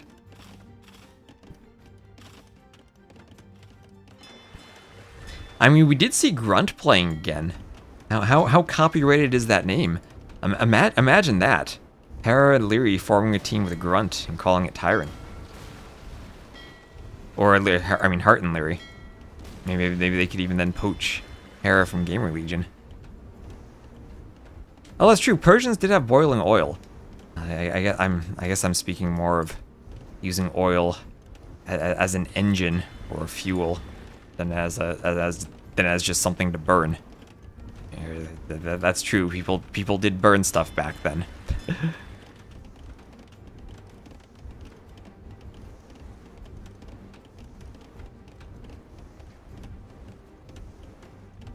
I think it's forgotten in the sense that we don't know how they did it, but we know materials they could have used.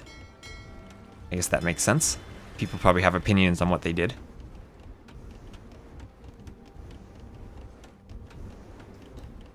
After math advanced to after trigonometry. Wouldn't that be a downgrade, though, if it, after some specific field of math instead of all math?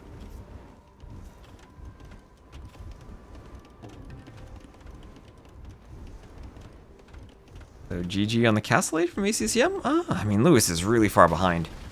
He's down by 700 res collected.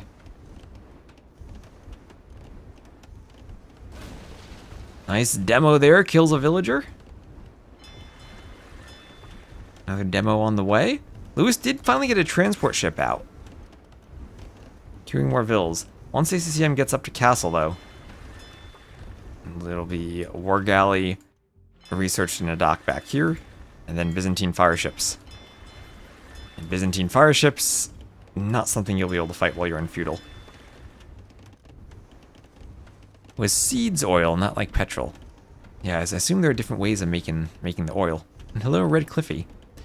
Yeah, Palisade can remove reeds, and I think that's what ACCM did down here, if you're talking about when he was trying to walk. I think he just probably couldn't right-click properly because of the house and the Palisade. I don't know, I think that probably would have been an alt-click, or an hold-alt while right-clicking situation. Maybe that would have helped him? I don't know exactly what he was clicking, though. That would be a cool feature if Capture Age could show exactly what the clicks are.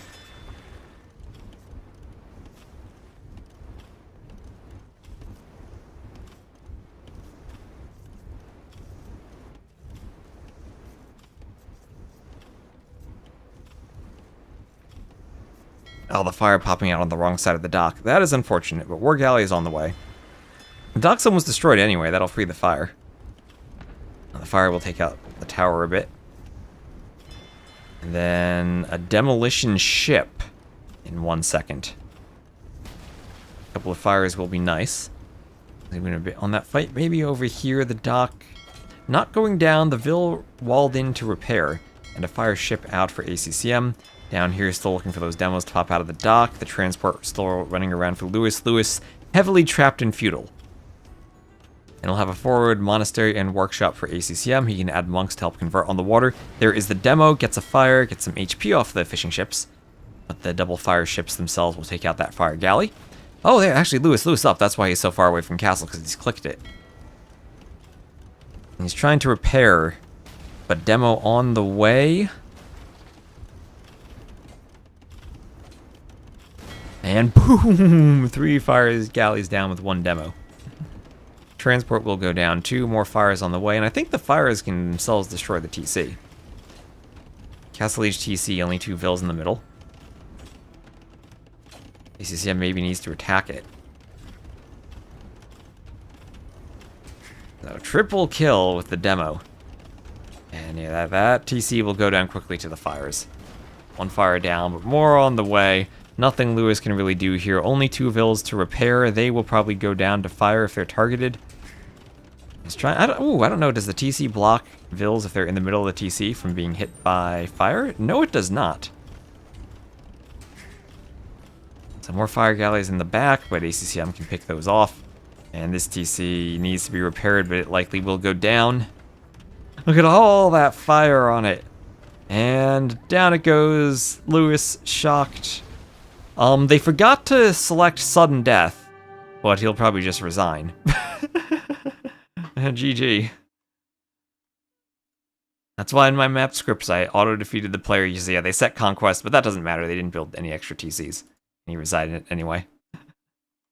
Forgot to set sudden death, but that's okay. So 30 to 18 KD for the Byzantines. Byzantines OP. ACCM gets himself on the scoreboard. Maybe starts his way towards a reverse sweep.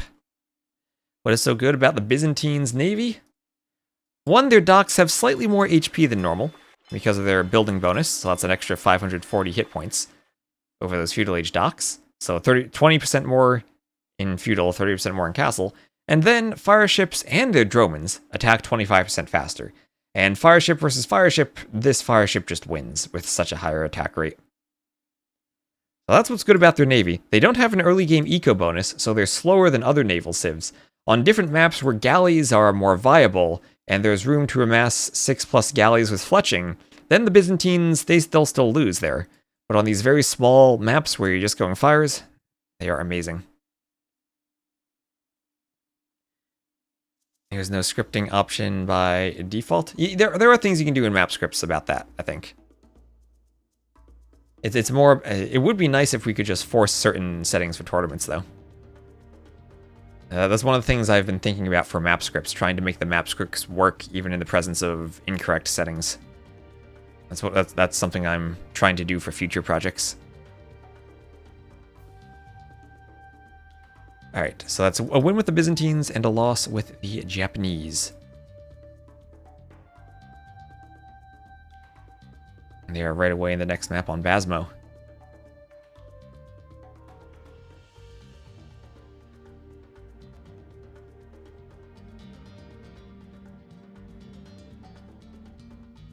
Portuguese fires even it out with the extra hit points. That does help. That does help a lot.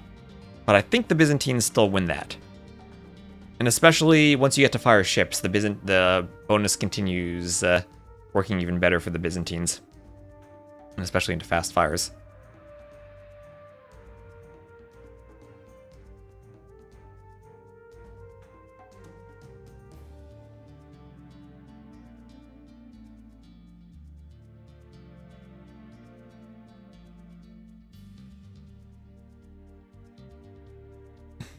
Since when is Lewis on the same level of ACCM? Since they're playing in a crazy map pool, heaven and hell, hyper random maps.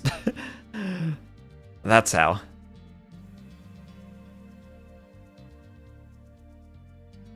Well, Lewis has been improving a lot. He's playing a lot of games.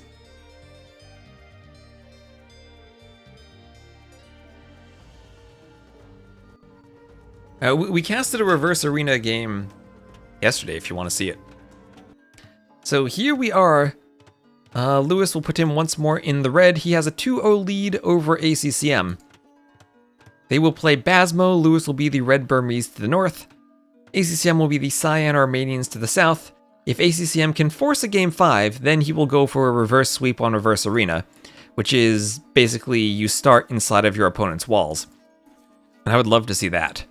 So ACCM on Basmo will start by trying to push in the deer from the outside. He is the Armenian, so he will have the option for the mule cart. Now this is the map where you start with a double wall with a road running between them. And over here you have stone with a 1-layer boundary of trees through which you have to chop to get to the stone. Lewis is an Arabia player. ACCM's like an every map player. He did win WWC. And now the deer will be pushed in.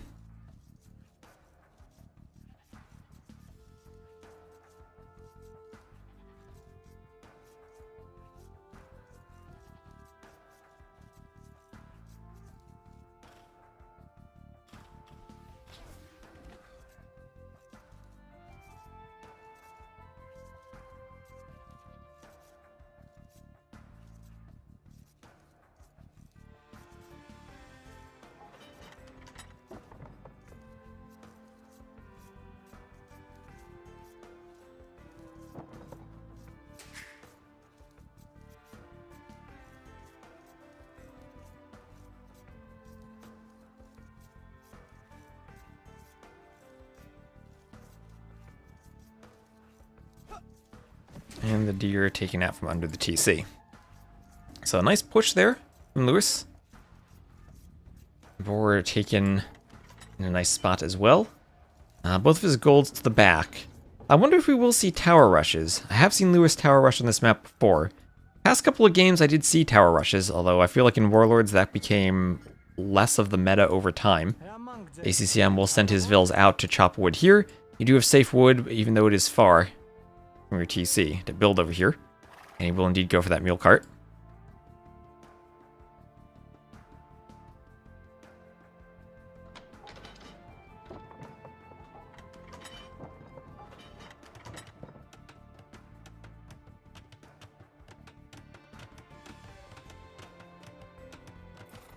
Vills will construct it on the forest.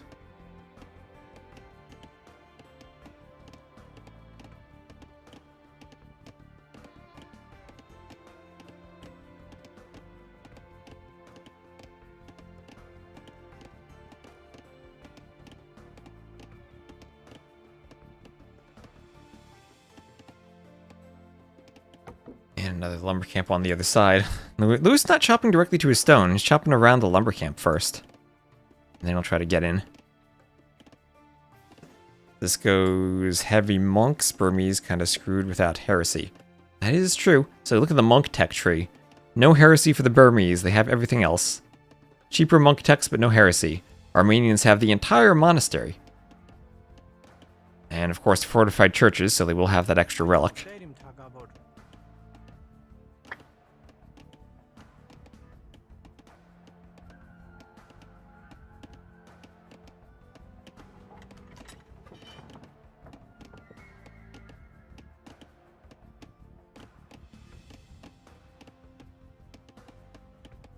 So Vils can chop the snow pine tree.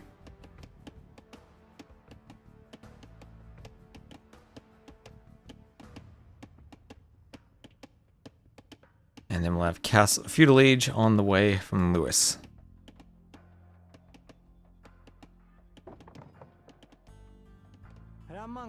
That's coming forward for ACCM.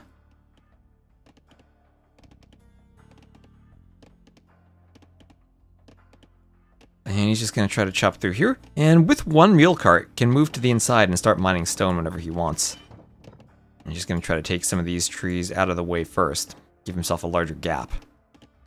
Could gate that eventually if he wanted to. So Lewis going to send Vils forward, and he is going to tower rush. ACCM not up yet. Looks like he wants to go for a fast castle. And is that an option to build a fortified church and then have the church shoot down towers? Because the church does not require any stone. And oh my gosh, here that's a scary thought. ACCM could just go to the castle age and tower rush with fortified churches. So there's a barracks, and this will be an archery range probably for a Vinch-style trush from Lewis. Churches are really strong, yes.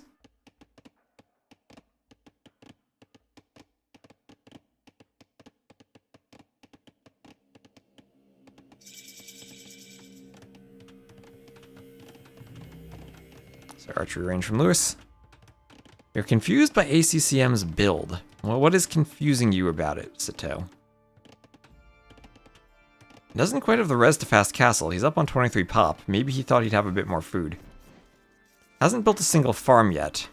He's on gold. Only 2 Vils on berries. Still taking a lot of hunt under the TC. Oh, but he's kind of far away. Maybe he'll have the food. Maybe he's just looking too early. He does feel kind of far away still, though. Won't have the gold to click up, though, that's for sure. It's a lot of wood he's floating. Maybe it's just too many Vils he sent over to the lumber camp. Maybe he was just thinking he knows Lewis is going to trush, so he wanted to get more Vils here anyway. And the cost of that is just you float more wood than he wanted to. So Loom is clicked. And he just force dropped some wood. We'll see maybe if he goes for a tower. And remember, this is ice terrain, so you cannot re-wall directly behind the wall.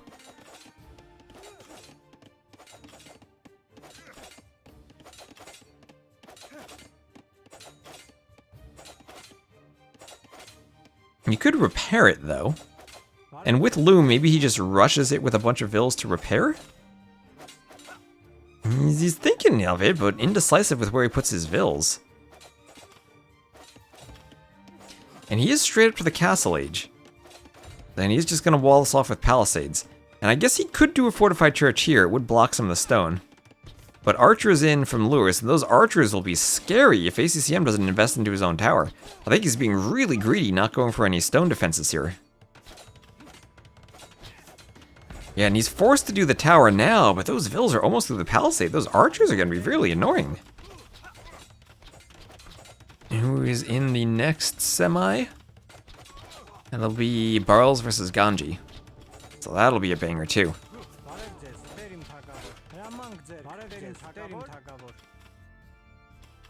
There's the tower. So that's finally what he needed. Didn't lose a Vil, but has a lot of low HP ones and took quite a bit of damage there. Lewis could maybe think about towering the outside, but at least the mule cart could go around, and this tower protects Lewis, or prevents Lewis from being able to tower in that gap, perhaps. But there's another tower. It is in range. Maybe all the towers will just prevent fortified churches, but fortified churches go up so fast. So he's not able to force another tower from ACCM. We'll delete that. Okay, and what does this tower hit? That tower still covers the stone, but is in range. The Vils are out of range, though. Tower won't hit them unless fletching comes in. Castle Age Tower will win the tower fight, though, because it has more hit points.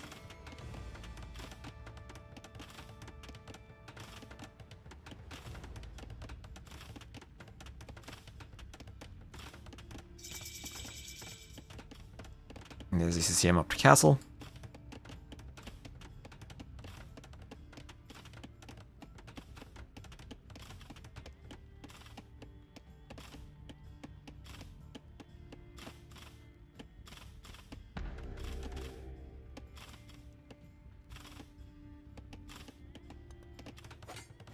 So monastery going up in the middle, or should I say fortified church.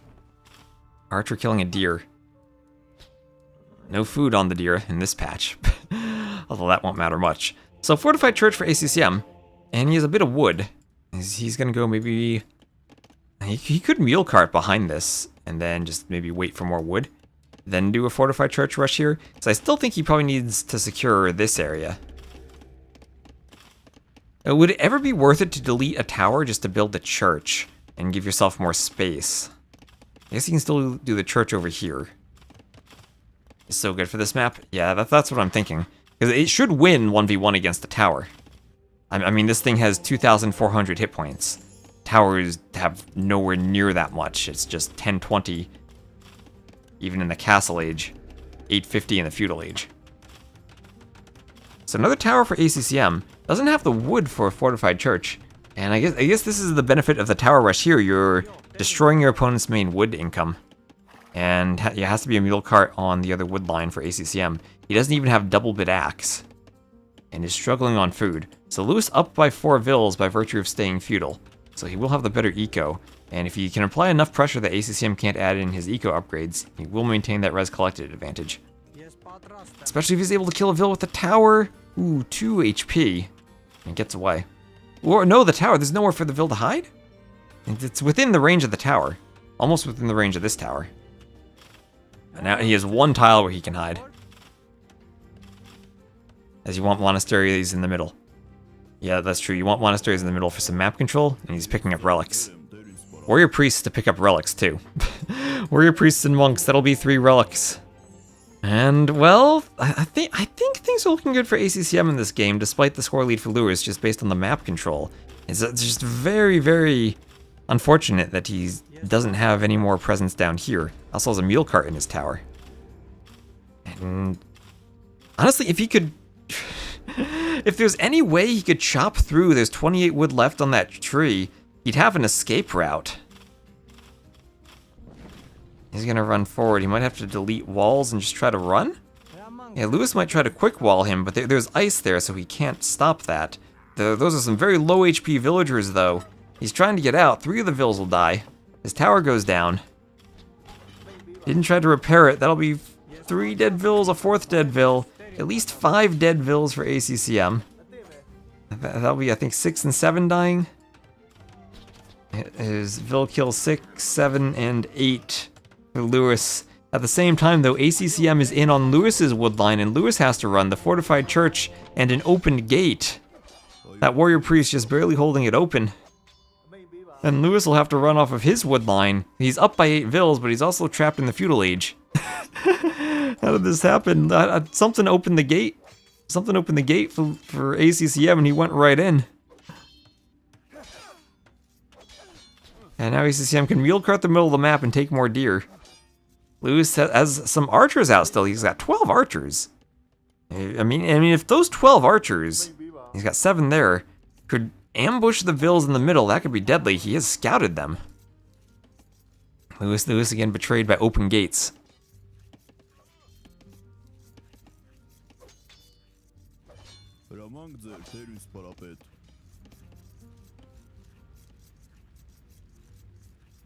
Oh, or do these things benefit from both Squires and Fervor? They have 0.98 speed.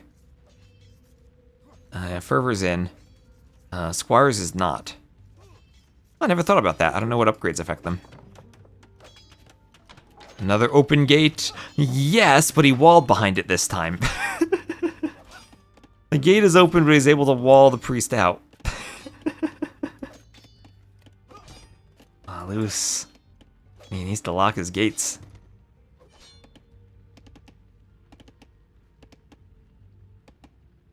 HP and speed tech for your warrior priests. Sad for Lewis, but the open gate is game over.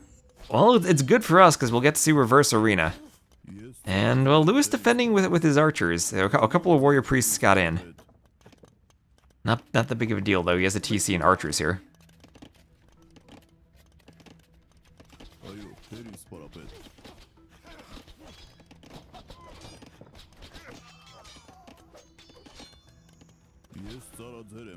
So that priest's going down. Okay, almost equal Vills, but advantage ACCM as he's in the Castle Age and Lewis isn't quite there. Neither of them have their wood lines anymore. ACCM does have 3 relics. I feel like maybe, just maybe, ACCM has a better chance to reclaim his wood line.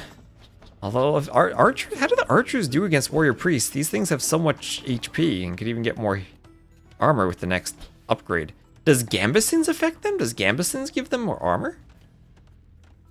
That I don't know. Militia line and fire lancers. I'm assuming that means no warrior priests. Okay. Maybe, but...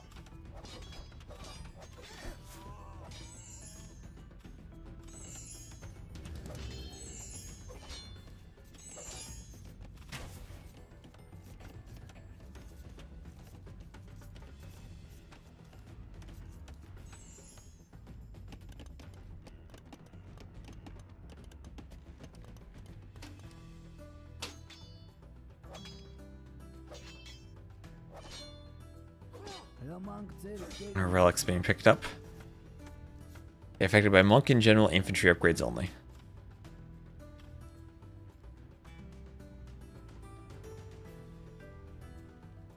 And, well, score lead for Lewis, but Vil lead, 4-0 relic lead, and hill presence for ACCM.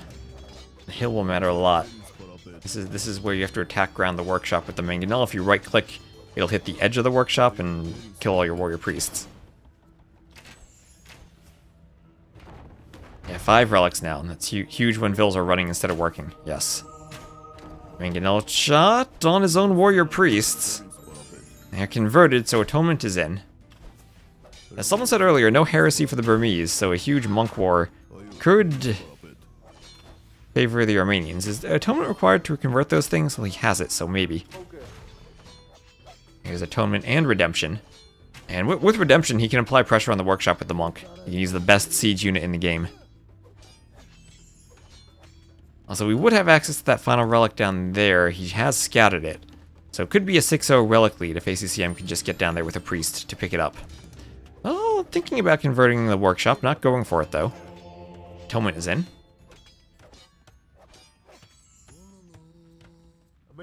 It's conversion on the warrior priest. Priest just gets deleted. As the crossbows come over. And monks will pop out of that fortified church.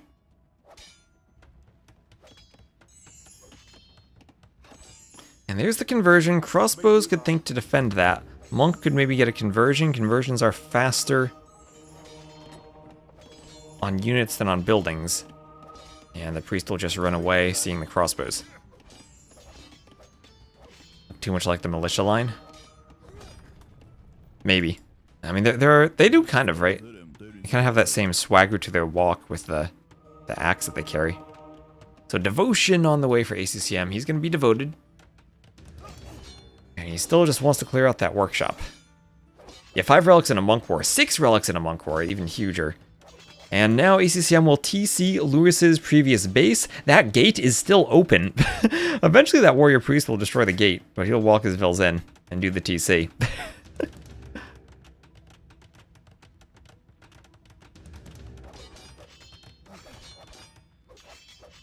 So the tower is up. How much does that tower defend? Well, the tower covers the entire workshop with Bodkin. But you could convert and heal the monk who's converting.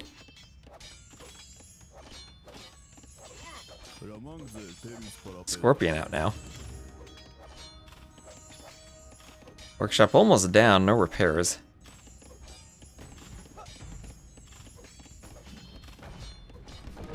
And the garrisoning is absolutely huge in the monk war because you can break the conversions.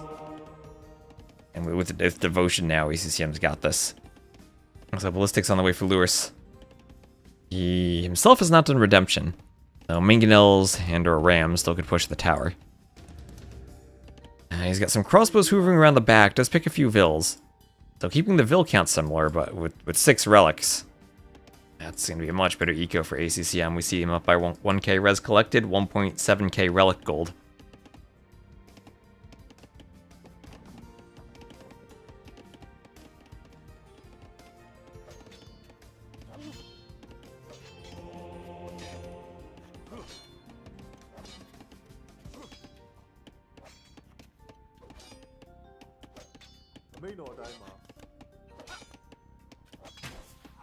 No double bit. Oh, no eco upgrades at all as Armenians.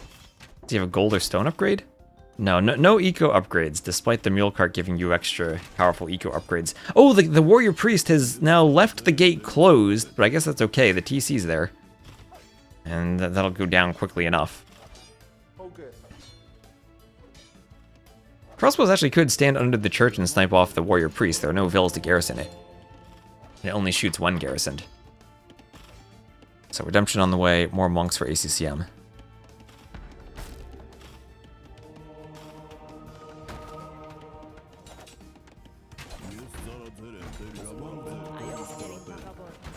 A double ram push with some repairs. Crossbows not picking off the vills. All the monks targeted. They could swap to vills, swap to monks, swap to whatever they want now. And redemption devotion now on the way for Lewis. That'll even up the monk battle. But these monks are charged. They are charged, and with that line of sight, they can keep moving forward to convert. They need to swap targets, though, before they stop, and they didn't stop in time. Some of them still targeting the crossbows, some swapping to the monks. A couple of conversions coming in. Now they play with Heresy, the Scorpion in the back. Lewis, I think, winning most of that monk fight. And Lewis with the score lead. I think that score lead still, as you say, no eco upgrades for ACCM. Those few archers and a crossbow still getting value for Lewis. Rams have to come back. And yeah, he had charge conversions, but didn't swap them properly. They lost their charge and then he lost the monk war.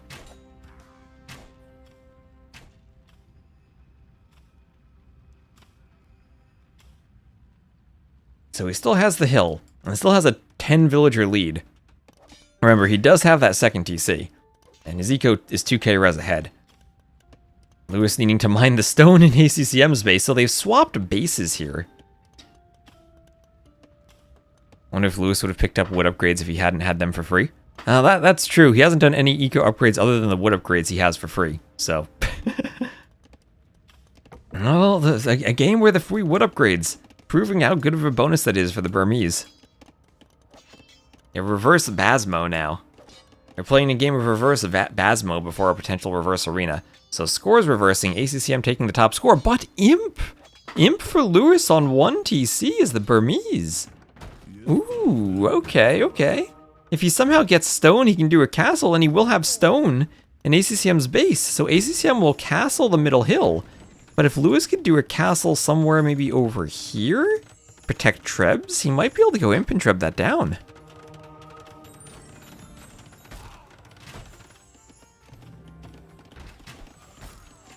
Okay, he's got something cooking now. Ram's hitting the range, Monk goes down. Crossbows will go down too.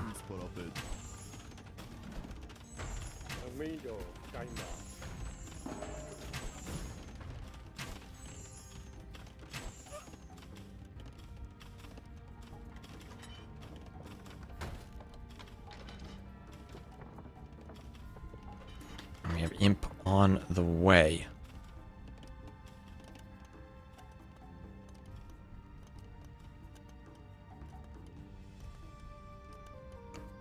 They do indeed get bombard cannons. Yes, they do, and siege engineers if they want it.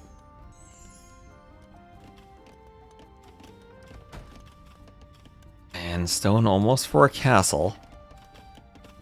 I guess the good thing is that ACCM does have siege here, so he will see if the castle is added, maybe be able to harass it with the ram and the mangonel. There goes Lewis with a few vills, maybe looking for the castle? Where'd those vills come from? From the outside, I guess?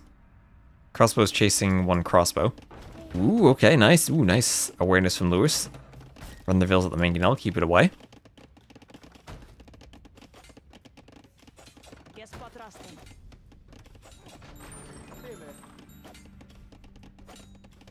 As the vills will go try to fight the mangonel back. Monks want conversions. This might just be 2 deletes, yes.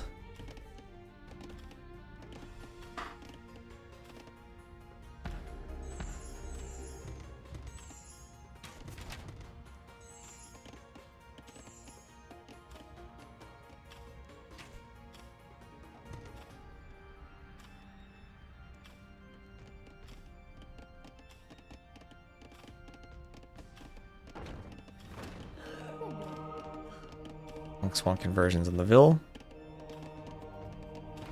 As the other monks come forward and go for conversions. And Mangonel goes down. Composite bowmen on the way. Monks don't have armor, so these won't even be the greatest counter to them. ACCM getting converted. And Imperial Age monks are no joke. The Oxy on the way. Lewis already does have block printing. And, well, the lack of heresy won't matter if ACCM doesn't have monks of his own. ACCM going Imp. Still up by almost 20 Vills and by 6 relics, and he will have double castles if he can start construction, which he does. As Armenians, does he have bombard cannons? He does not. And no ponds in which he could deploy Dromans. So double castle on a hill, 30 seconds from Imp. Lewis just constructing his castle now. And now it'll be a 20-second Treb advantage from one castle versus double castle Trebs on a hill, probably still favoring ACCM. He doesn't have any university upgrades that would matter, no. Lewis reshuffling his eco to make Trebs and Siege. He does not have chemistry, does not have it on the way, so bombard cannons won't come out. He just needs to deal with the Bracer Expo somehow, and you won't need to worry about that for Trebs. Trebs have enough Pierce Armor that won't be a problem. Doing block printing himself. If he ever gets gold for Heresy, that could be insane. He does have like almost 4,000 relic gold now. Now with the Yang ACCM, please, someone wants to see Reverse Arena.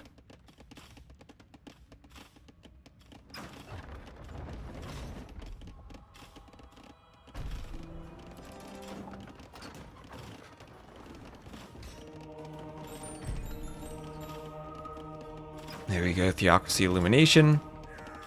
And monks going over for conversions. Trebs for Lewis, at least this isn't sudden death. So ACCM will lose his starting TC.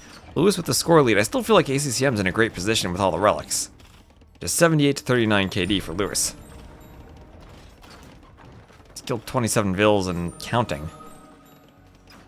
Oh, a couple conversions come in.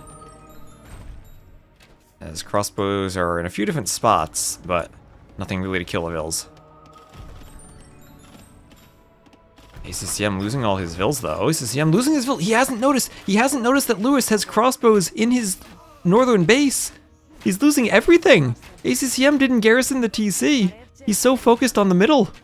He didn't notice. And all of a sudden he goes from a 20 Vil lead to a 5 Vil deficit. He was so focused on the monks and the Treb War, and the fact he was losing his base, he didn't realize he was losing his other base. Lewis just deleted a wall. Remember, these are not ACCM's walls. Nothing here is keeping him safe. He was relying on the TC. He had a church and a TC. He could have garrisoned, but he lost everything. And now, all of a sudden, Lewis with the score lead. Things are looking scary. ACCM with 8k more res collected still, but maybe Lewis has gotten himself a chance. He is Imp. Okay, absolute Titanic from ACCM. Not noticing to garrison the TC. I know what that feels like. It happens to me all the time, but oh, it is so painful. Lewis still at least has the towers to defend his stones, so if he doesn't notice, at least the towers attack. Those Trebs trying to run from the composite bowmen. Not as much pierce armor when they're packed. That's a really straight projectile arc from these bowmen.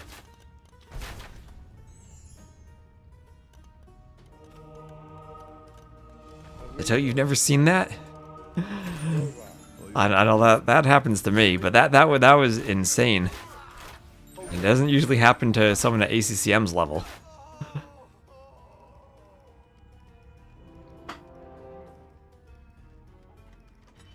Lewis is gonna throw up a castle now to defend. And the crazy thing is, I think ACCM is still in the winning spot. He has to deal with the monks though with the composite bowmen. He's just gonna get converted and go for the Vills. Does he deny this castle? Is this a doubt castle from Lewis? Can Lewis get the castle up? Well, 2 conversions coming in. And no, he can't do the castle, only 58%. That is a doubt castle. He tried to keep the back of his base safe. And the composite bowman can just run in now. Lewis, thinking of sending Vills out. Those Trebs have been losing HP here and there. These bowmen can be healed, the monks are now up to counter-convert. Oh, he doesn't even have ballistics, so the Devils are dodging everything.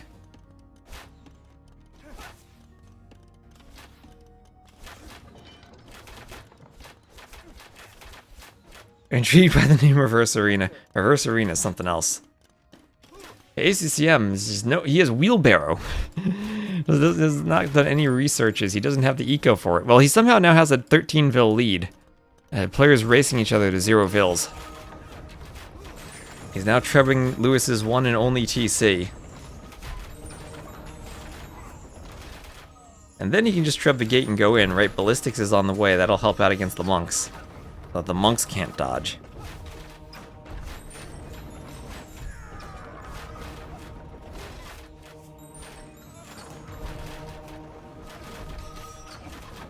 The gate will go down.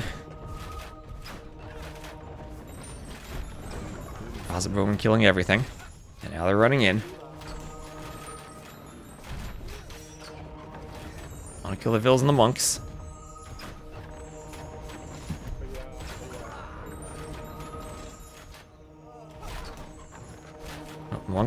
Monks going down. Going down everywhere.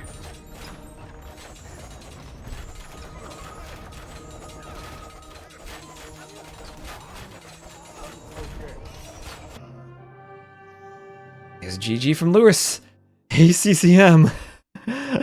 Well, he got 13 Vils back here, right? Despite the Titanic, he holds on. And he will go for the reverse sweep on Reverse Arena. He does it. Armenians with their fortified churches, amazing for this map. 113 to 108 KD at the end.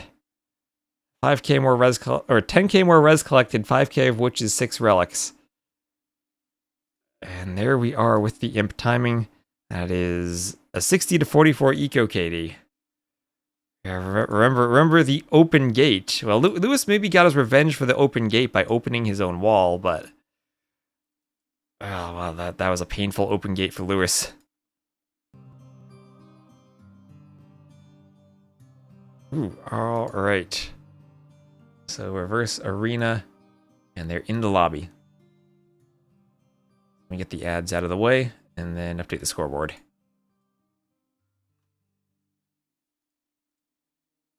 Two to 2 for ACCM. Yeah, 1 on Basmo. Lewis loses his home map. And for the Civs, it's a win for the Armenians and a loss for the Burmese. And what do you do on Reverse Arena? Teutons or Chinese against Britons or Cumans? ACCM, is he going to double boom with Cumans inside of his opponent's walls?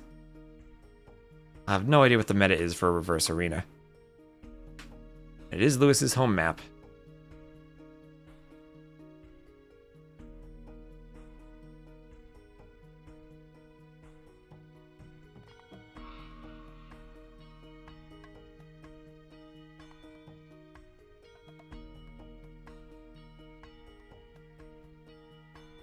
Marines, if Britons were random, he has to have a plan for Cumans, right? He's not going to pick the Civ he randomed, will he? Will he? Well, out with the Yang. I hope you're prepared for Reverse Arena. As I saw it yesterday, and I was certainly not prepared for it. As great of a concept as it is.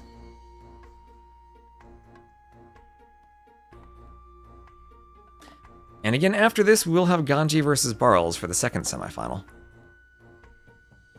So stay tuned, this might not be the only Reverse Arena we see today.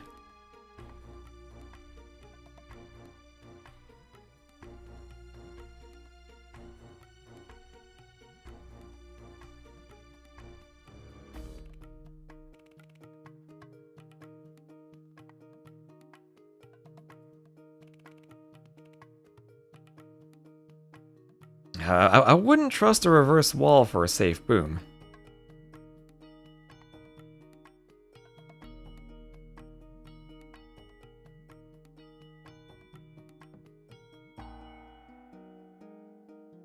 Sounds like a banger. I'm sure they'll be doing lots of banging on walls to break out.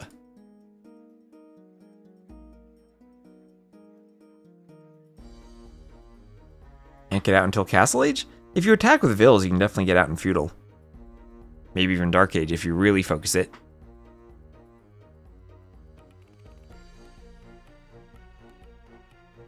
Yeah, I don't think there's even a reason to like tower it. I think you can just break out before your opponent can react if you focus it. They're rehosting their lobby.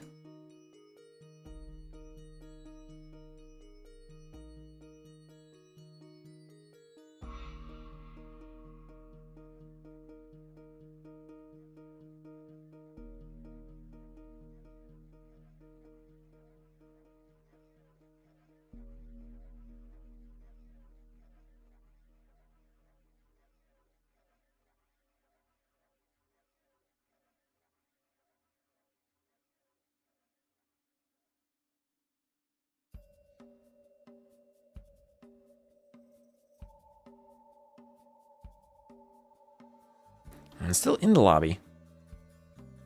And I guess ACCM is considered the favorite here. His elo is 2788, Lewis is 2632. That's a really high elo for Lewis, and I wonder what Lewis is going to get by the end of the year, because he grinds so many games. And we have another TTL in, I think, January. I know he's going to be preparing for that.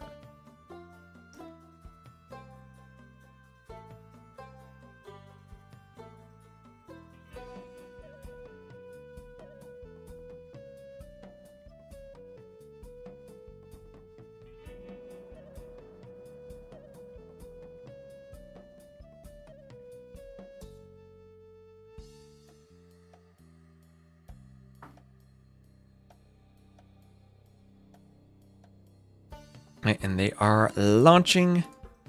And okay. Take a guess at the civs, chat. Guess the civs. I see them now. Guess the civs they're using. Teutons or Chinese for Lewis, Britons or Cumans for ACCM. What are they gonna go with? Give me your guesses. I want to see what the chat thinks. I think we've gotten everything so far. Cumans, Teutons, Brits, Chinese.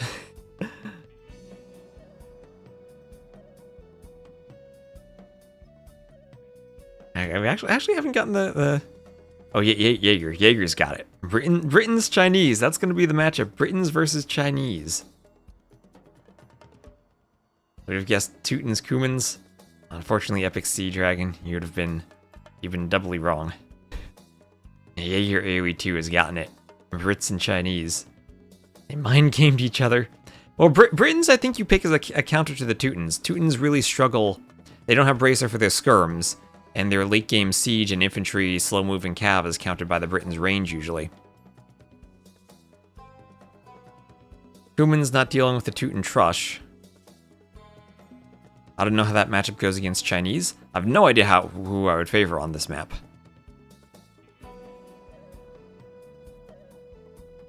Zoom in for too long.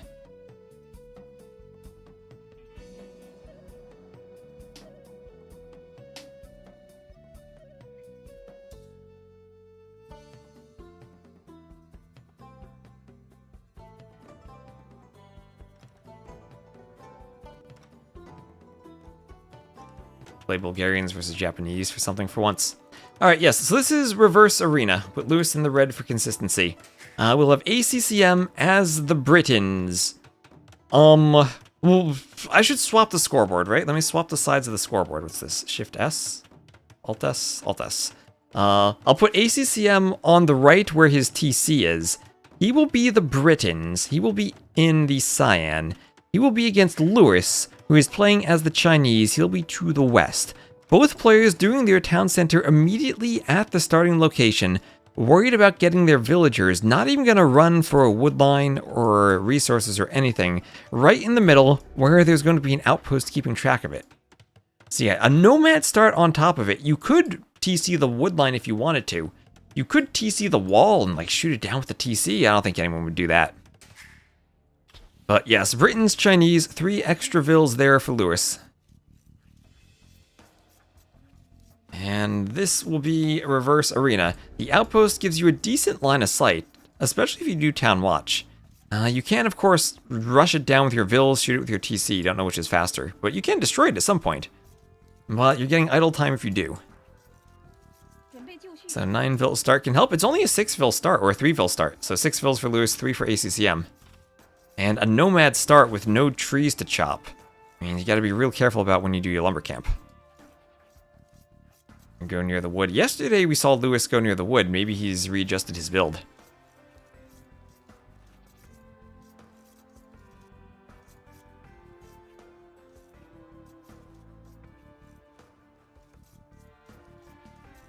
So Zebra getting pushed by the scout there for ACCM. Starting resources at disturbing Z. I think just Nomad resources, right? Looks like standard Nomad resources. And yeah, the 0 idle time because we did indeed have Loom come in for Lewis. So it's not like a perfect shiny start. But he was nicely able to time the Zebra push in along with the TCs being finished. So we didn't have any idle time. Just took food right underneath from the start. And took fast food from the Zebras. You dedicate Vils for wall destroying from the beginning? Well, maybe he could do that soon. I don't think he can do that quite from the beginning, because he needs to make sure he gets the food for the Chinese start.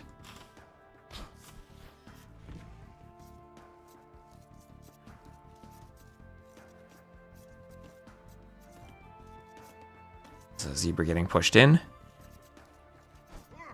There it goes.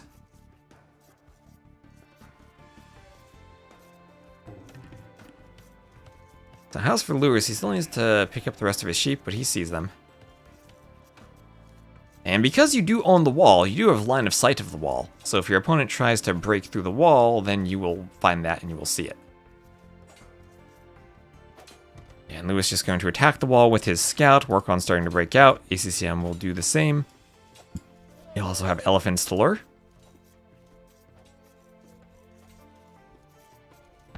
Yeah, the outpost is there. Yeah, you're not going to see too much. You'll see your opponent luring the food, I guess. That's about it. And maybe ACCM can be intimidated if he sees the extra 3 Vils pop out to Lewis. That's about it.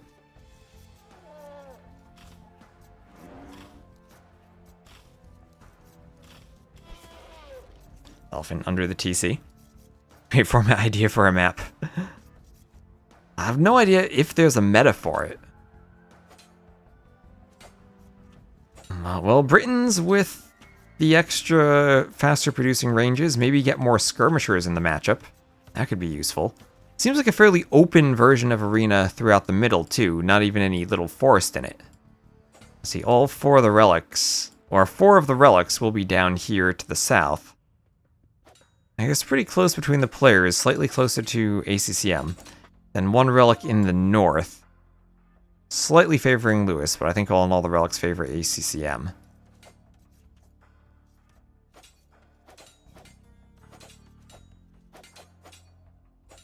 And gators, yes, crocodiles. No, not gators, crocodiles in the middle.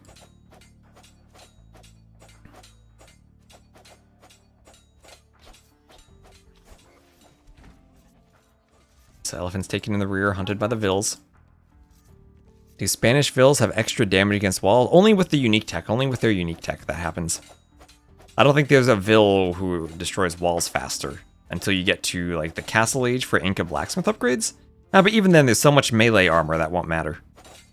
Yeah, so the only one that would do it would be Spanish with Supremacy, I think. What if you get Sappers? Do Vils have more bonus attack against walls with Sappers now? I actually don't know if Supremacy gives them enough attack to the point where they overcome the wall's melee damage, or melee armor. So maybe not even Supremacy Vils. They get up to, what, 8 attack, right? Which I think is the same as walls. They need, without a hill bonus, they need at least 10 attack for a bonus. Or... well, they need at least 9 attack, because they're...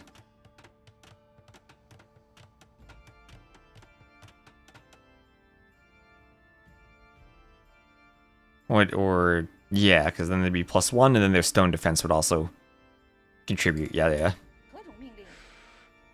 You have 3 + 6, but remember, it's not melee, it's different armor classes. So the 3 doesn't do any damage to the walls, because the walls have enough melee armor. It's only the stone damage that they do. So forward archery range there for Lewis. ACCM had destroyed a wall and gated it? Well, the gate there is just to prevent Lewis from walling him in. It doesn't actually stop Lewis from getting in himself. And ACCM will do what he has to do, wall up towards the TC. Lewis, he has a gate here. He can just run in and out however he wants. ACCM walling up.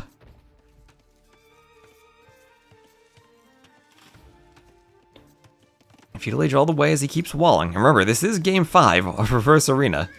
ACCM going for the reverse sweep. Yeah, ACCM just joined Wonders. I guess this is his first event as a member of Wonders. Trying to attack that scout with the TC. The scout runs back and forth. That scout takes some arrows.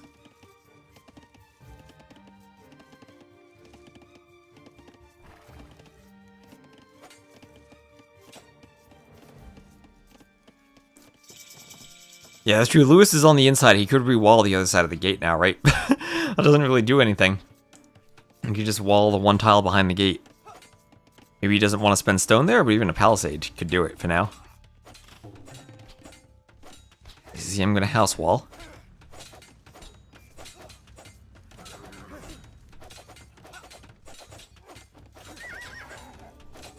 Scout goes down, more archers forward. The archers forward for Lewis. ACCM doing a range. He's not going to be able to go to the Castle Age, but that faster working Britain's range will make skirms. So one range skirm production will be extra speedy for him. We'll save, what is 22 seconds? So he'll save 2.2 seconds per skirm. It's 10% now. That's the team bonus. Used to be 20%, but that was nerfed. And ACCM going to tower up to fight Lewis's tower. ACCM shouldn't be able to rush that with Vills considering the archers, so Lewis is going to give up on it. And he's going to give up on it and run the Vills. And he has enough stone, he's still do another tower. But the skirms are here. Skirms for ACCM. Skirms will have fletching soon. 26 on a new patch. This is not on the new patch, no. That's only an update preview. There's no new patch yet. But yes, their timing is increased from 22 to 26 seconds on the new patch. Yep, and Lewis doing exactly what you suggested, stone walling behind this gate. So ACCM once more is trapped in.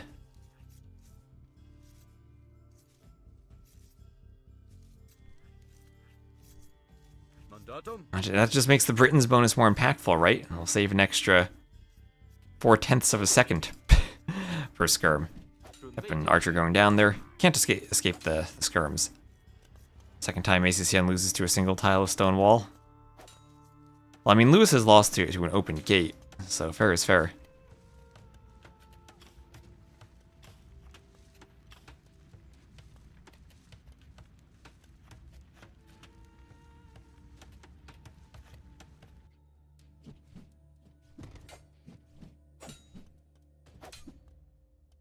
Yay. Mandatum. Skirm still running around. As Vill's adding farmers. Oh, Lewis is breaking in again. Did a tower, deleted some of his walls. ACCM is house walled here, though. Bills won't take too long to break through a house, though. Still -1 melee armor in the Feudal Age. ACCM might have to wall behind. Oh, and this is ACCM's gold access. This is ACCM's gold. Does Lewis know that? He does now. Ooh, ACCM really can't afford to lose this. Doesn't have the stone for a counter tower. Doesn't have any gold to do a market. Or wait, where did he get that stone from? Did he just have the stone? I didn't see it because the tower was placed? Maybe. Maybe he spent the stone already. He was on stone. Okay, maybe he just force dropped a ton? Okay, he's on stone down there. Alright, so he has the stone to do the tower. And he'll make that. Bills won't break through the house. And now Lewis himself is maybe a bit trapped with all the skirms. He has some archers in the tower, but ACCM's going to camp the base of that tower with skirms, attack it with villagers, but maybe ready to jump the archers as soon as they pop out. Okay, skirms can get the archers. And there they go, skirms picking off the archers. Archers trying to run, 2 might get away. 1 stays on the inside. Very low on HP, only 3 HP. And on the other side, skirms still fighting archers. Yeah, skirms might go down, but they at least did some damage to the archers there. Archers really do not want to fight Britain skirms.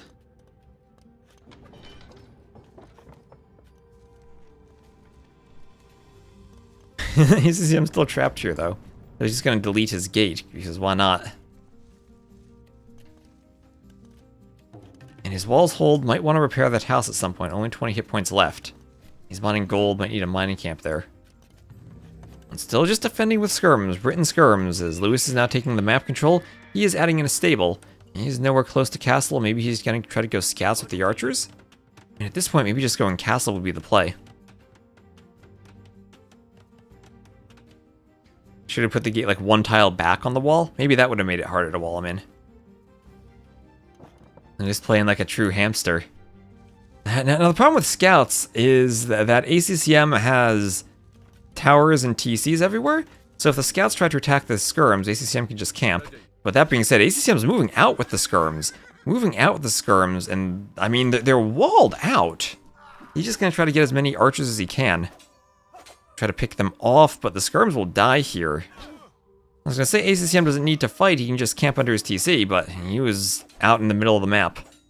And picked off by... Did get a few archers, but picked off by the scouts. And more archers will group up as Lewis once again will come for an attack over here. ACCM will preemptively tower that. Still maybe needs to repair the house. That's a nice tower as Lewis just walks through his own gate. And Lewis walling up himself at home with his houses, doing a market at the front. He's maybe thinking of going up soon if he's going to use the market. Did destroy ACCM's outpost. ACCM destroyed Lewis's outpost. Now it'll be scouts and archers. And skirms need to camp the TC, but that'll give the towers more room to pressure the farms.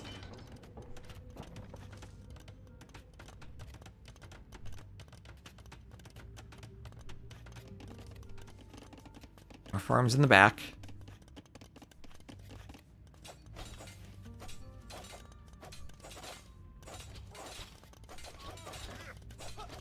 Farms getting deleted from ACCM so his vills don't task out to them. TC under some fire from the tower. Vills trying to destroy the blacksmith. And the TC might not protect the edge of the range. I think it doesn't. And Lewis, with 1.2k more res collected up to the castle age, ACCM constantly reacting to Lewis's pressure. And Lewis, with the timing advantage going castle, Lewis is up. And Lewis, what does he just do? Go up, do a workshop, and pressure? And does he mine stone, go up, and just drop a castle? There's no way ACCM could stop that. He has 6 on stone right now. Where are his stone miners? Here at home. ACCM, can he see that? Ooh, Wall doesn't have enough line of sight to see that. Gold mining upgrade on the way, and I think he'll have the stone. Maybe he'll need to buy some, but just to drop a castle immediately. And plop it right down on ACCM's face, clear the TC and a tower with it. He lost it when he went to the middle of the skirms. I didn't see, well, check the eco graph, but losing those skirms was huge. Another tower from Lewis, not sure what I feel about that. I think saving the stone for the castle might be the play. Only 4 vills forward, might need more forward vills to do that though.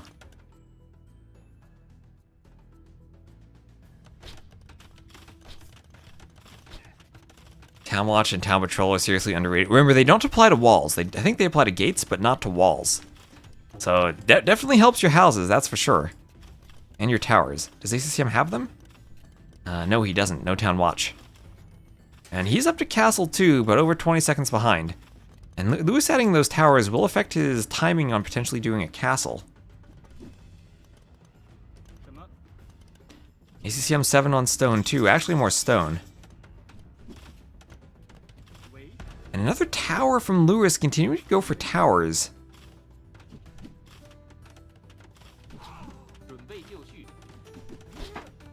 Archers going down. Weak vills. Can ACCM pick them with the skirms? I don't think he can.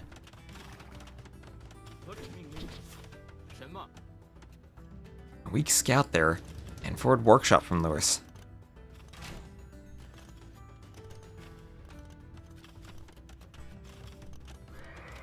Guard tower. Man, it is a big investment, especially if you're not Koreans.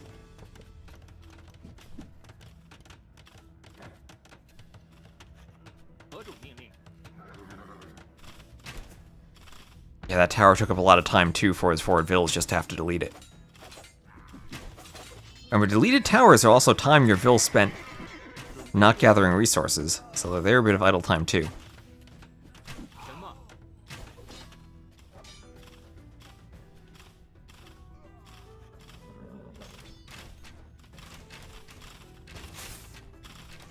Knights run away from the towers. There's castle for ACCM. Vilcount's still similar. Cheaper Britain TCs, he might be able to boom behind this. Lewis adding in TC number 2 of his own. He's not pressured at all at home. And ACCM will be the one with the castle. ACCM with the castle still needs to do bracer, but he will cover both of the towers. Rocket Cart doesn't really have a great angle for denying that.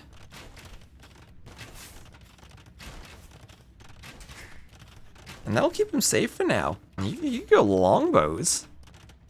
The Chinese, I think, could struggle against longbows. I mean, they do have heavy rocket carts now, but I think longbows still have the range to pick that off. The only other option would really be skirms, like skirm ram.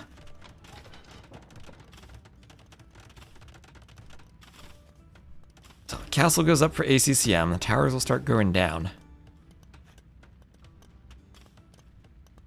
ACCM can get 2 TCs as well. Yep, he needs the Britons. He's adding in that TC. And with the wood discount, very easy for him to add in a 3rd TC as well if he wants it. So Lewis just about to finish his 2nd TC. So Vil difference won't be all that big. ACCM sending a few more Vils over. And Bodcanero on the way for ACCM. The only option would be skirms. I mean, everyone likes skirms these days, right? But sometimes you want something more than just skirms. And Britons can kind of force you to nothing but skirms. Lewis will get 5 relics. That's a good warrior for ACCM. Lewis with 5 relics.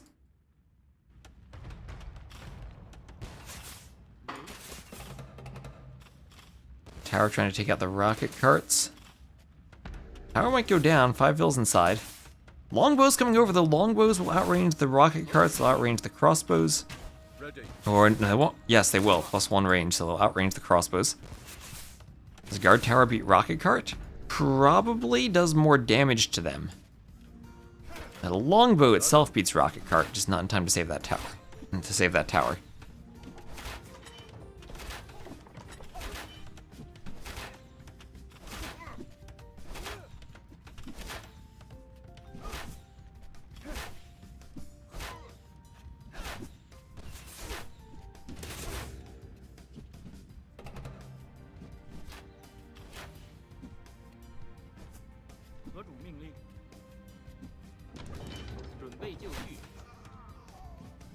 So crossbow goes down.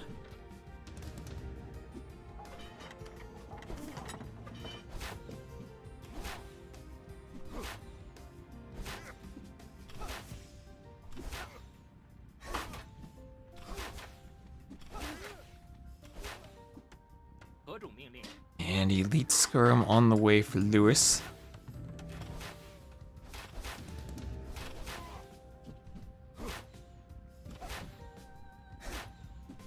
Wheelbarrow also on the way for ACCM.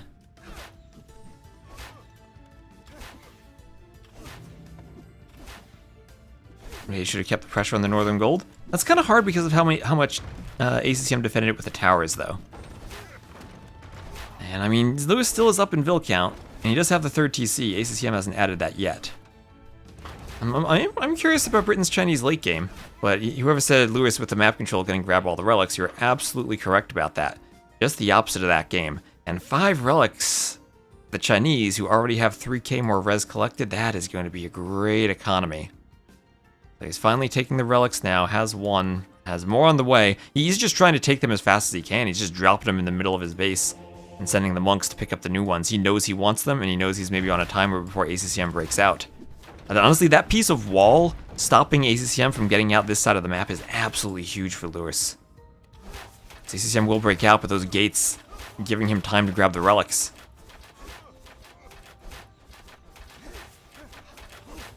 What is this game? What is Reverse Arena as a map? This has been an amazing game.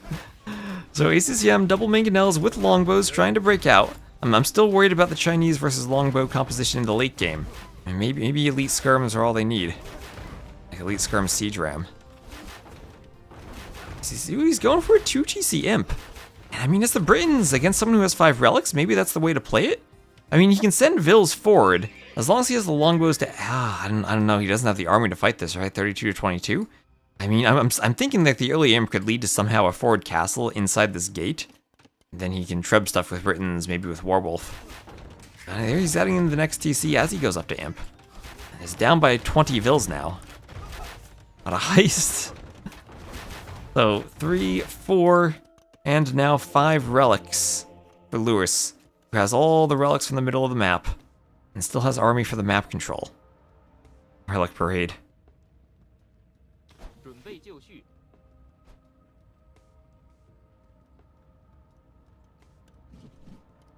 什么？何种命令？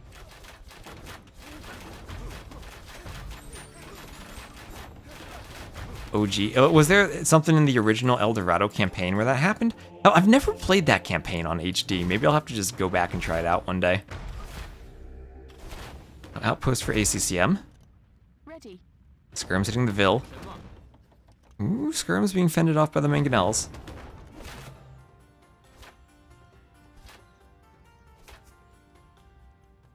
As Bosaw Town watching Imperial Age. How the monk die? What monk?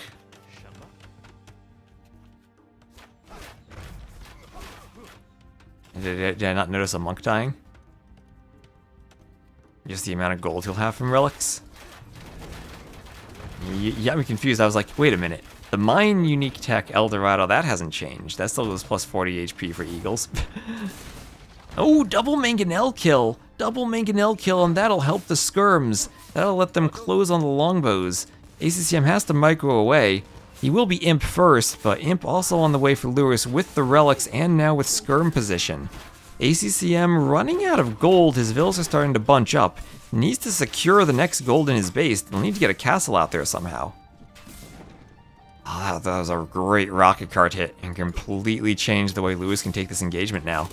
So ACCM Imp, but the score is reflecting that Lewis isn't Imp yet and he's clicked up.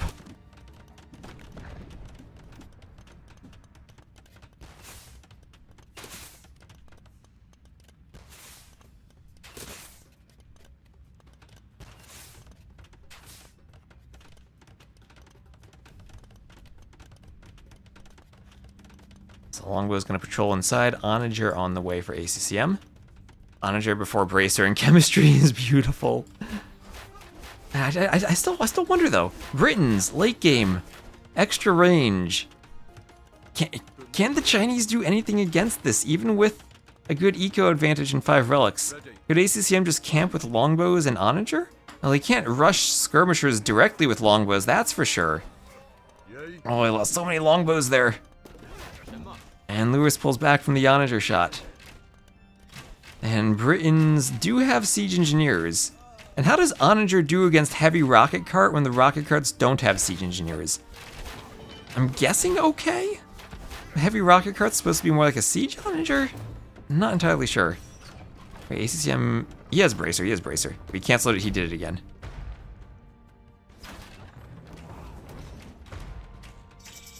Oh, crossbow's coming in from the side though. Lewis has a gate there. Maybe ACCM should have just walled behind the gate somehow. Yeah, that's what I'm thinking. Between Onager and SO, but maybe less range than the Onager with siege engineers, if that comes in.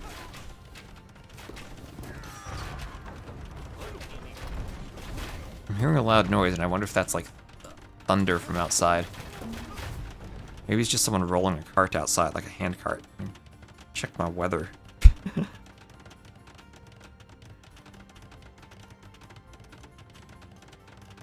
So castle goes up for ACCM, and that'll give him stone and gold.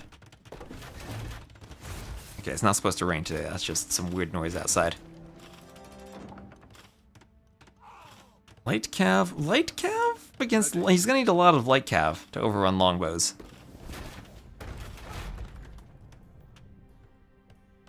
We have range advantage, but in terms of pure firepower, if Chinese picks up rocketry, it hits harder. Okay. Well, I guess the range is kind of a mute point because of the longbows. Longbows will pick them off no matter what. It's more about the siege. And this is where if ACCM gets Trebs with Warwolf, then what do you do to pick off Trebs? Skirms won't do it. Siege Rams won't do it if Onagers defend. And if Warwolf comes in, Trebs won't do it either. It's just like longbow Treb Onager is such a tricky composition to fight. As long as ACCM repairs properly, as long as he gets more Trebs out, and if he does Warwolf. Still a ways away from that, still doesn't have siege engineers. He has 97 Vils. Can the Britons do this? Can the Briton late game win this? Just gotta go Cavaliers? I mean, that's an expensive swap for him at this point. I mean, maybe he has the eco for it. But he just spent, he's queuing light cav. I mean, the Chinese, they don't have Hussar. He still needs to do more armor upgrades. That's going to be a while before he can attack. And ACCM's going to have 19 longbows. If ACCM ever scouts this and he can see the stable garrisoned, and maybe makes a halb switch, then maybe he's prepared. And if he ever lands a big onager shot, that's great too. Oh, look at that converted feudal age skirm in with all the elite skirms. Oh, he doesn't even have upgrades. Oh, that guy's so cute. Trying to blend in with everyone else. Okay, so repairs for ACCM. As long as he repairs the trebs, he should be good. Ooh, Lewis running away from the onagers. If onagers close too much, they could maybe even threaten the trebs. A couple skirms going down. Trebs can hit the onagers. For now, ACCM going for the castle. If he ever gets Warwolf, then he can destroy the trebs. And I think now with 3 trebs, it's Warwolf time. Remember, the splash damage also destroys the repair vills. Or kills the repair vills. That castle's about to go down. That castle, lots of repairs. 16 vills, not quite enough for 3 trebs. That is a lot of light cav, though. The final armor not in yet. Good onager shots from ACCM could make the difference here. Lewis splitting his light cav very well. He's going straight for the onagers. The castle will go down. 1 onager shot on the light cav. Can he get another on the skirms? Maybe? No, he doesn't. Great split from ACCM. But the longbow is still in the back. A lot of light cav going down here, but all the siege will be cleared. All the siege. Oh, 1 treb just kind of surviving. Longbow numbers going down, and Lewis with 38 on food, final armor on the way, should be able to keep up light cav production. And now he can bring his own trebs forward. No more trebs, no Warwolf. ACCM didn't prep halbs behind this. But the 12 longbows he continues holding. He's on stone. If he can get another castle and increase the longbow production, maybe he's okay. Castle probably has to go here on this gold. Lewis could just run light cav in this gate and raid. He needs to remember this is his own gate.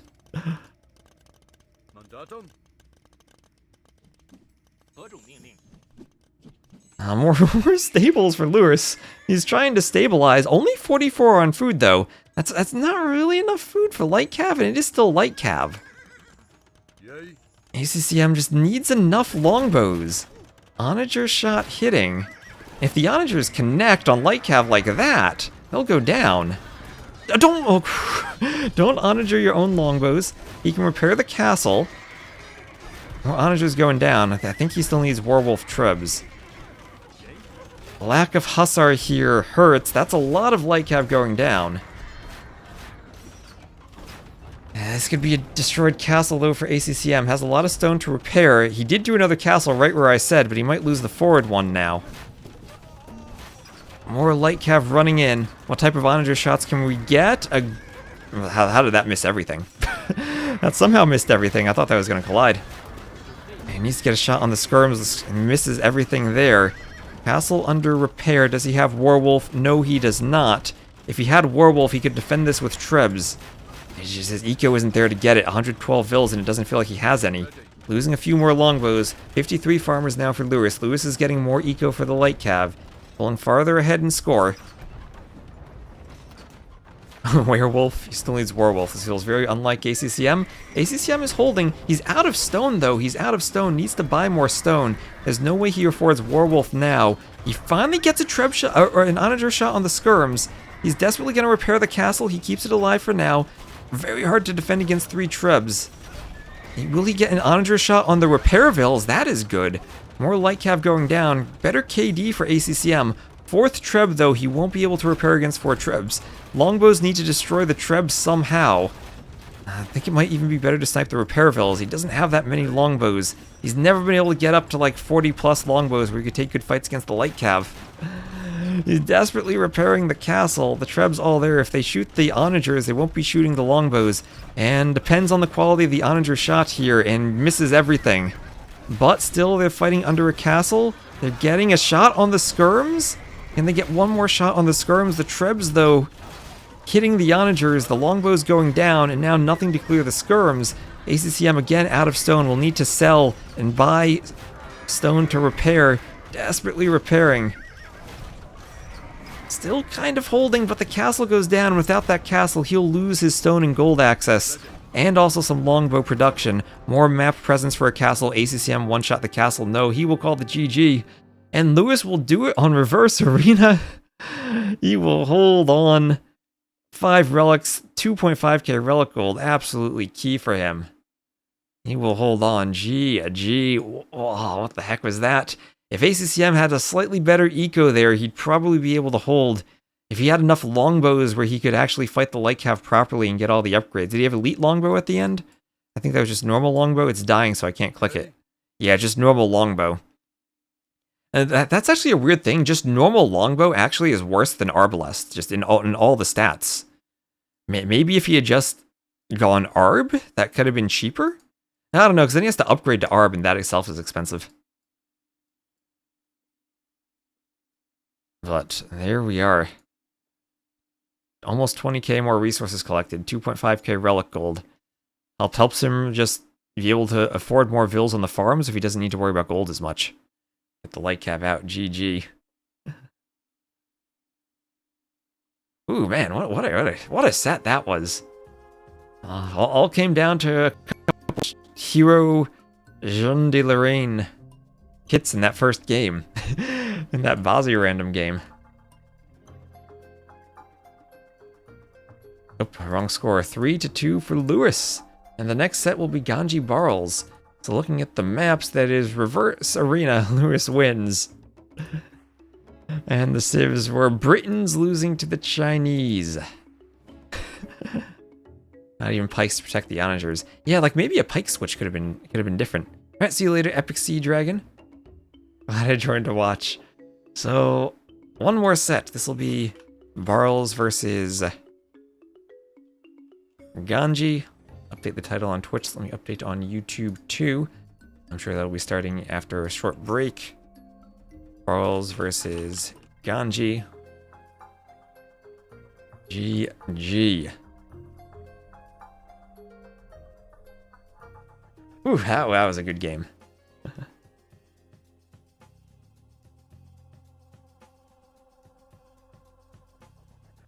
Let me update this scoreboard.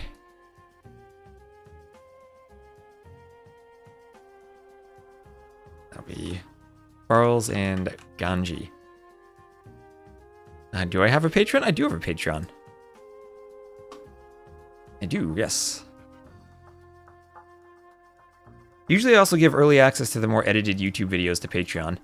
I don't know how to do both of that and to YouTube members, so I'm gonna try to do both of that somehow.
Can we get the link for the Only West page?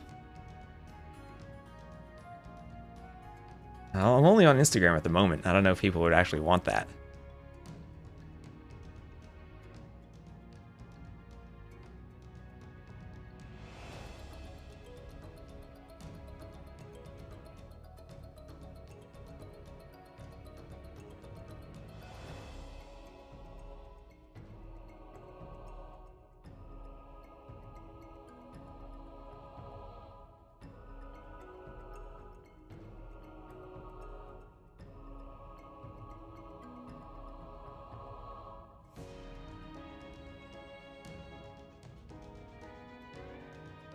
Y'all want to asking for a friend. I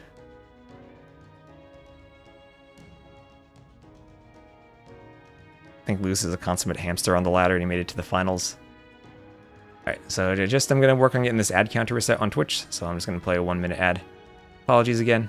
And of course, YouTube's there if you want to watch without the ads.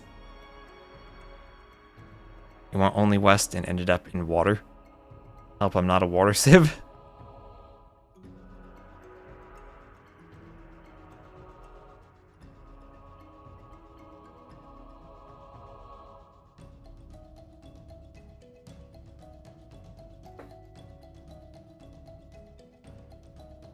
Let's see if we have the next round. Okay. Ooh, we have drafts.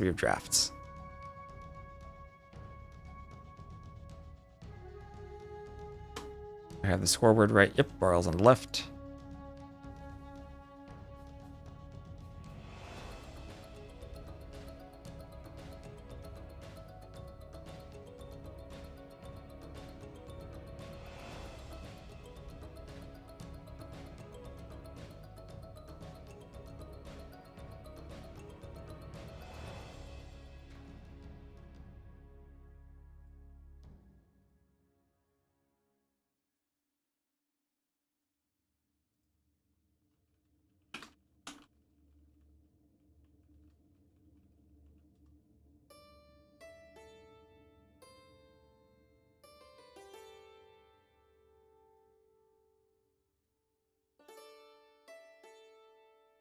What's up, Tiger Lord? How you doing?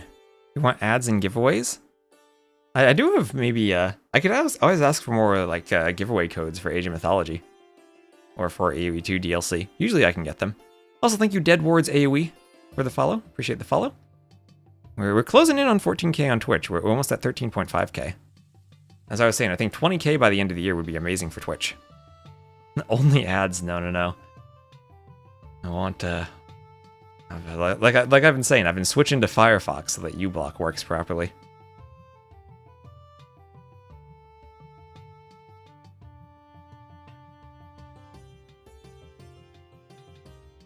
Okay, I'm just gonna go grab something to drink in between the games while they're finishing the draft, and we should get started soon.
Alright, let's see. They have a lobby yet? They started. And yep, there we go on Bazi random. So we have 40 seconds of spec delay. And well, no surprise that Barles will go for the Mongols. Been an amazing Bazi random civ.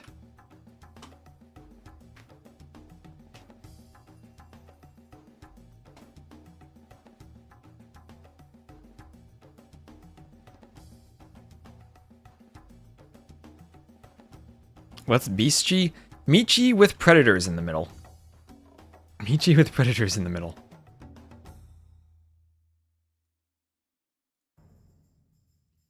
So Ganji with the amazing... what are these 5 maps? Hyper...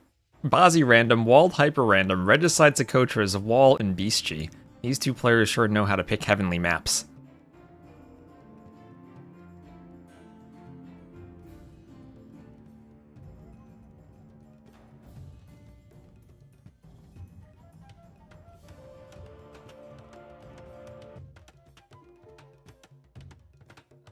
Ganji, appropriate hero. Oh, I got Tamerlane. Oh, and there's a market in the middle with which they can trade. A female villager market. Let's go. What colors do we do? Barles is purple. I'll just put him in the red. There we go. So welcome to Bazi Random, where Tamerlane is going to attempt to lure a boar. Oh, Ganji. No, you gotta stay close to the boar. Let's see, he'll try to do the next one? No, he won't. The range is too long for him. So you start with vision in the middle. I guess, yeah, you have... Oh, no, you don't. He just scouted the middle. He's going to scout with more water buffaloes. He was going to grab all the buffaloes in the middle. Ooh, okay, Barles. Oh, what the heck? Okay, Barles. Oh, Bazi random. This might legit be an admin re, because Ganji has access to the middle and Barles does not because his shrine and his berries have walled him out. I don't know what John Slow is going to do for this. I would say this is maybe admin re territory. Because now Ganji is all... Oh, wait, no, he's not blocked. Never mind. There's a 1-tile gap. you can go through. Okay, never mind. It's good. We're... Okay, we are fine. He can get to the middle. Oh, he's going to try to double lure the boars. He's too far away. Easy play on. Definitely. Your hero also heals, so if you want, and you have so much HP, you can just stay close and take bites from the boar. It won't matter. Yeah, it looks like a TIE fighter almost.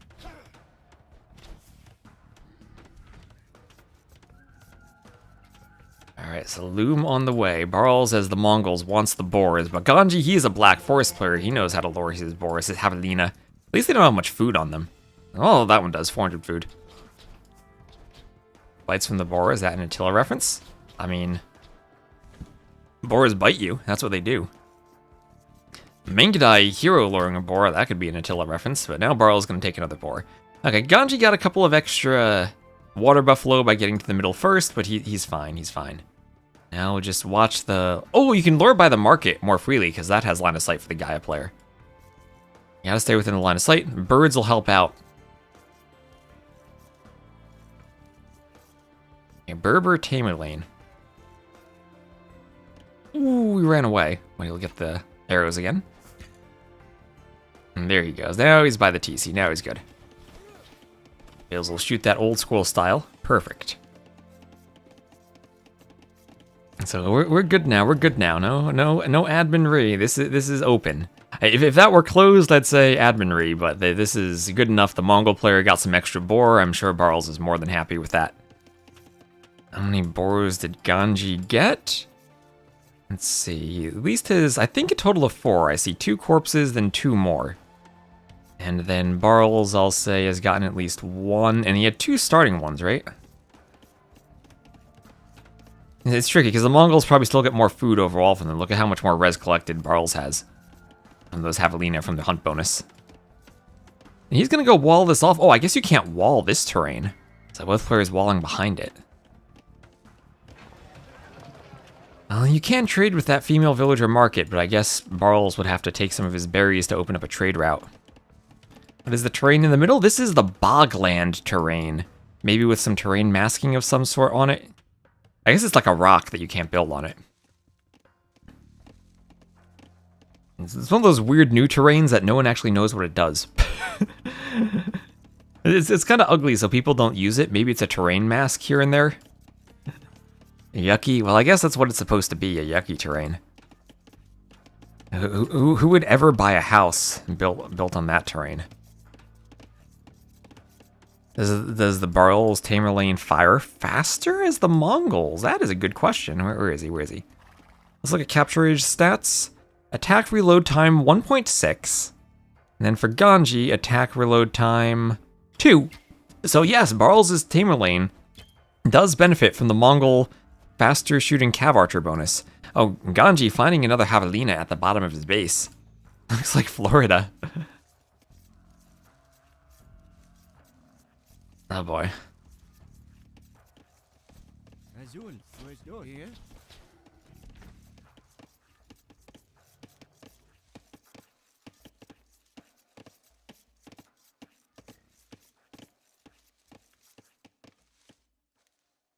Oh, there are more boars back, more javelinas back here. Will the wolves attack Tamerlane? No, they won't. I guess the wolves maybe don't attack heroes. There are more wolves back here. So many wolves for Barles. I feel like Ganji's gotten the better end of the boars this game, but I guess there's not much food on them. It's only like 163 food. So some early farms coming up from Barles. He's the first one up to the feudal age. Ganji not needing to farm yet. Those buffaloes he got in the middle will help. Different amounts of foods on them. Bogland is so hard to play. Is that a map, Bogland? I think there's a map like that. I figure there's like one where you have like a big hill with an outpost, or like a mill, and then you have to run off, and it's kind of a nomad start, but you can't build. Bogland is amazingly bad. Yeah, I've looked at that map before, but it's one of those maps that scares me, so I look away.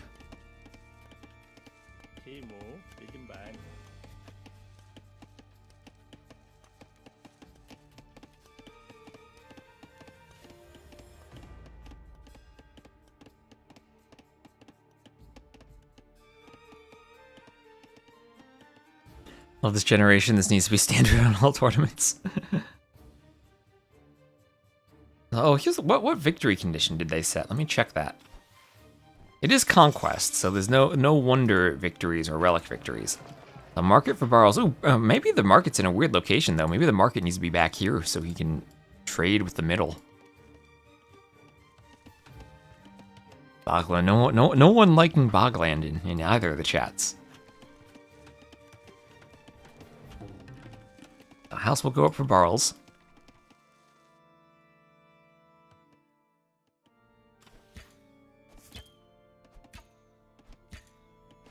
You keep the berries there to have a proper wall.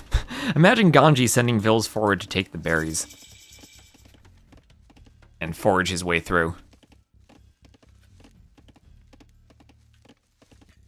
YouTube, yeah. YouTube can see the Twitch chat, but I don't have the YouTube feeding to the overlay. So, Twitch can say hi, but YouTube can't say hi back, sadly. Berries, trees, fortified wall. I mean, berries can't be onagered either.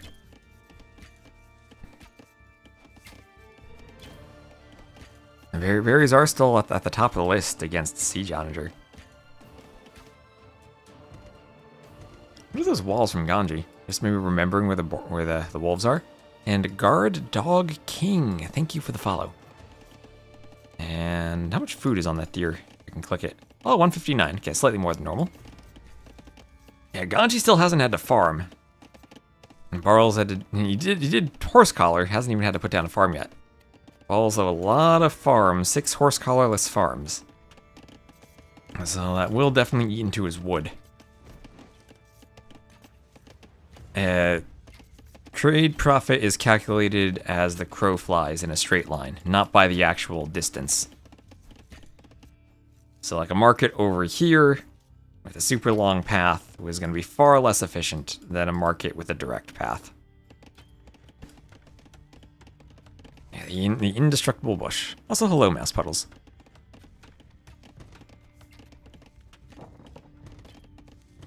Okay, and more walls going up. Stone walls behind all the palisades. Reinforcing the entrance. And, oh, wait, what the? Oh, a monk! A monk came forward and got a conversion on one of Ganji's bills. And now Barles is going to break through with Tamerlane. And you'll also have a monk to heal Tamerlane. So if there's a fight, he'll win all the quick walls from Barles. They're going to stop the re-walls from Ganji. Vil being healed by the monk. Being healed by the monk. Let's see, the players need fletching for more range now. Double monk healing on the Vil. Remember, heroes can't be converted, but Vils can, and Barles is going to break in. Ganji will go for a panic castle. And he'll go camel archer. Still have to fear the late game Mongols if they get siege onager. So this, you're looking at like Mangudai siege onager against Hussar camel plus bombard cannon maybe. So Vil was converted back and then killed. And while that castle will keep Barles away, Ganji spending a lot of res on the castle though. Or Barles can just add an economy. There's a TC on the hill over here, another TC on the hill over here. Good to see you today. Good to see you too. Hope you're having a lovely and wonderful day. And not too bad of a castle. You're right. That is not a doubt castle. Tamerlane. Ooh. I think they out heal each other to the point where there's no point in this fight. The monks will just heal them up anyway for Barles. They make monks in feudal? No, but as soon as he gets castle, he can immediately make them from the shrine. Can immediately make them from the shrine. Caramel Archer just melts Hussar or Mangudai though. It is good, but then there also will be siege onagers for the Mongols. And this will be a very narrow choke pointy map. So that makes it a bit more interesting. Did he buy the castle? He bought 100 stone for the castle, which was cheap because Barles did sell stone. Barles sold 300 stone. But he was mostly mining. Does look like he was probably on stone somewhere? Looks like he was mining over here. Don't know how, maybe he deleted the mining camp for the TC. Don't see where he was mining exactly. But now it's time to boom. Time for everyone to boom. And Berber's castle for Ganji. He definitely will want camel archers in this matchup, but because he went for the castle, Barles now has a 10-vil lead. So it gets to that Mongol late game period, might get there faster with a better economy. They started. Oh, that's right, that's right. You start with random amounts of resources on this map too, and they started with 690 stone. Now that's why he started with more stone then. I forgot to check that. Yeah, Barles sold stone to go up, and he still has extra stone. Okay, Tamerlane gonna dodge some castle fire without ballistics. Try to kill the monk. That monk. Oh, they have a hero monk too. Wait, what? Why did that monk have 70 hit points? Wait, what the? What did the? Okay, they have hero monks that they can train from the shrines that regenerate 30 hit points per minute and have 70 hit points. Okay, they have hero monks. Okay, some walls there from Ganji trying to trap Tamerlane. See if you can delete and re-wall over here. Try to trap that. I'm gonna garrison the TC. I'm gonna go for another TC. So many things to notice on this map.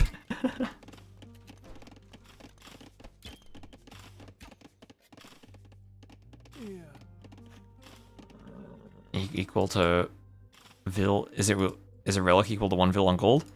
I think the number is usually 5 relics equals 6 Vils on gold. Although considering that's like 6 population space you're not spending, if you get there in the late game, it's actually the impact's I think actually larger than that.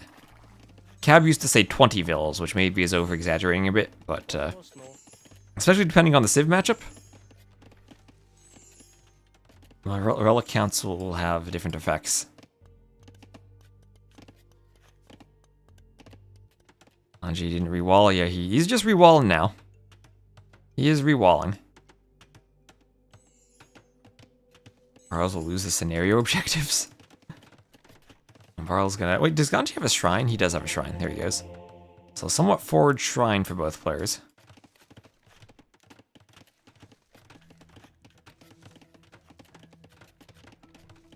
In late game, they're easily worth 20 Vils. I think that's very Civ matchup dependent if you get 5 of them. Some Civ matchups, it's worth more than others. Gold is so expensive when it's over. That's true too. Viper would have lost his heroes by now. This isn't a campaign, though. This isn't a campaign. And you can train more hero monks. These are just super monks. I only have 2 pierce armor, too. What? Oh, here's the question, though. If you pick up a relic, does it no longer become a hero? Yeah. That's the problem. That's the problem. Yeah, where's the hero monk? Where is he? He's in the castle. If you pick up a relic, it swaps to a monk with relic, and you lose the hero monk. And hello, Chicho. How you doing? Yeah, relics are 30 gold per minute. It's half a gold per second. Yes. You need more archbishops, brother. Yes. Yeah, it's just normal. Oh, okay. In game, they're called archbishops then. Okay. Okay, Capture Age is just being silly with the name. Let me look in game for a moment.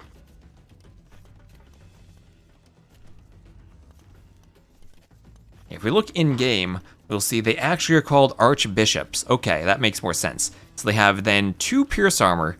They have 0 hero and king. They give passive res. What?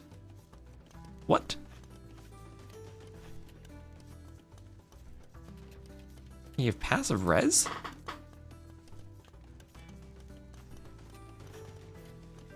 That Vils on everything. I don't see anything.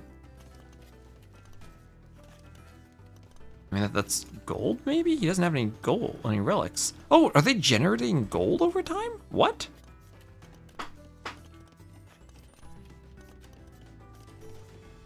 Is it called monk after picking up? Yep, and after it picks up a relic, it turns to a normal monk. It swaps to a monk with a relic, and then when it drops the relic, it becomes a normal monk, as we see from Ganji. Okay, wait. Yeah, Barles has 2 relics. He has 2 relics. So when something picks up that relic, it'll turn. I don't see any regen stats on the Archbishop, but... Or resource stats as a regeneration rate. Maybe Barles is just trolling. And Flu's saying they do. So what you're telling me is I'm basically minus 2k res and dead? Minus 3k res, actually. It's actually worse than that, Ganji. That's 3 archbishops.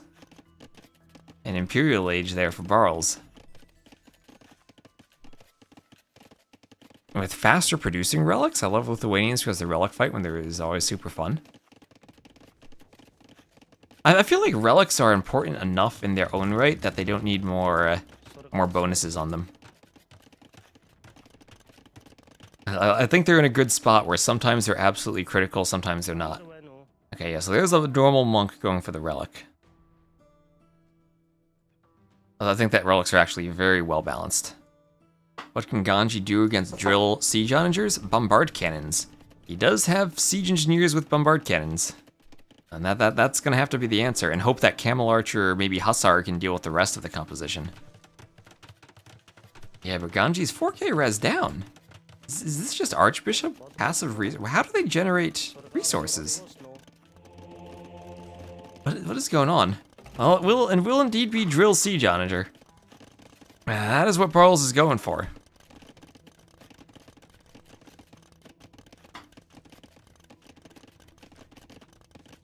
So they generate stone with relics. I have no idea how expensive these things are. I don't think that's something I can actually check when spectating.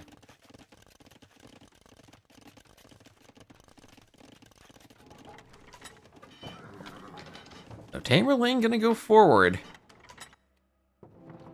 Double castles though, not gonna be able to push that just with siege onagers. You will need trebs, but hill will be just by the trebs. Here's the onager upgrade.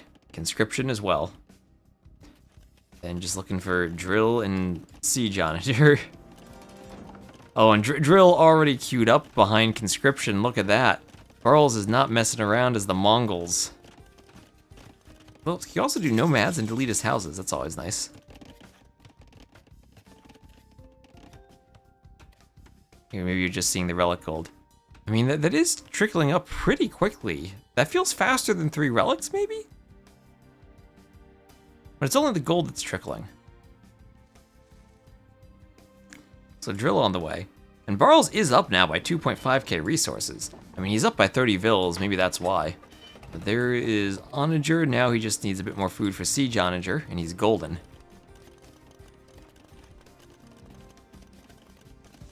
Save word. Stone's a normal offering. Yeah, so Barles, his economy is booming. Ganji doing crop rotation, maybe preparing for a long game. He has outposts everywhere looking for cuts. Ganji knows how to play Rage Forest, that's for sure. And he'll be keeping an eye out for the cuts.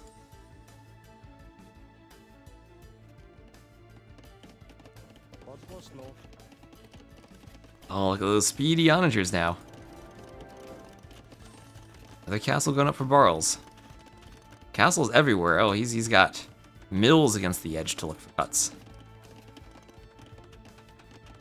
More castles, and it will just be Esso Mangadai. What composition stops that? I don't know. Monks for converting, or archbishops for converting camel archers. Oh, they're all trying to take out Tamerlane, but conversion's on the way. And then and he survives. Archbishops can heal him. Why does he have only 3 archbishops? I feel like he could do more. Now Tamerlane will have less range, or no, the same range as the Mangadai. Okay, he can be upgraded. He can be upgraded. Won't have the same attack bonus against siege. Oh, +3 actually. No, he's actually good against siege. Same as a normal Mangadai. Elite needs to come in, then they'll have more stats. Elite comes in, and then it becomes +5. Well, that's crazy. That doesn't affect Tamerlane, right? He doesn't somehow get more attack from Elite Mangadai? No.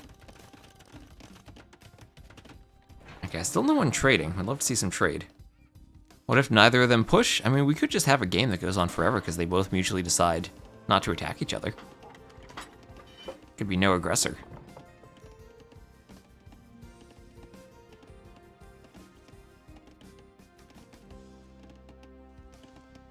So Parthian tactics, Bodkin, ballistics on the way, siege engineers, all the upgrades coming in for Barles. I think the later it goes, the better it is for Mongols. We'll see. I mean, maybe if all the gold runs out, Berbers would have the cheaper hussars. Bombard cannons are no joke. Already picking off a couple of siege onagers. Now that was what he wanted to start with. Mangadai won't be able to close the distance against the camel archers all that well. I don't feel like either side stands to. I don't feel like either side stands to gain from pushing. I think having the hill to treb that castle will be great, but you gotta be trebbing the castle now. Onager shot on the camel archers. Oh, okay, right-clicked a tree instead of running back did Barles, so he'll tank another onager loss there. Archbishop's there to heal, Treb's deploying upon the hill. Do we have siege engineers? Yes, we do. I mean, heavy scorpion could also be an option for dealing with. I think they're a bit better against cannons, since they're cheaper. They don't die as much to one hit. Okay, cannons missing the Mangadai. Camel archers trying to hit the Mangadai. Okay, another onager shot. A drill being so good in the game of dodgeball. So split formation for the Mangadai, some going down to the cannons. Castle is being repaired for Ganji, but Barles with the map control. Also with a 9k res lead. Castle starting to go down.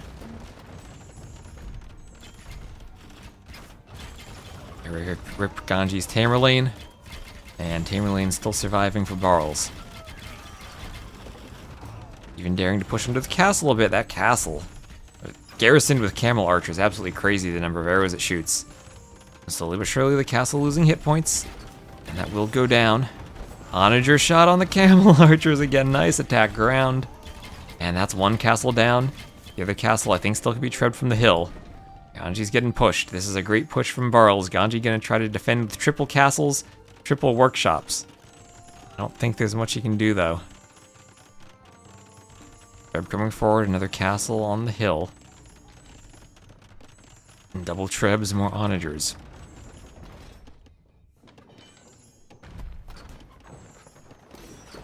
Is Tamerlane? Play his campaign and you'll learn. That's the Tatar's campaign. He looks like a Mangadai.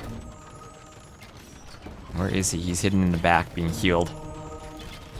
Barles doesn't want to lose his hero.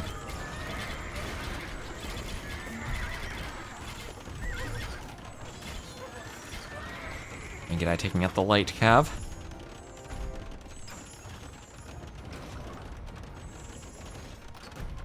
Castle being trebbed down.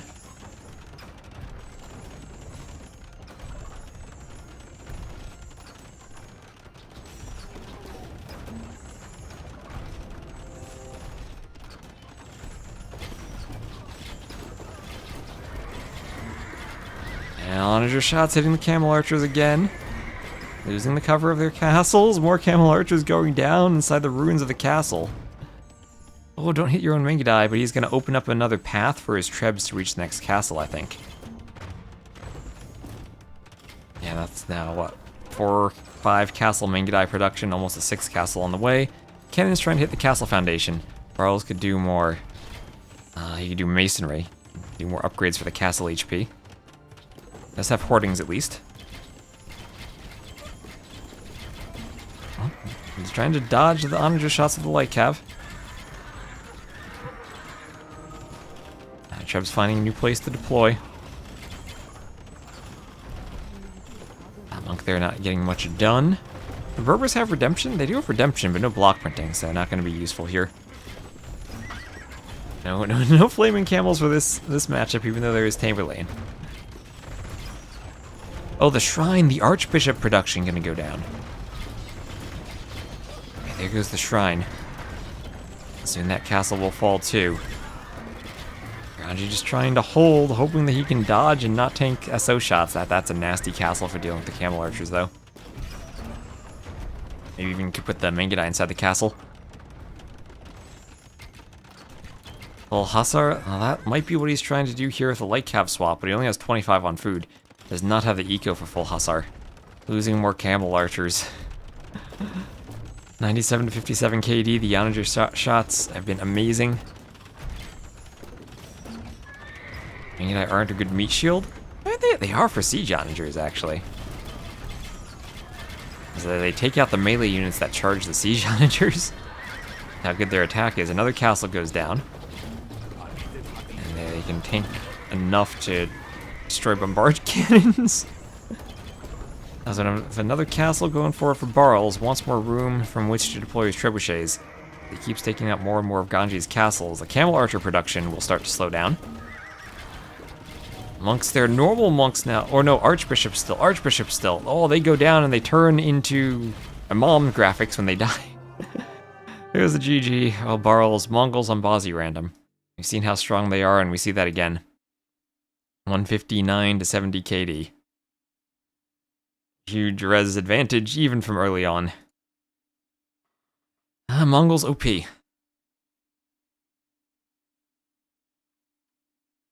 Oh, let's go to my overlay.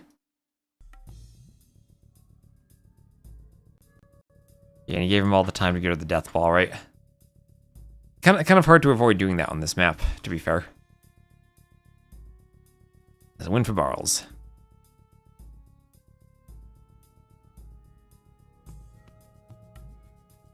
She'll win Bazi random.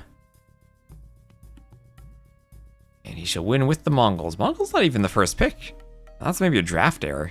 Letting Mongols go so late from Ganji. I feel like Mongols on Bazi random gotta be a very highly prioritized pick from everything I've seen.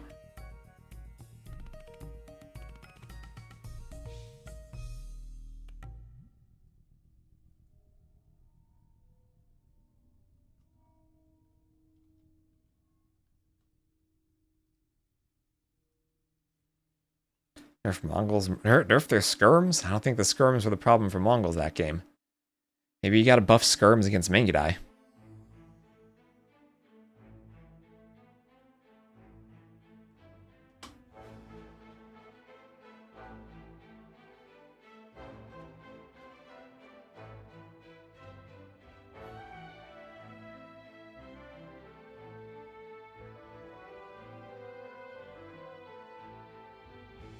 I mean, maybe Saracens could have been a pick against the Mongols with Mamluks. That's always one of those that works on Black Forest. Not sure if it works on would have worked on that choke pointy map though.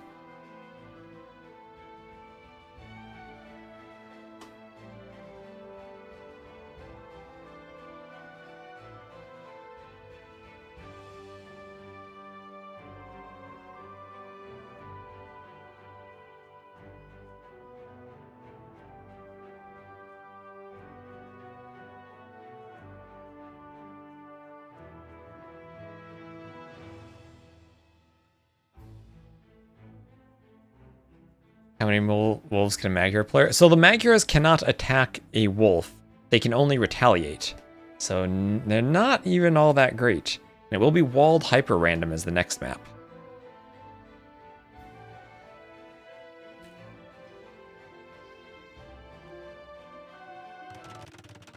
And here we are. Barles shall once more be in the red. And okay, 25 relics guarded by a roaming composition of Heavy Scorpion, Imperial Centurion, Imperial Legionaries. These are scenario editor units.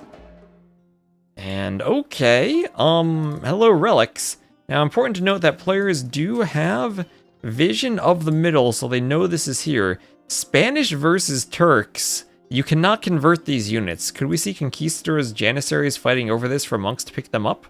I think we could. Oh my gosh.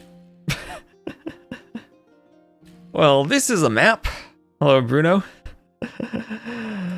Oh, this is a map. So, Ganji's base will be against the edge of the map. Barles' will have a bit of a gap there. I don't know if that'll matter. Both of them could kind of go for a full wall off if Barles were to wall over here, then up to here, and Ganji were to wall down to there. What in the Gaia unit? What in the Gaia unit indeed. Ready. So, yeah, I mean, you could castle drop this, maybe. Castle drop this and fight for relics. I mean, if you win and get 25 relics, then, I mean, we talked about how insane 5 or 6 relics can be. 25 relics. That's just another matter. Barles housed GG. Oh, he is down by 2 vills now. He must have been badly housed. What are the scouts? The scouts are samurai. Kitapatake. They heal, so again, another good boar lore. 281 food. Not as much boar as normal on that boar. Castle drop in front of 2 dozen legionary. I mean, castle drop, they're on defensive stance. They won't pursue you that far. Just do it close enough that you can then shoot them. And you just need a path for your monks to grab the relics. I'm thinking more that the castle will be positioning for unique units. Either conquistadors or janissaries than to try to take the relics.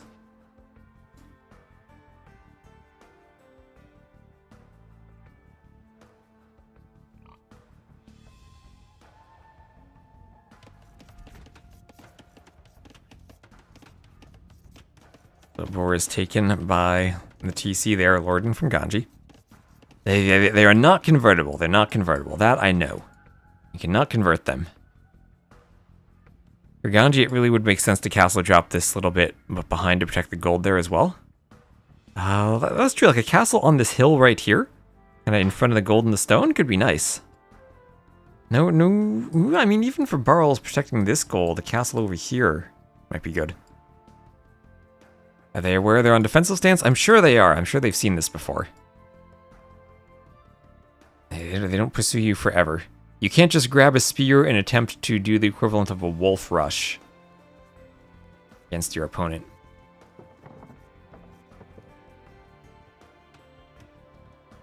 Game is decided at the end of the Relic War. Well, that's also kind of the point of a unique map with something to fight over in the middle.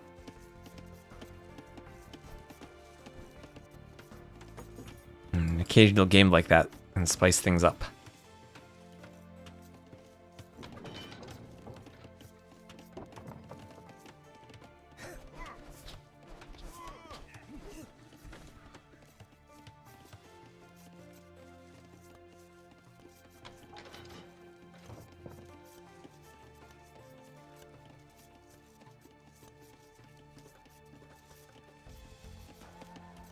So pigs come in under the TC.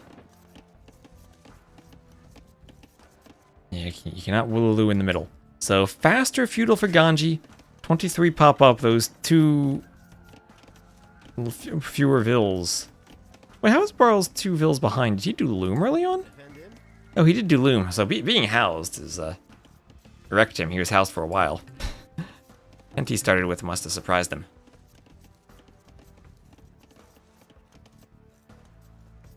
It's also hyper-random. It's just an occasional hyper-random gen. Just spruces up the randomness of hyper-random.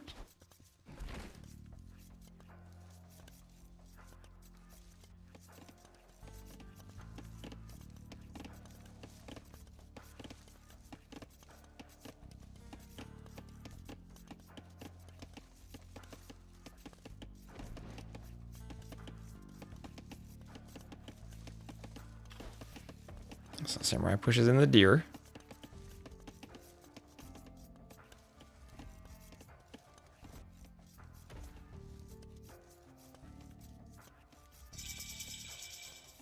Need Omega random. Quasi random and hyper random, not random enough. Maybe one day I should try making a very random map script and see what we can come up with. We have Mega Random. We have Random Everything Deluxe, or Random Everything Extreme Deluxe, whatever. The red map Hank had made in the back in the past for a user patch.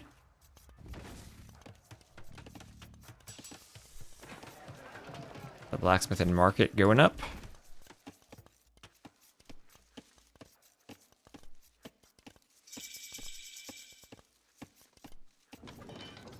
With new math features, I'm sure there's some randomness I could come up with.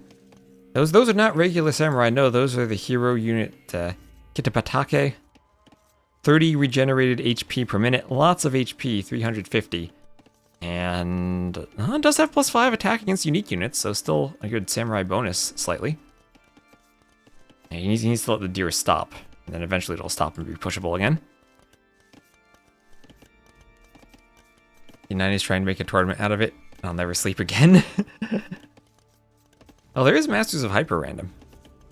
Oh, you know what? I think that's a good idea. That'd be good popularity and exposure if T90 does that.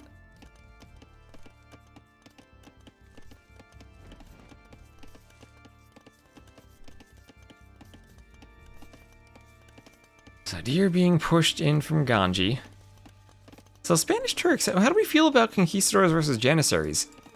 I used to say in the straight up fight the janissaries probably win because of their range, but now that that's been nerfed by 1, maybe the mobility of the conks and like the extra HP pool matters more, especially if they get bloodlines. Spanish Samurai because it is hyper random, and they get lots of random units. So castle dropping the middle looks like Ganji thinks that's a good strat.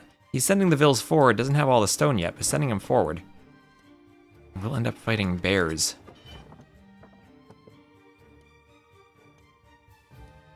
Instead of bug where your scout kills your deer when pushing, don't know what caused it when using attack move on it.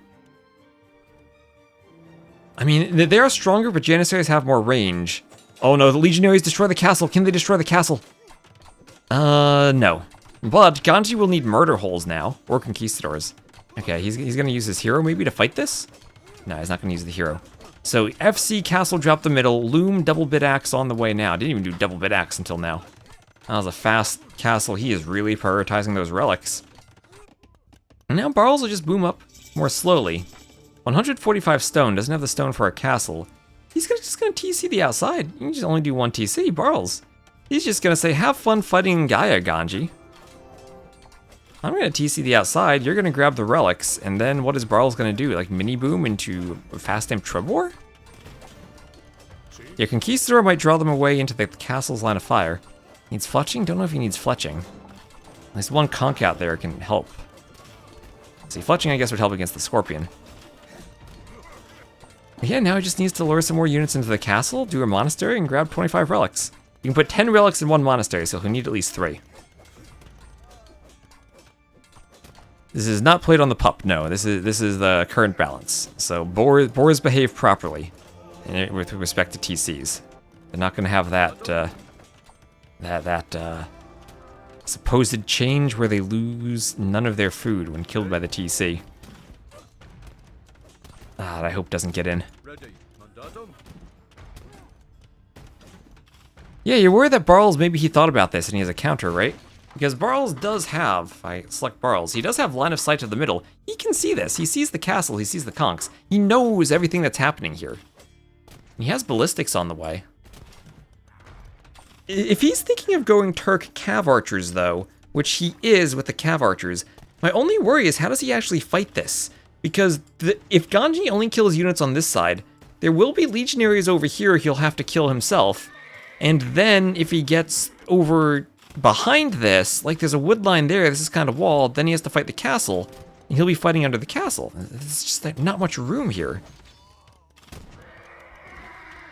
And Conquistador is taking out the Imperial Legionaries, taking out the Imperial Centurions. Those guys have packed quite a punch. Cataphract Lake.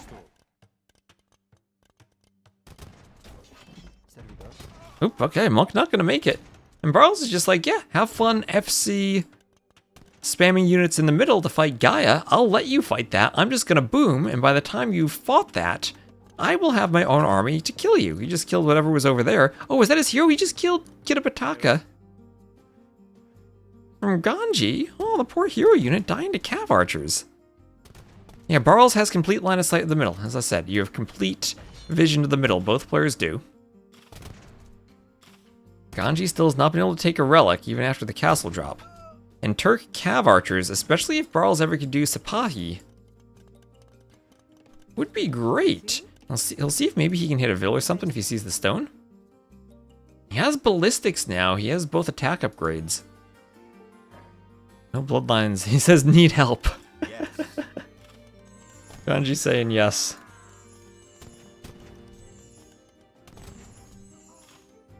He needs to kill more Gaia units for the monks to be able to make a beeline for the relics. Ganji needs more units in the middle.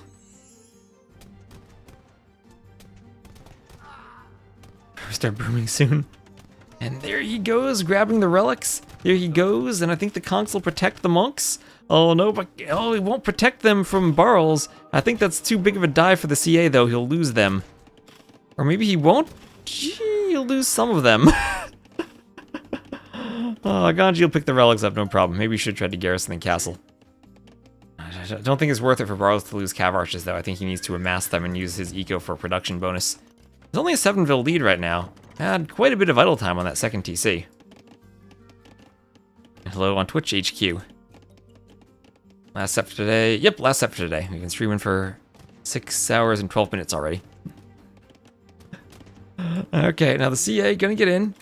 Pick Vils on the lumber camp. Oh, wait, Ganji chopping here just means there's more room for Barles to micro the CA.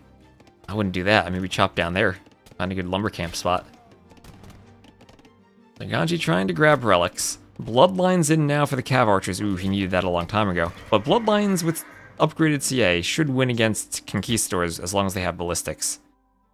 Just a bit easier to hit enemy units with ballistics. Harder to dodge.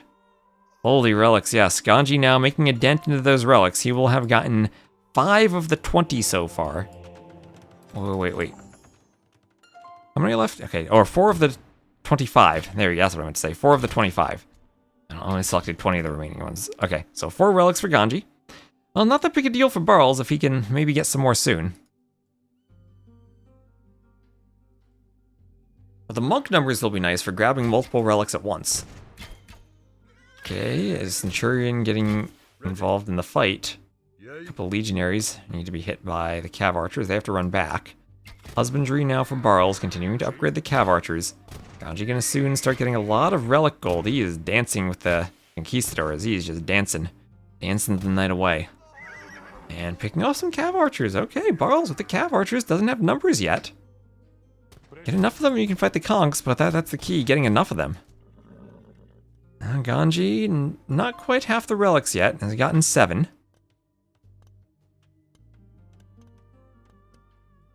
He doesn't want Ganji to win the game. That means we gotta start going for Barles' home maps, which are Zawal and Beastji. You know, if he picks them, of course. Or were those Ganji's home maps? Those might have been Ganji's home maps, and Ganji might just be picking one of Barles' here. I forget the map draft. Yeah, Barles had picked, Socotra and Walled Hyper Random. Yeah, that was it. Ganji confused me. He picked his opponent's map. Maybe he just liked Spanish as the Civ matchup on it. And well, he's getting the relics, that's for sure.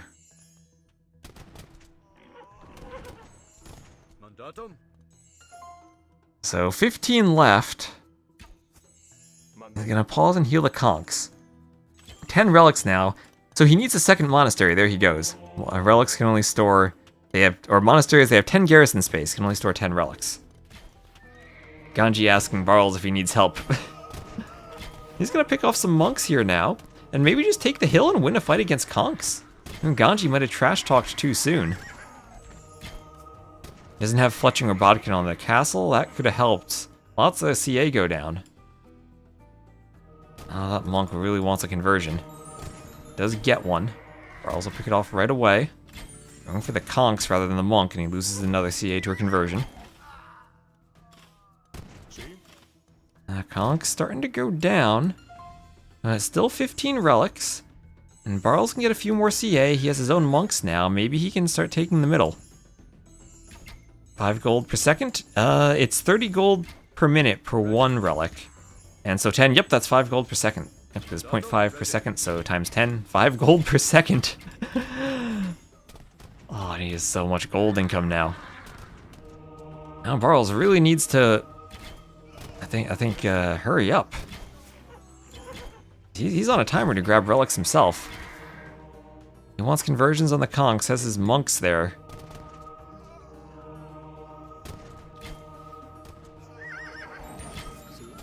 I'm gonna dive the CA to pick monks, but he's losing, or dive the conks to pick monks. He's losing CA numbers. That castle being part of the fight is still so annoying. If I were Ganji, I still would do fletching. Let's look at the range circle. Yeah, it's pretty far up the hill. While monk trying to dodge ballistics, that will fail. I guess I'll keep the circle up here. It's only 1 circle. So still over half the relics remaining. 2/5 of them taking. Ganji going for another one. That'll be his 11th. And 14 will remain. Now, does he have thumb ring? No, he doesn't. No thumb ring yet. Thumb ring would probably be really useful.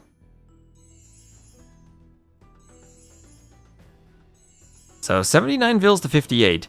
Trying to pull ahead in eco, add more ranges. If he gets more cav archers, then he can just kind of win the middle and then grab relics himself. But Ganji almost on 2k relic gold right now. Barles still with 2.5k more res collected by going for the economy approach. There's thumb ring, there's armor. He's gonna try to dive. Ganji now. Relic number 12. 13 left. Oh, what's the monk doing? Monk is microing. Oh, drops the relic outside the castle. RCA on the hill, but Barles needs to be upping his production soon. Barles trying to keep the hill there. Ganji 70 to 34 KD. He's killed a lot of cav archers this game. And Barles will be doing his own castle. CA snipe off the conch that the monk was converting. Barles not going to be able to get that castle up. He needs more CA production. He needs more CA production. Turks at least do have that gold bonus for their civ. And Ganji now, he will have at least half the relics. He'll get number 13. Ganji clearing some of the units though, that might have been in the way of Barles. Well, I guess he needs to clear more if he's going to grab more relics. Should maybe start grabbing them from this side. Playing for the win on relics. I think this is on Conquest too, so I don't think you can win with relics. Would be crazy if you could. Ganji needs farms. Let's have 10 of them. He's doing more armor now for the conquistadors. That'll help out. Still needs bloodlines though. So 14 conks to 13 cav archers. 14 more cav archers in the queue. Barles just needs to make sure he doesn't take a bad fight too early. And he has the hill advantage. Hill advantage there will be great. He's maybe to stagger the shots against Ganji's micro.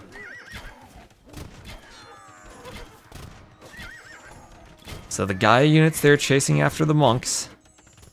Trying to defend the relics. There, Barles will get his castle. He's up by 25 vills. He's farms with all those relics. You can go to the market and buy food with all that gold you have. Is this a doubt castle? Did the conks stop that? I think they do, actually. A couple of converted CA now. This is a doubt castle from Barles. This is a doubt castle. The vills are just trying to run to safety. Okay, 77%. Barles could just send another village and try to finish that. Ooh, but Ganji gonna go forward for a second castle. Oh, there's Kitapataka. He's gonna get arrows from the castle. Conks could come over. Oh no, the hero unit, the hero unit. Down he goes. Those conks gotta do a lot of damage to him. Down he goes. Alright, let's get rid of those circles. Those are getting overwhelming. Archers coming out. They'll be shooting at the conks. Barles he has 29 cav archers in queue, doesn't have the numbers he needs. Eventually he wins this fight though, right? He's gonna do another castle behind this. Ganji trying to wall that off. A tiny bit of HP on the gate.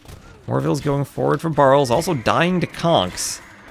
Ganji now with 16 relics, and he continues picking up more from the middle. He's got 16 relics. So what's that? More than 15 gold per second. Oh gosh. So Barles desperately sending a village to try to raise the castle. He will be cutting the Vil lead down to under 20. And Ganji now 129 to 56 KD. I guess that also includes the Gaia units. Maybe the 74 or 67 is a bit more realistic. I guess Barles probably killed some Gaia units too. His castle will do that. But that castle now just makes it easier for Ganji to take the relics maybe. There are fewer units. Ganji could grab 3 more relics now if he wanted. It has the 3rd monastery now. So he can fit all of them. Barles is yet to get a single relic. 4k relic gold for Ganji in total. Imp on the way for Barles. He can now do Sipahi at the castle if he wants for the plus 20 HP for the Cav Archers. Now Ganji didn't bring the relics back in time. He'll lose the monks. It's a 1 conversion. Can he fit 25? Nope, it's 10. It's only 10 relics per monastery. For a fortified church, I think that's still garrison space at 10.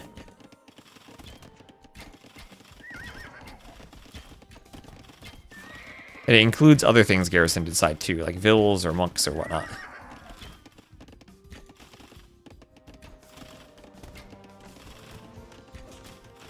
That's true. An extra, what's that? Now, only 10 vills. Ganji has a bigger vill lead in terms of relics. Or a bigger eco lead in terms of relics than Barles does in terms of vills at this point. But what Ganji's not is up to Imp. And this will be 2 castles from Barles around the middle. A ram push with vills from Ganji. Nothing that can really stop that with just Cav Archers. And Barles wants to repair, but maybe no room to repair with that walled in. Ram push working out. That castle took a lot of damage. Were there petards there from Ganji too? That castle suddenly took a lot of damage. The vills are not able to repair with the conks there. And the castle in which Barles wanted Imp, or wanted Trebs once he got Imp, will go down. Once he got Imp, so still another castle there. There are 4 petards. Okay, 4 petards. You guys probably saw that when I didn't. That's why we have chat. You catch the things I miss. Barles wins the Treb War for sure now. Ganji up. 2.5 minutes away. Still 9 more relics. This castle does cover them. With Bracer, it'll cover 1 more row. But honestly, Ganji can still pick up 1, 2, 3, 4, 5 more relics. That castle fire with 1 tile won't stop him. 2 relics very easily. 3 more easily if you can get the monks out there. More Gaia units going down.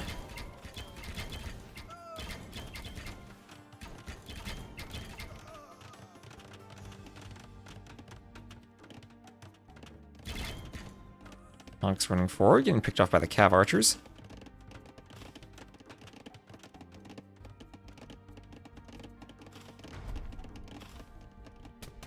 The other side, Conks. Oh no, there's a hole in the wall. Okay, decision time for Ganji. Does he run in with the Conks? Probably not. He'd probably lose to the CA then.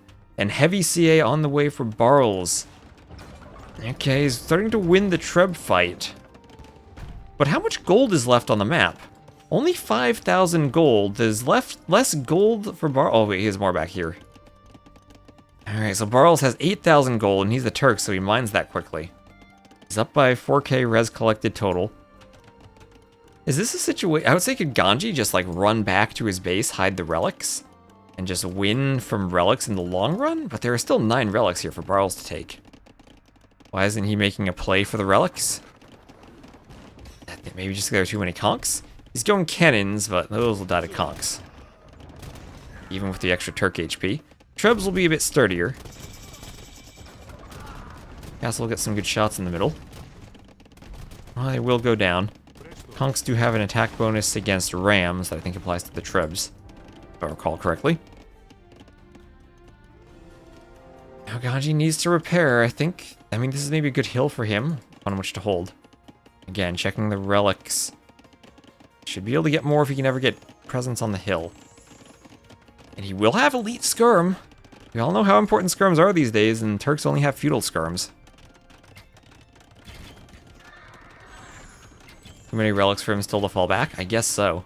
I mean, 16 to 9 doesn't feel as good as 25-0.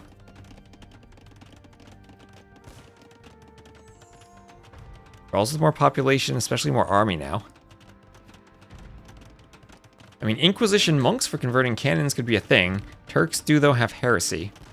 They won't have as good Imperial Age monks, though. No devotion, though, for Barles, so converting cannons is definitely an option. No artillery yet, either. Also no siege engineers for the Turks, so they won't do as much damage against the castles.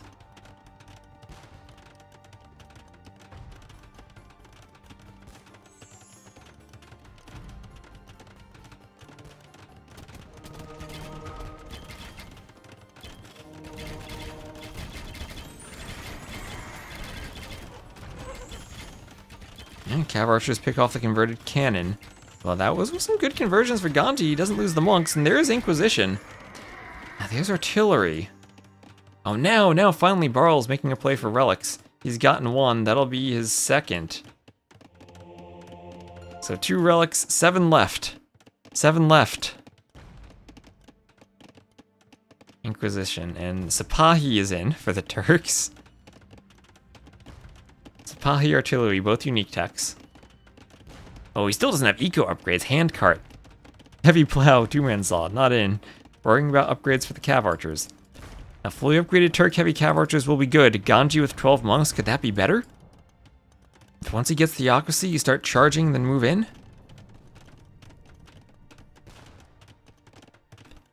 Inquisition against no devotion. Ooh, I think this will be a good monk fight if Ganji takes it. He's getting some skirms out. Still trying to hold. He's got 9,000 relic gold. Barles still 5k more resources collected from having the Vil lead early on. Oh, wait, where'd that bombard tower come from? Hello. Hello, Barles, adding in an artillery tower. All the monks get conversions, getting a couple. The towers tower doing a great job focusing the monks. Monks want more conversions, though. There are towers everywhere. Towers everywhere. The Trebs will have to go through the towers to make space for the castle, for assaulting the castle. Barles has more towers. That's really good for him. But they will start going down. Enough Trebs there for Ganji. Ganji pushing up the hill. Barles' Cav Archer number is starting to fall. 17 still at the same time, so are the conch numbers for Ganji. The monks need more conversions. And oh gosh, more conversions they might get. Ganji's swapping targets. He's going to get 1, 2 conversions. Now a third. Number's still going down for Barles. He's trying to bring a Mangonel up. And still, he is devoted. He is devoted now. Heresy and Faith still options for him. That Bombard Tower trying to take out a Treb. Cannons will also take it out. Monks want conversions. Barles holding on the hill. Both flurries losing a ton of military. The skirms are there. Skirms, best unit in the game, taking out the Cav archers. You know these Cav archers have so much HP. 3 Trebs go down. 1 more Treb in the back, but the cannons, the artillery cannons doing the job. Barles now up to 6 relics himself. 3 left in the middle. Ganji, no horse collar. Oh, and Barles also making a play for Ganji's base. He's trying to push in with bombard towers and Cav archers. Remember, if you're the Turks, you don't need actual siege. Bombard towers, they do 204 melee damage. You can just destroy with bombard towers. They also get a hill bonus. So the gate is locked, but the Cav archers are in. Barles going to be raiding Ganji's base. Scale barding armor on the way for Ganji. I think the map itself is out of gold. Or we're soon to be out of gold. Let's see, 2.3k left for Ganji, but the Cav archers are raiding. In the middle, still 3 relics left. The monks are there on the hill for Ganji. He's pop capped at 175 pop. He needs houses. He needs basic eco upgrades. Conscription, chain barding armor. Trying to do light Cav.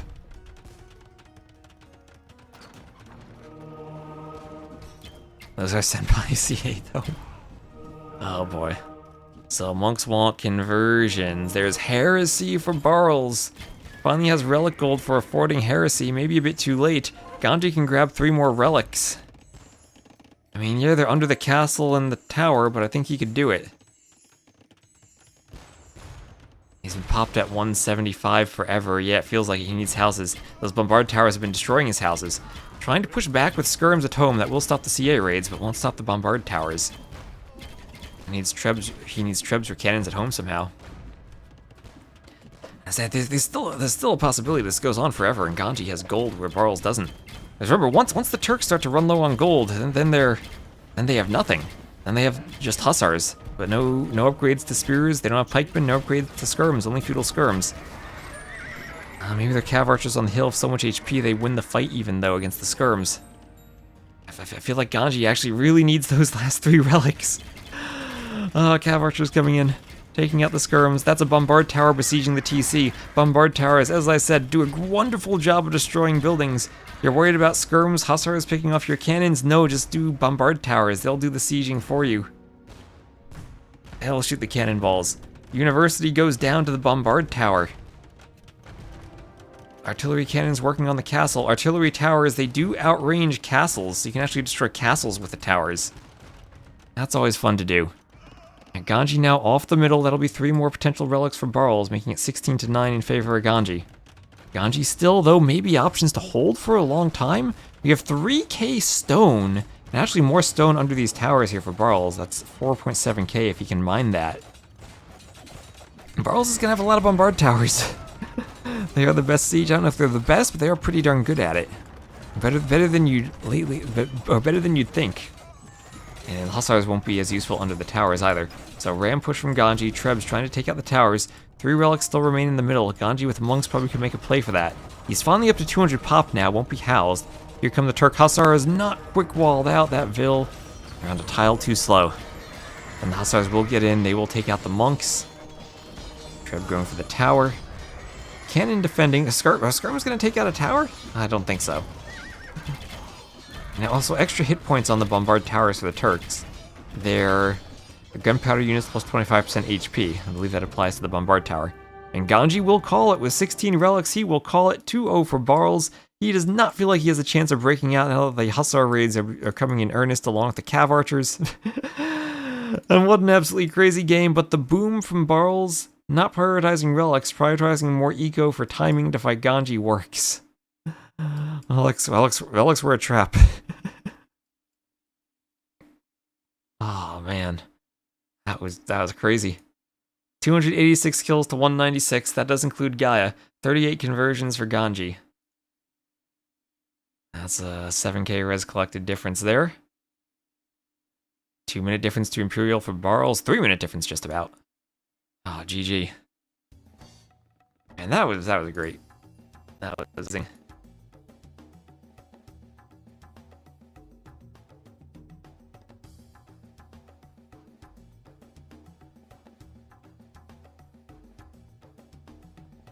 So 2-0 for Barles. Ganji tried to pick his opponent's home map and it did backfire. So Barles did win walled hyper random. And Ganji will select his map, or will select a map next. And that was Turks over Spanish. Ooh, what a game that was. I thought the relics would win it. Just not in time. Yeah, Vil's collected so many resources for Barles in between. And looks like the wall shall be the next map. What's the spec delay there? 1 minute. All right. Just disable pre-rolls for a minute, I guess.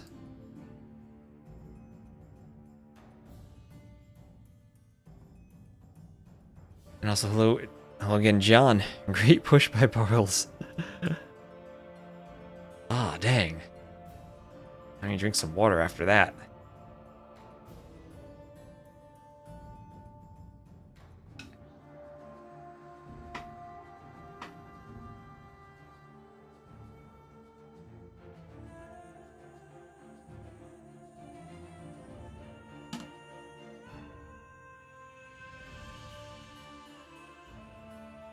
Oh, that's crazy. I'm 6.5 hours into the stream and I don't even feel tired after a game like that. The morning coffee definitely helps. 100% this helps. Oh, someone's spamming the heart button on YouTube. I still don't know if the heart does anything. The thumbs up, I think, helps promote the stream in the algorithm. The heart just, I don't know what that does. Maybe that promotes it too. Maybe just spams hearts.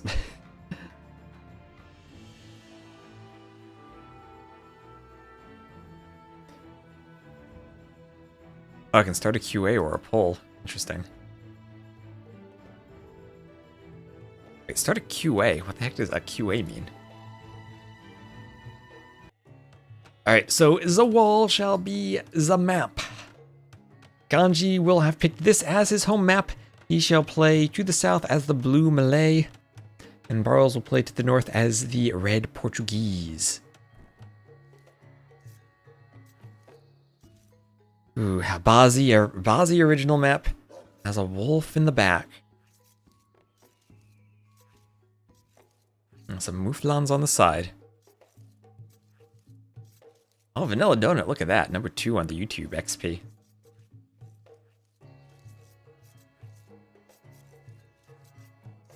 And, well, Zawal, 3 relics on each side. Malay, Portuguese. We could see monks from Ganji to defend organ guns. The MB algorithm. Actually, let me tab over, see if MBL submitted a invoice yet. I don't see it. He did see my message this morning.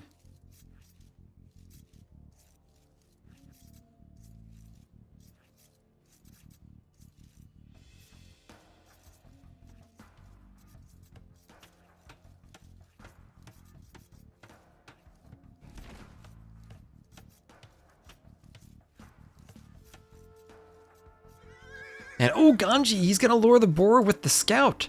We'll lure the boar with the scout. It's Zawal. He'll probably heal the scout before it's needed. So, okay, Ganji getting a bit fancy here. He's also gonna run the boar in circles for a moment, as he's gonna try to time it better as the sheep runs out.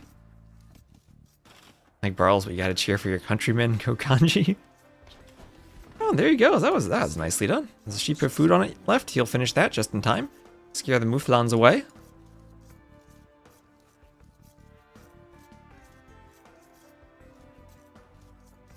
Try to push them in. And Barles, by the looks of it, is going to lure the boar with his villager. Oh, he's gonna build a house on the way to the boar. Remember this? Remember when this was the meta? You built the house on the way to getting the boar and you had time to research Loom? Oh, yeah, I'll remember that. I'll lay sick on Zawal.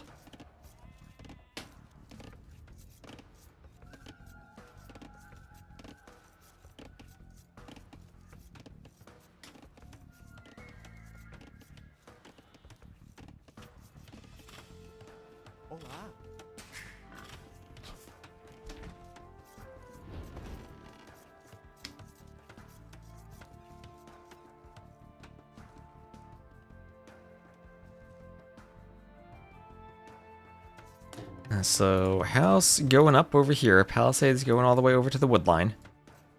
And Ganji rolling out the mouflons. I wonder if these will funnel. For a second I thought that was right on cue and it tried to walk to the other side, but no, okay. Almost a good mouflon. So Ganji working on his second layer of Zawal. You do always have your stone and gold in the back. Berries in the back too, it looks like. We'll have forward berries for Barles. Berries don't really matter all that much in their position on this map. So, what safe are we liking here, chat? Malay or Portuguese? Portuguese, I have seen organ guns be very effective. We could see organ guns slaughtering karambits, but I expect it more to be monks from Malay, monks from both of them. Both two incredible fast imp civs. Portuguese do have the Fetorias if they go fast imp for them. All the monk upgrades aside from Illumination.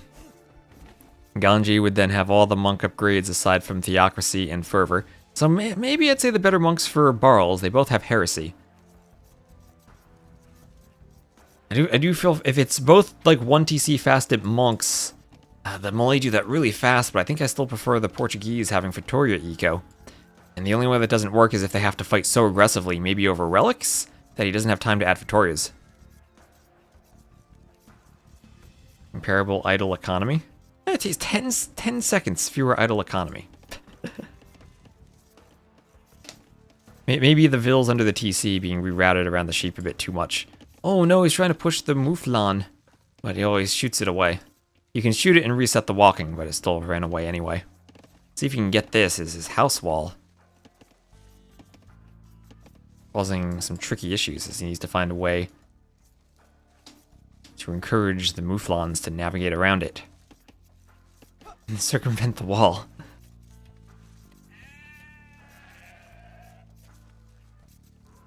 Is full Fatoria 0 vills ever viable? It is not, no. The only time I've ever seen that viable is on Team Islands, where someone went had 9 Fatorias and had 1 pop space remaining of vills just to do some bombard towers, and then could sling the teammates' wood. That was that Austria-UK game from Nations Cup 2023.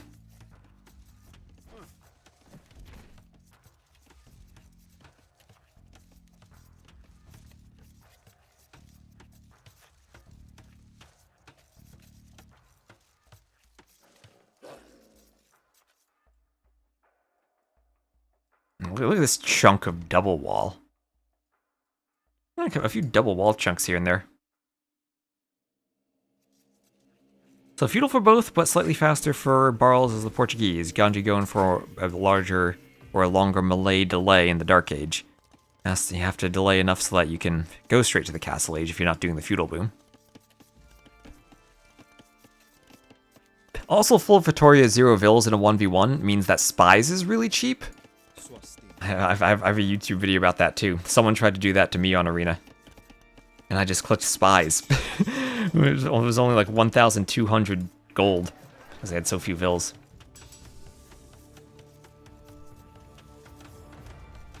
Vils themselves are more efficient than Vittorias. It's more about the timing of how you can add in a bunch of Vittorias as soon as you go straight for the fast imp.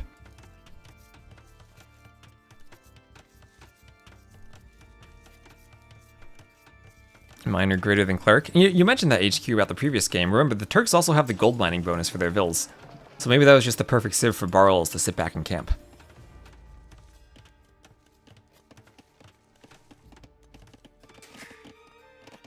Is Castle Age for Barles.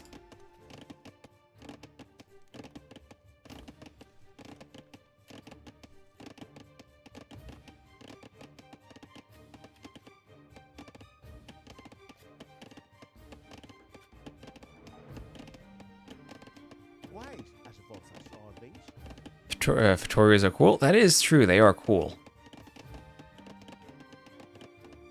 So, faster castle from Ganji overall as the melee. 18 seconds idle TC time. Not too bad. Maybe could have done one Dark Age Vil to make up for that, but he will be up slightly faster. Only 6 seconds for Barles. And Barles also is working on his second layer of wall. And, well, no stone being mined from either player. This might just be a boom from both of them. And booms are, of course, risky against fast imp approaches, but maybe both of them trusting that they themselves could go imp fast enough, maybe just go skirm to fend it off.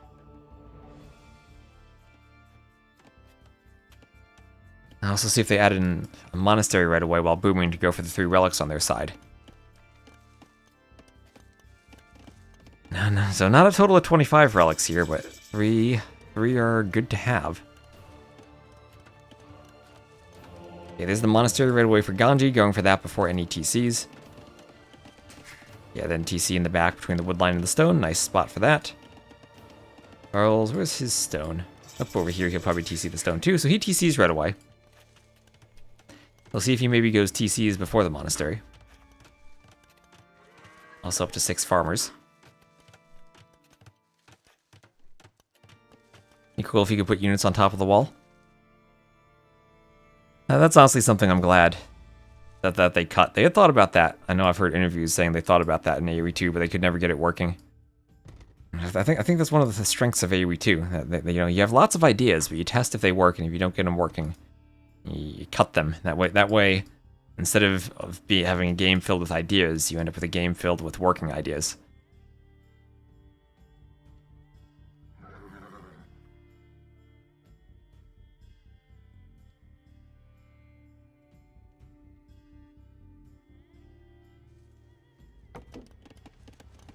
So Osal for Ganji.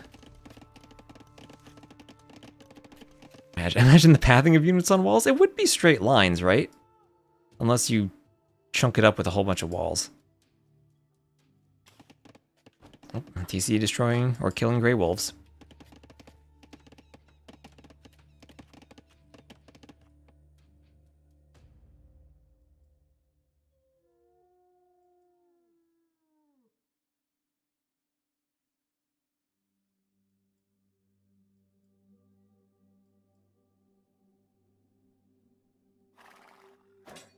The scout's running around. Ganji's scout still hurt. Hasn't tried to heal it yet, just picking up the relics first.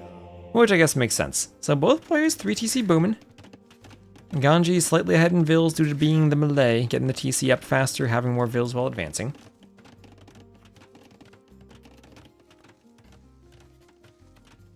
That's most game development though. Oh, it's a key part of game development, I think.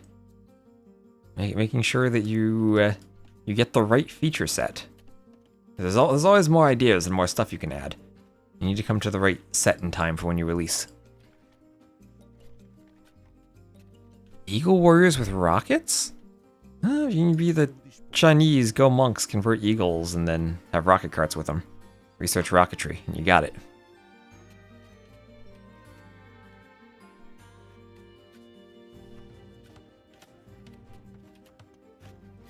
How's it going up on the side?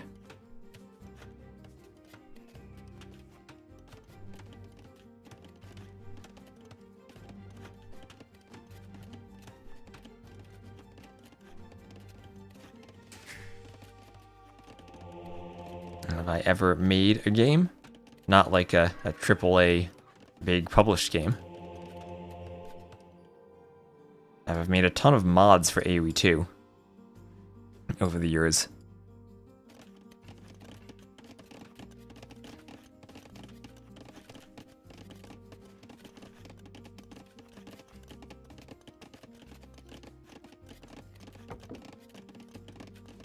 So I have Heavy Plow on the way for Ganji.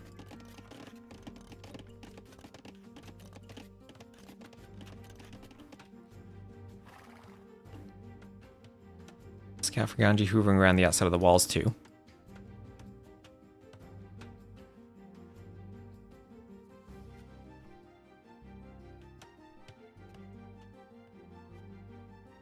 Yeah, 1992 is still being updated. At least Scorpions, War Wagons, Ballista Elephants, Janissaries, Conks, and new Three Kingdoms unique unit make less damage through walls than Eagle with rockets.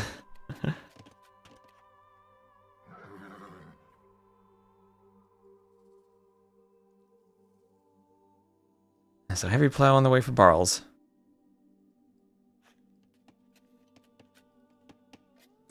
And Hand Cutter on the way for Ganji.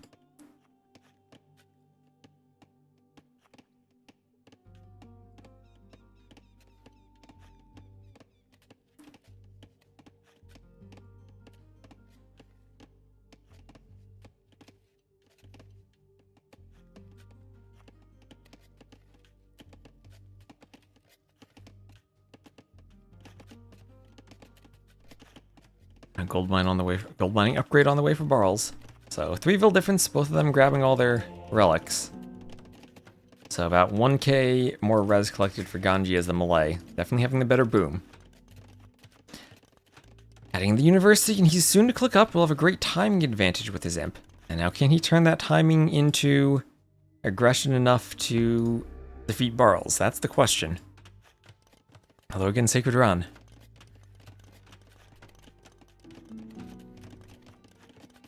University going up. There it is.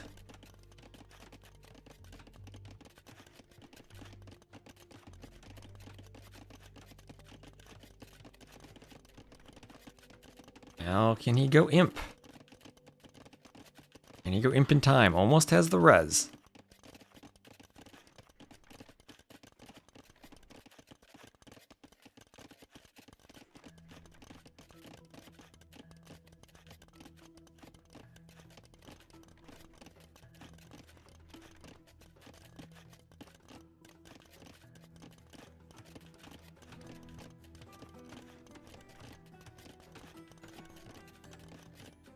So, imp, Barles, imp for Ganji. Ganji about 50 seconds faster. 1.2k more res collected. We'll run into some wolves on the way forward to the mining camp. And then he'll need a castle to get over the walls. Both have outposts. Outposts everywhere for Barles. I think he still needs upgrades. He needs town watch for them. Town watch and town patrol. Oh, back castle for Ganji. Not going to be too aggressive with it. Okay, interesting. Malay not going to be too aggressive there. He's going to add in archery ranges, so skirm arb opening potentially. Workshop 2. I wonder if there's room for Malay to go elephants in this matchup. Now, Portuguese would have halbs, but they do miss squires? Yeah, they miss squires.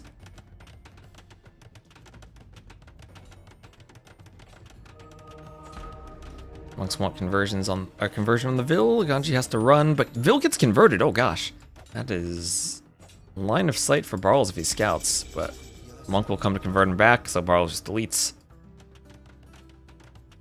So I don't know if I'd call this fast imp because they both imp at a similar time, but Chemistry, Bodkin, and probably Arb from both, I'd imagine. Ganji Imp first. And there are trebuchets already being queued. No, he's going conscription first. I guess that makes sense. You're not actively in a treb war. So conscription, definitely a useful upgrade. There is Imp for Barles. Takes a slight score lead. Ganji's still up by more res collected, slightly more vills. Both of them full eco upgrades from the Castle Age. Yeah, and Arb from both, it looks like.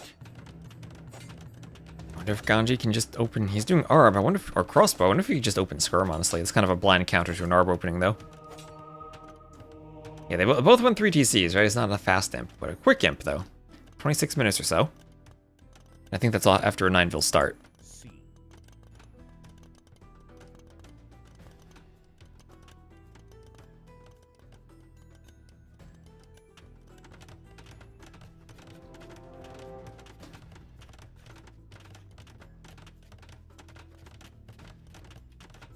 A castle and a couple of siege workshops. In the back, a villager fighting a wolf.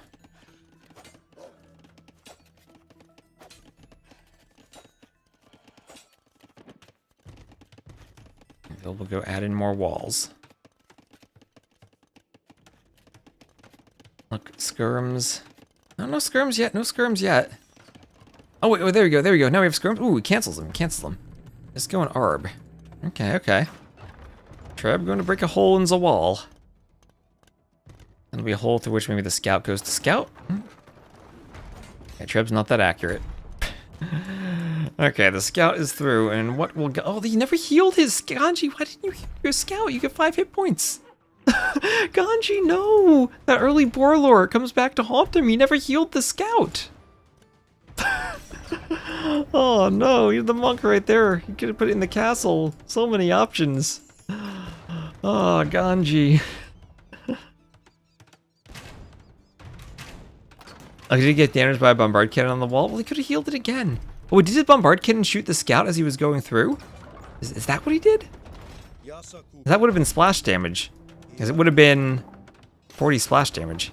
Okay, okay. That's what he did then. I was gonna say, wait a minute. That would be really silly if he didn't heal it. Oh, okay. Arquebus on the way. I feel like the Portuguese probably have the slightly better army composition than the Malay. But that's me maybe discounting the elephants too much. Especially if you're booming for this long. And you're re-eco. So neither player added a 4th TC. Don't see any Ftorias on the minimap for Barles. Siege Engineers on the way for Barles. Malay have that too. And Ganji will need to research that. No gold, but still a good bit of food and wood. It costs.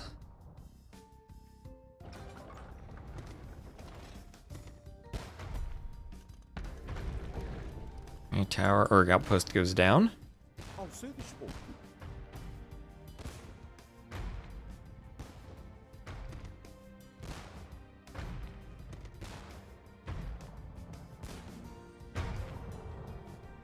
Cannons hit the wall.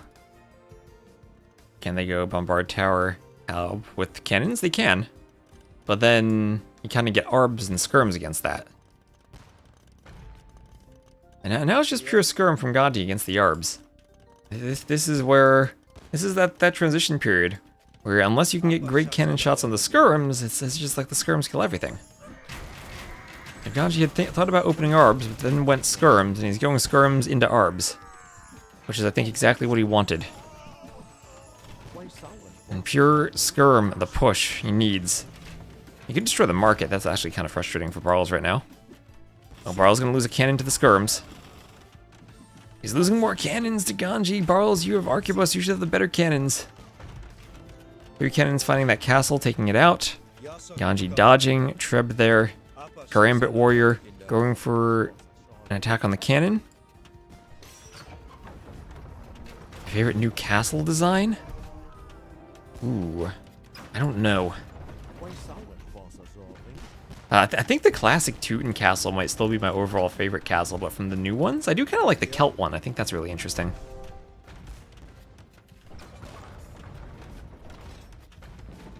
This castle will crumble. Barles seems to have a Pretoria. Where? Oh, he does. That's usually a bigger circle on capture age. Oh, there it is. I guess it's that big blocky square. I didn't see it, though. You're right.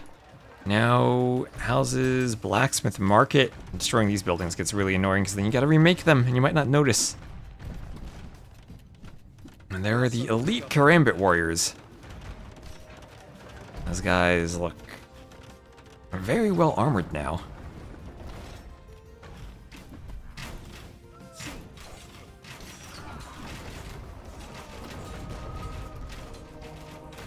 Cannon's going down. Treb stays alive. And the push from Ganji continues.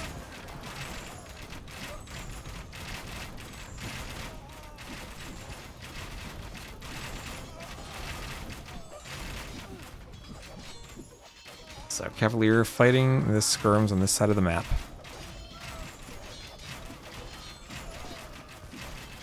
I think the mouse lags a bit up there. So Skirm is fighting the Cavaliers, Karambit's running forward. This castle gonna go down too.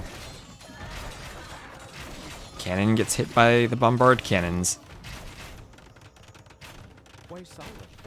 And Karambit's running back. So Barles still holding. Barles somehow with a score lead down in Vils. Down in Res Collected. He's up in KD though. That's kind of what happens when you play the Belay though. Feels like Ganji's done a lot of damage destroying buildings. Ganji never actually invested into Arb. Ooh, just swapping over from the cannon, sidestepping in time. That castle does stay up. Market stays up too. The score's really close, but Barles holding on to the lead. And swapping temporarily.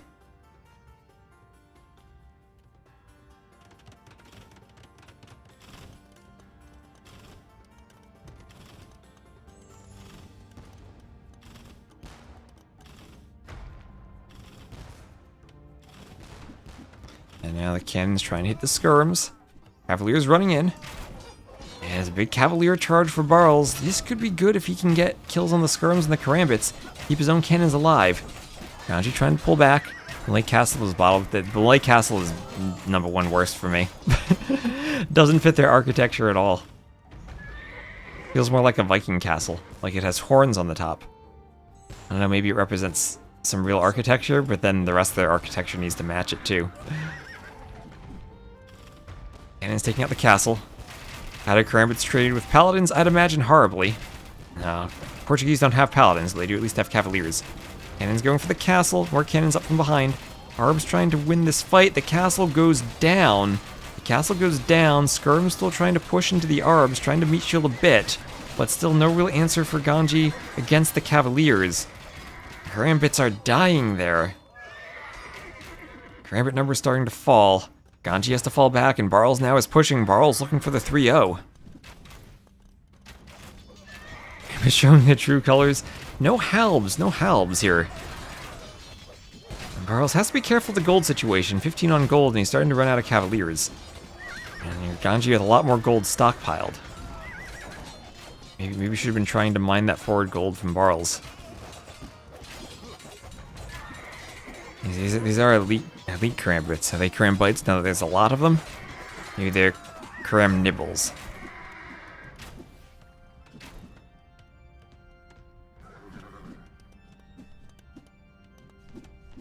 Yep.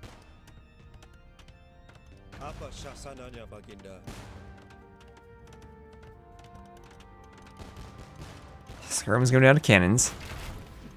Ganji, ooh, nice cannon shot on the Karambits. Skirm's still pushing.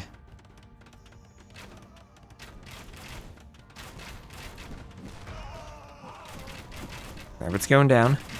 And Karambit's taking a fight against the Cavaliers.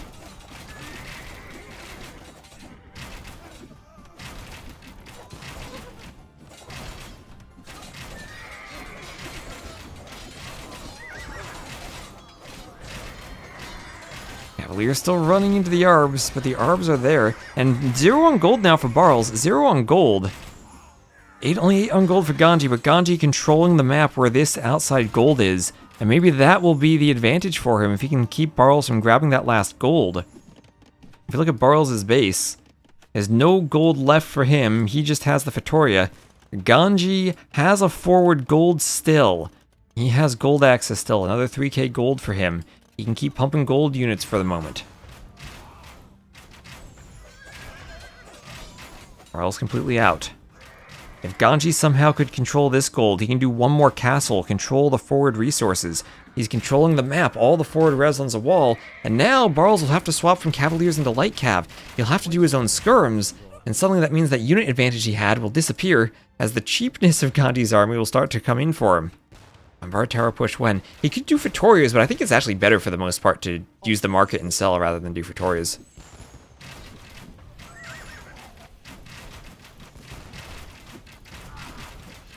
Okay, 15 gold is still a gold unit, but it's not a Cavalier. And just any type of gold access he has that denies it from Barles is great. He's able to keep the Arbs in the back with the Skirm meat shield.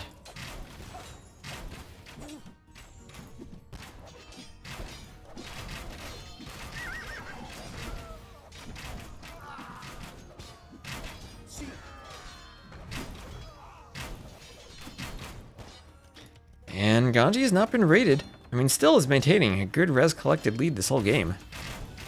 Thank you, Frankie 4527 for the follow. Bitcoin is rising. Ganji with the better eco, super far behind in KD. But maybe those are still cost-efficient fights for the Malay. How cheap the Karambits are.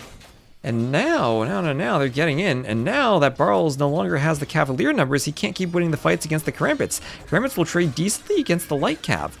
And Ogre Center, thank you for the follow. Oh, and Palpable, thank you for gifting a sub to Smiley.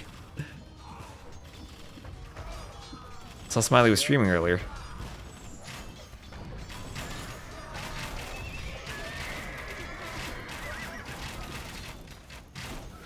Light Cav going down. Arbs killing the other Cav.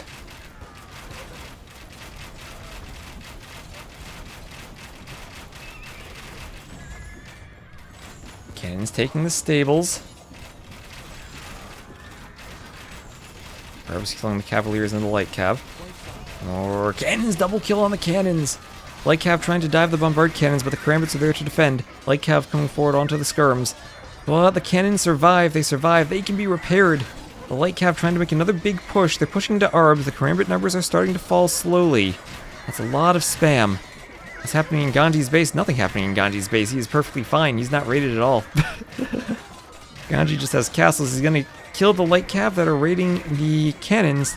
Nothing happening there. He had been raiding Barles. Barles kind of stabilized. He's on 2 Vittorias.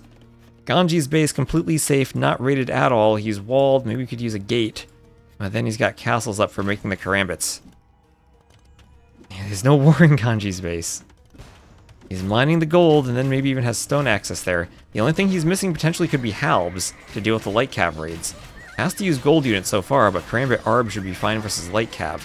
As long as there are repairs on the cannons, he's golden. The Light Cav all is going down. Ganji lost almost nothing in that fight.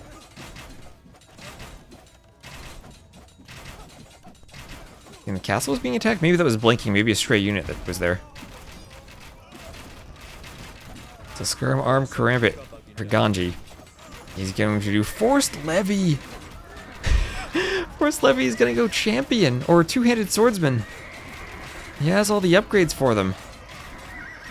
I was thinking he needs Hal, but no. Now, those should be good against Light Cav too. He's doing the Man-at-Arms upgrade. And trash swords. No more stone. A 4 castle here would be great, but you'd need that stone for it. Would also be great would be some gates in the hole in the wall. He has the gold for the upgrade. Still 33 vils on gold, but his gold will be running out soon. Also, where are the relics for Barles? Where is his monastery? That should be in the back somewhere. Yeah, there it is. Yeah, that's safe. So Barles only has 2 Vittorias worth of gold. So, as I knock my empty water bottle over. Need some 2 more upgrades, longsword and Two-Handed Swordsman. They don't cost much gold. I do wonder if it's worth it to add in Halb too, just while he still has the gold. Bombard Cannon's trying to get an attack ground. Enough skirms and you kill Cavaliers. The big raid with light cav.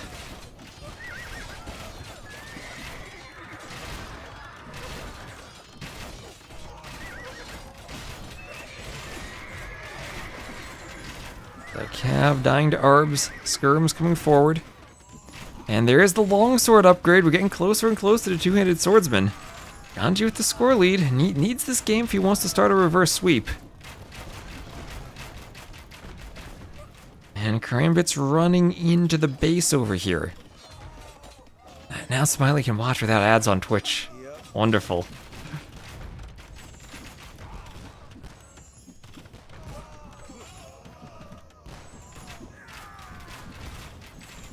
Exclamation mark Y, exclamation mark YouTube, if you want the link. It's also in the description. There you go.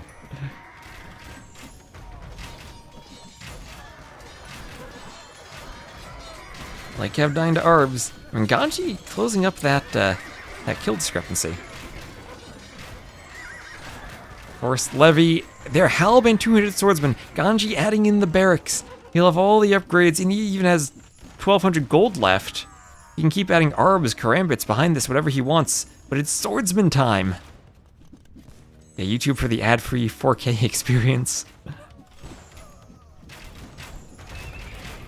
Cannon's going for the stable. Cannon's also going for the workshop.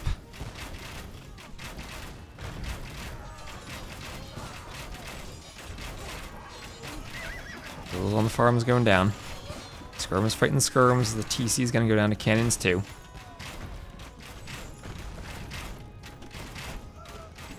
And the TC crumbles. Farm is going down. As the cav goes down. YouTube is kind of, there's probably like a couple second delay on YouTube. That's necessary for the 4K. Since Twitch is a bit more interactive, I figure that's fine.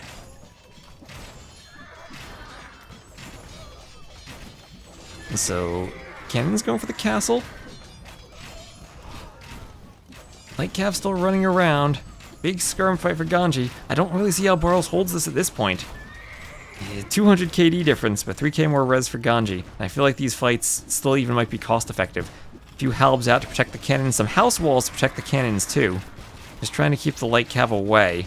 Or just trap them in a choke point so the swordsmen and the halbs can fight them more effectively. Castle goes down. And the push is almost at the monastery with the relics. The push is almost at the Fetorias.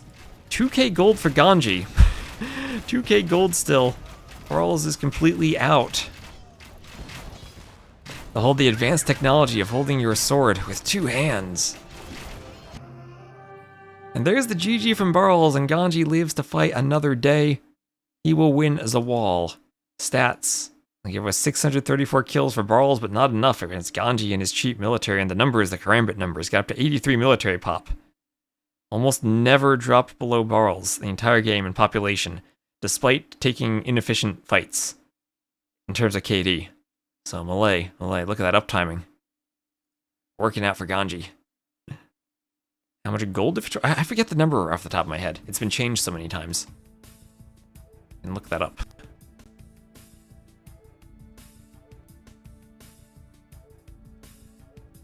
Alright.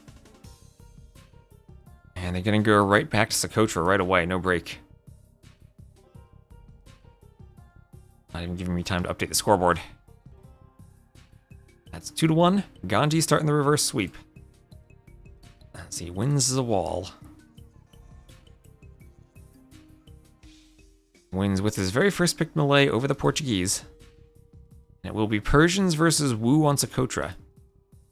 Does it take Karambits and Fetorias into account? I think it does. Maybe you should in light cav hand cannon. Maybe. I don't know. I feel like the Malay, like once the gold situation runs out, the Malay get a much better composition.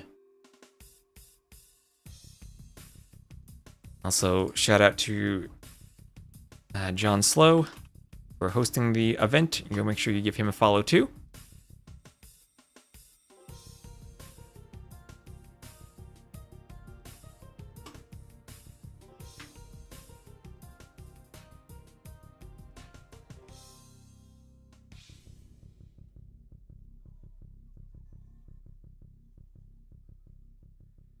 Alright, so on to game 4 of a potential 5.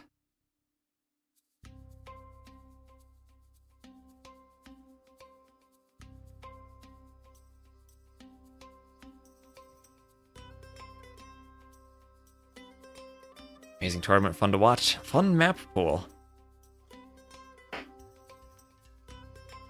That's what I really like, the map pool. 7-hour, 15-minute stream. Might go 8 hours if we get 2 more games. And here we go. And it shall be Socotra, Regicide Socotra. And we'll put Barles in the red. He'll be playing to the west as the red Wu. Ganji to the east as the blue Persians. So, I don't think Persians are going to want to go Persian longswords against Jin swordsmen, but who knows, maybe. I mean, they do have them. They have fully upgraded longswords, but can't go for two-handed swordsmen. Wu for Socotra, yes! How do you stop the Jin swordsmen if you're the Persians? I actually don't know. Persians have horrible monks. We did see that game on, what was the map? Kawasan, where the Persians from Hera were able to wall and boom after LingHe took the map control with the Wu.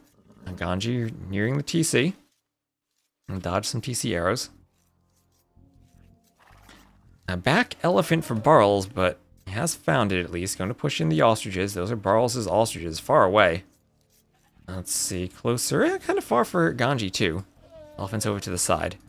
Remember, you do have the king on the regicide mode, so you can block and run and do things with the king.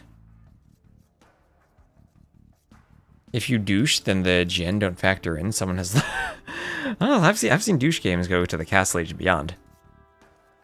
Yeah, but your longswords are great versus the Jin swordsmen, but the problem is they're not that mobile. We saw that earlier when the Japanese tried to do them. The Jin swordsmen still could avoid them in raid. Maybe Socotra could be a more choke pointy map where they matter more? We saw men-at-arms themselves even aren't that great. They need more of an attack bonus. Well, thank you for gifting another sub, Palpable. Thank you for gifting one to Monster Lol. Appreciate the support.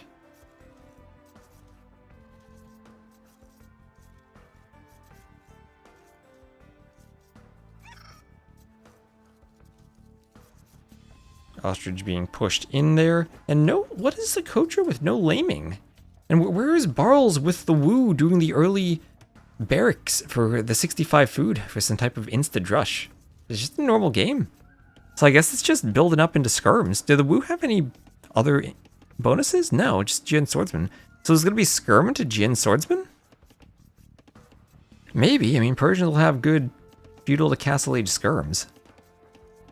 Do the problem with knights isn't really the Jin swordsmen, it's the monks that occur behind the Jin swordsmen. Knights versus Jin swordsmen by themselves do okay.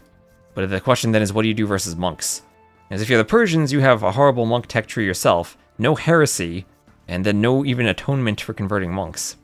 Whereas the Wu have an amazing monk tech tree, at least for the castle age. They'll miss out on block printing in Imp, but that doesn't really matter if you're going for the castle Jin swordsman push. No heresy, but again, that's so expensive that doesn't really matter at the timing of the push either.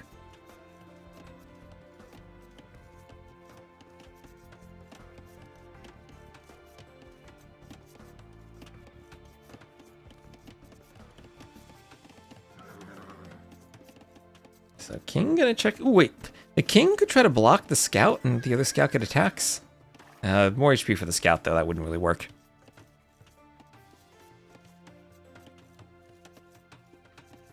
Well, if it's Socotra, the water is not accessible. Not accessible by the rocks. What do we think about that? I'm not a fan of that silver arrow. Personally, not a fan of that.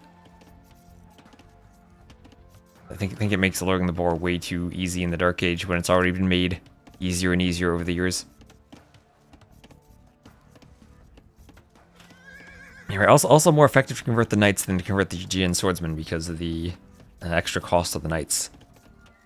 So Loom on the way for Barles. Ganji gonna click up. He has Loom already. Bit of a hill bonus there. So 5 HP advantage on the scout for Barles.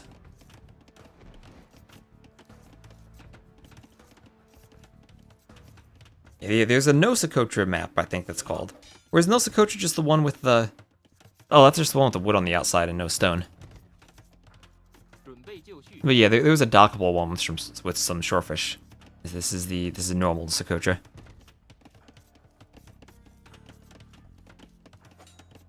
Killable trees is an option for map scripting. 准备就绪， you want to bring back the huntable trees for food.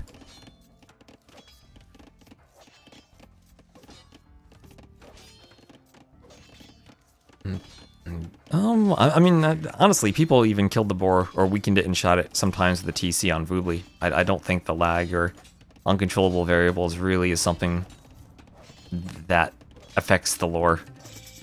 If it's laggy, you just shoot with the Vils. I don't think lag is an issue that causes TC kills. I think it's always just an issue of players being greedy or not managing stuff properly. Which I think is fine, because shooting with Vils is completely a viable alternative. I think if you just make the TC kill it, then you kill it with the TC every single time, and there's no choice in the matter anymore. Army straight up cuts through trees and raids the wood line.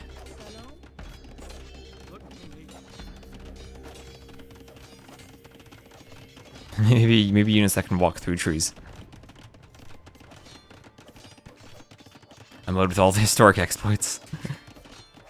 You know, that might be a fun thing to put together. Still Palisade scan, Straggler delete. Repair towers from an extra tile away. Okay, so tower defense there. Ganji gonna pull a weak fill back. Like to put archers in the tower now for less idle time. So militia, Drush from Barles, he's not even gonna do men-at-arms. Ganji fully walled by the time they get there. 1 gold is forward, but he has back gold access, so he's fine. Arms going up for Ganji.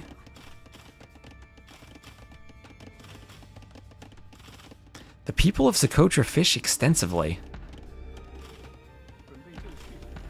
Maybe we just need to give him more rocks.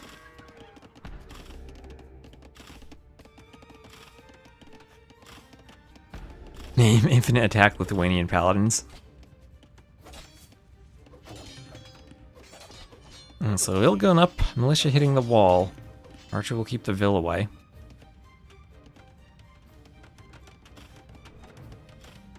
Skirms now help? I don't think they help any more than last time. I'm not sure exactly what the change was, though. I think Goop as a Vil goes down. It was solely to make sure that villagers, after fletching, did not downgrade the number of arrows, or that fletching was not a downgrade anymore. So this will be a tower that goes down, but it's at the cost of 2, if not more, Vils. Vil's gonna fight that scout. That could be a 3rd Vil going down.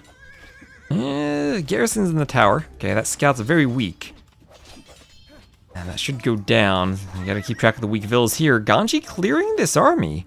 Clearing the militia. Okay, the tower stays up. And now the Vils that fought the lion have to go back for Barles. Not gonna get more raids with the archers. It feels like the farms are just... These 2 farms need to be 1 tile over. This farm need to be 1 tile over. Then Ganji would have the perfect pinwheel. Barles lost 2 Vils too. Okay, so 3-2 Eco KD in favor of Barles. He must have lost 1 to Gaia.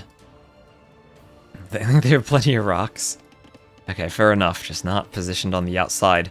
Oh, very forward walls here for Barles. Does have to be careful about the fact his king is kind of not garrisoned in anything. I guess Ganji's is in the back too, just still in a wood line. Don't want to put it in the TC because they'll probably ungarrison Vils, and they don't want to accidentally ungarrison the king. 什么？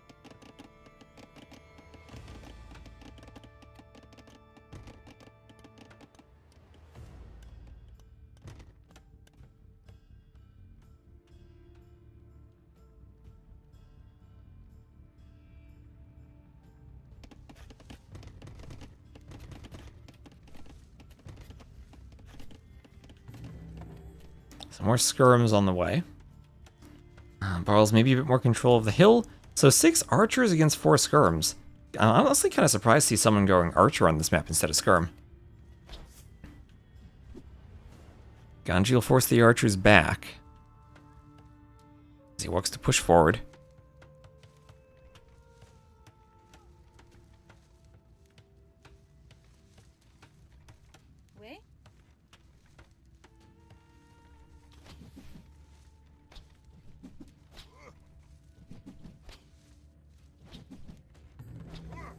Skirm's attacking the range.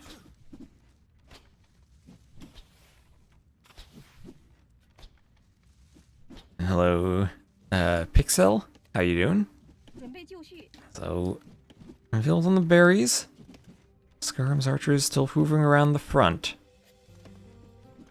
You definitely want to see Beastie. Beastie can be a big boom fest for a while. Oh, the Civ can matter a lot at the end.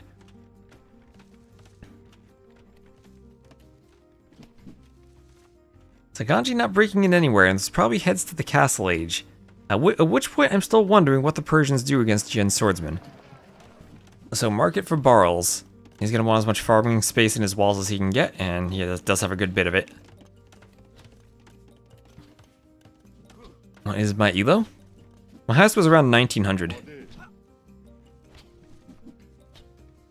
I haven't really played much 1v1 in a while though. 何种命令？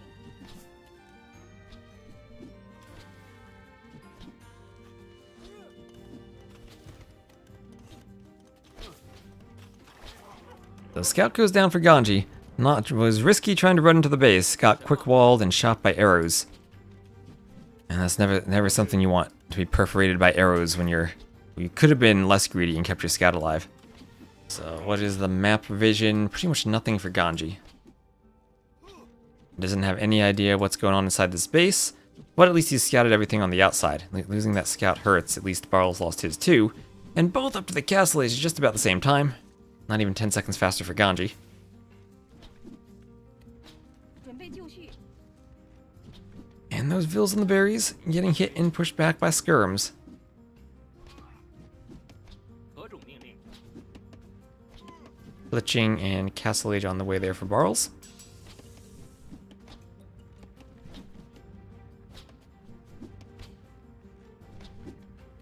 Fletching for Ganji, so both players just doing range units, but not even bothering with fletching.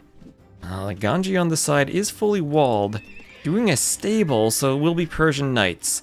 And that's where I just worry about them and the monks from the Wu.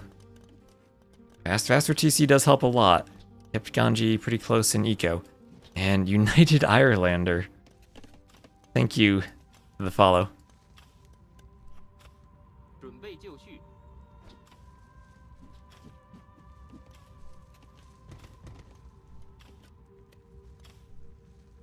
何种命令？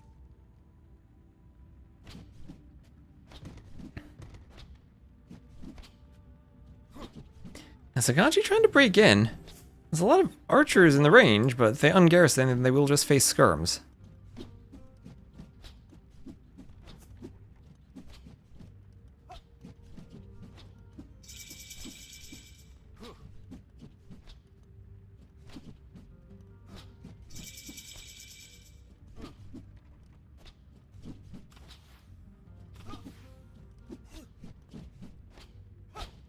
And ooh, Ganji going for a TC, but the archers are there. The archers find the vills. He's not gonna get the TC. Knight coming out, archers will hit the spear. And that TC will go. Ooh, more vills getting hit by the archers. Okay, that's the good timing for Barles to ungarrison. He's gonna get crossbow before the skirm upgrades come in. Ganji not even bothering to go for skirm upgrades, just going knights. Persian knights will have that attack bonus against the crossbows, but they will die easily if they don't have armor. And all of a sudden, in this transition, everything has gone wrong for Ganji. Now he's got Jin swordsman pushing his skirmishers back. And this is where the Persians can struggle here. This is where they can struggle. And Lazarus 001, thank you for the follow. That's not just terrible luck, that's great positioning from Barles, right? And that all comes down to Ganji, right? He lost his scout trying to run it in, so he wasn't able properly to keep track of those archers from Barles in that transition. He keeps that scout alive, and he'll know where the archers are, and he'll know not to send the vills forward. So it all comes down to scouting. So he still has the faster TC, but now he's down by 3 vills after all those vill kills. Doing Bodkin now. He didn't want to have to upgrade the skirms. And 500 more resources collected for Barles so far. Elite skirm on the way. He's going to have to go elite skirm, but then he's going to be fighting Jin swordsmen. And if he has to invest into the skirm upgrades, he's not going to have the upgrades to fight them. I guess he does need a unit to combo with knights anyway for sniping monks, and maybe skirms with a unit.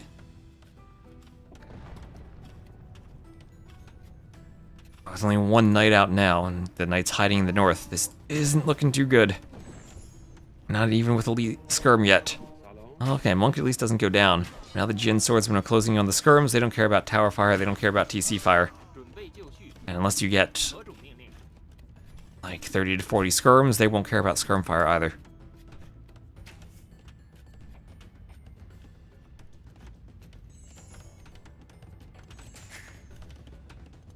So, still Persian TCs. Persian TC is great at holding against Mangonel pushes, but he has to worry about the amount of gold he has. Only 2,000 gold left. Could maybe move over to this gold. I mean, this could even be a second TC spot if he deletes those palisades and goes out there. Gold's on the front, probably going to be really difficult to take.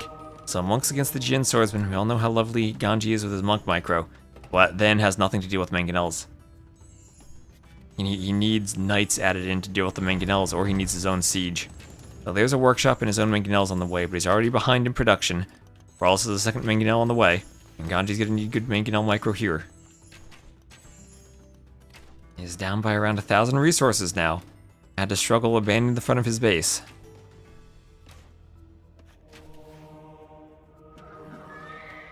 Monk wants conversion on the knight, but the knight gets deleted.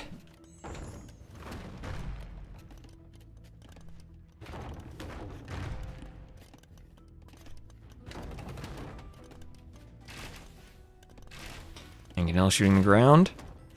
Town watch on the way as the skirms come forward.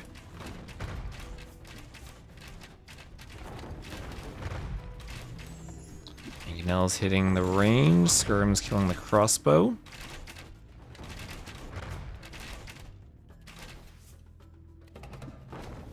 Is Mangonel gonna get hit on the other Mangonel? Skirm goes down. Oh, that crossbow getting stuck slightly. Monks want conversions. Mangonel's rolling forward. Shot misses.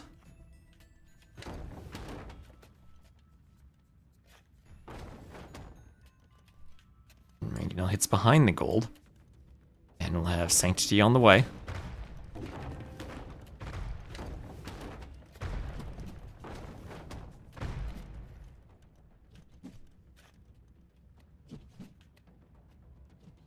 And he's downhill, so... Oh! One hit the castle! One hit the castle! Please, Ganji, one hit the castle! This is your ticket back. He needs this all. Everything's stopping and slowing down the castle. Gets the Mangonel. Can he one-hit it? Oh, I don't think he can. He can get a hit on the Mangonel. He needs to dodge. He needs to get the Mangonel destroyed. And he does! He does. He loses Mangonel in the process, though. But he still has skirms. A couple Jin swordsmen there, but he will clear the crossbows now. And now this castle's going up, but maybe not if the skirms can delay it. That's a lot of vills, though. 14 vills, 80%. Ganji trying to fight the skirms. He takes the score lead.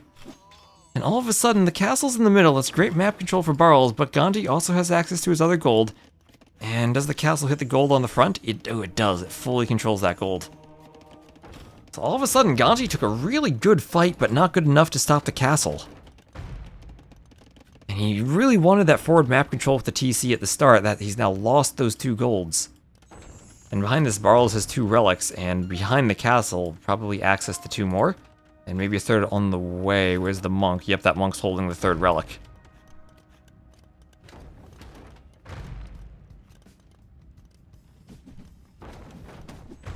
That'll be leather archer armor. Nice shot on the skirm. Mangonels go for the workshop.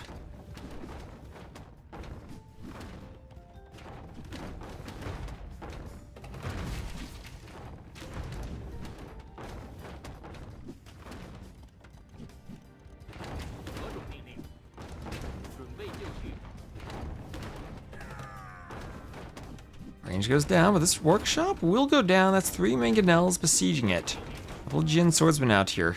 Ganji still has a couple monks nearby, can work on converting them. Both deleted, Mangonel pops out. Mangonel's mostly dodge. Only one goes down, so they trade 1 for 1. Workshop still low on HP, down it goes. Monks, I think they used all their monk juice already. Oh no, they didn't. They recharged. And that'll be a conversion. Oh yeah, those 2 were deleted, not converted. And then guard tower being researched from Barles. Okay, at the other side, crossbows and Mangonels moving around near this gold. Castle in the middle as the villas continue collecting wood. 什么？ Crossbow starts taking out, or tower starts taking out the crossbows.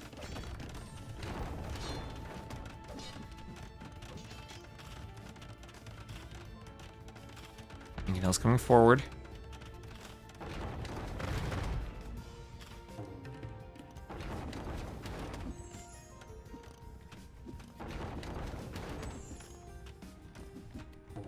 Mangonels will take out the house. They'll take out 2 houses, okay. Some good pressure. Guard tower will help stop the Mangonel push. Ganji's now moving forward. I felt really bad for him when those villas got picked off early on. But he's now taking enough of a fight in the south of the map away from the castle that he's okay. 3 relics for Barles, but he still needs to pick up those top 2. Hasn't gotten there yet. And this gold has been a lifesaver for Ganji. Well defended by towers. And a knight even in case a Mangonel comes over. And now Ganji's just going to bypass the castle. And he's someone who knows how to do this with monk pushes. He's just doing it with the Mangonel skirm push. And we'll be besieging that guard tower. Tower going down to enough Mangonels and enough repairs. Another guard tower in the back, Vill's going down. Ganji now taking a Vill lead, but behind this we have Imperial Age on the way for Barles. He's going for the guard tower to try to defend the TC. Ganji might take out the monastery to stop the relics. He's gonna do the TC or the workshop first to stop the Mangonels. 5 Mangonels, he really wants that workshop to go down, doesn't want another Mangonel to pop out. He's repairing everything. That's gonna be close on the Mangonel, but 98% it doesn't come out. And he sees the double guard tower in front of the TC. He's trying to guard the TC. He needs to repair all the Mangonels. That he is. That he is. Mining camp being a bit annoying. And he's trying to use the skirms to hit the repair vills. Imp into GG. 1 Mangonel coming over for Barles. Ganji will lose 1 Mangonel to it. Double guard tower hard to push. And when Imp comes in for Barles, he does have good wood and gold. He can make trebuchets. Skirm's gonna try to raid the back. Where's the king? The king is in the castle. Okay, it's in the castle. I was worried it might still be in the back wood line. Skirm's not gonna pick off the king though. Some weak vills though. And there's only 150 HP on that house. Mangonel push continuing on the towers. Imp TC on 89%. And that's another tower down. Crossbows coming over. Crossbows will let them get Bracer. And Persians, even if they go Imp, won't have Bracer themselves. There's a guard tower behind the TC. Those graphics as silly as always. I wonder if we'll do the Wu get keep. Do they get keep? Now they could do keep. That's really expensive though.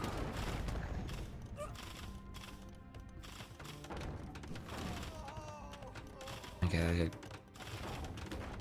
I'm not going to zoom out any more than this. As I think about far as we reasonably can be. Because remember, there are people watching on mobile too. I need to make sure different screen sizes all can be viewed.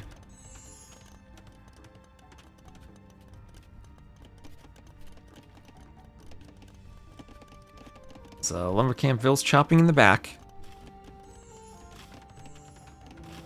And then fire archers now. Fire archers for Barles. And the skirms from Ganji will be cleaned up.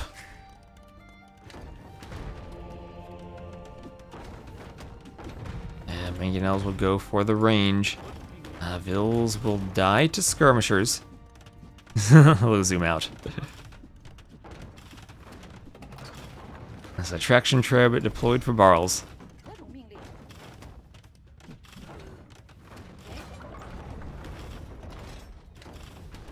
Vills need a garrison, but don't all fit.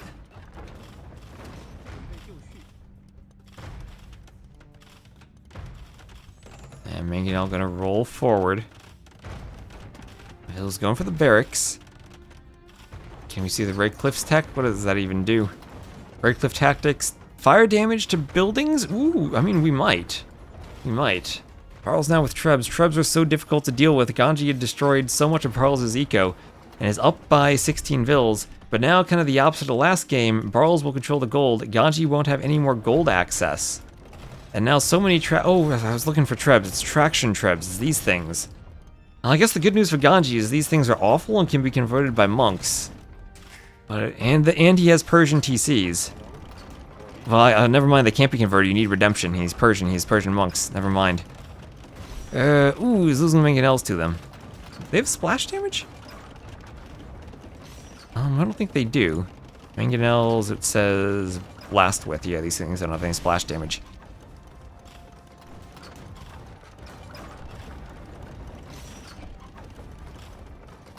And Ganji gonna be losing his only TC. And then what does he do with his king? The king's just gonna be in the back. Are these things good? Do they get any bonuses that make them good?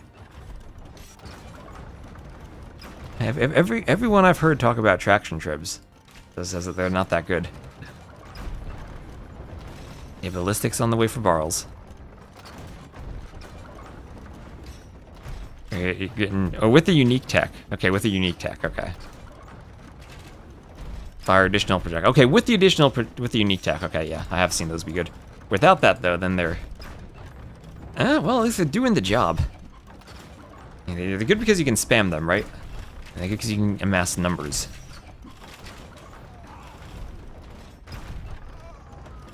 Or if you get the unique tech.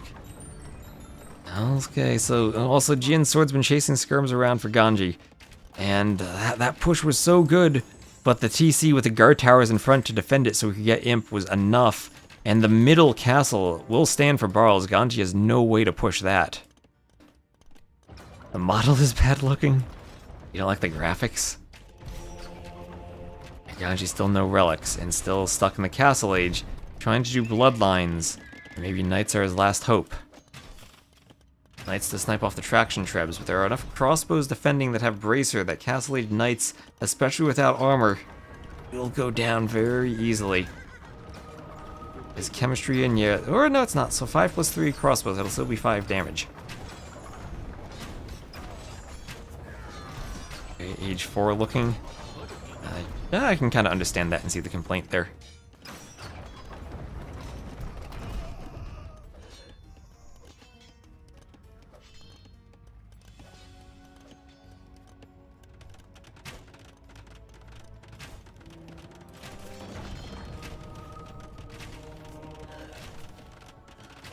Castle now going up for Ganji. But castle going up as it's being trebbed. And Ganji says, GG, GL in finals. As he's not going to be able to stop the trebs with monks converting his knights. Ganji thinks he's not going to get the castle up with all the Jin swordsmen or that'll go down right away. And there we are, Ganji losing 3-1 to Barles. GG. Castle indeed not going up because he calls it. And there we have it. Persians not enough on Socotra against the Wu. 96 to 39 KD. Incredible KD for Barles. Not that many conversions either from Ganji. He did have a nice push as Barles went Imp, but then Imp with the trebuchet range. Even the traction trebs, too much. Oh, Ganji even had more resources that game. Well, I guess he had more vills for a long time, but Imp was too big of an advantage. No last map. No Beast G. Maybe we'll see Beast G tomorrow, though.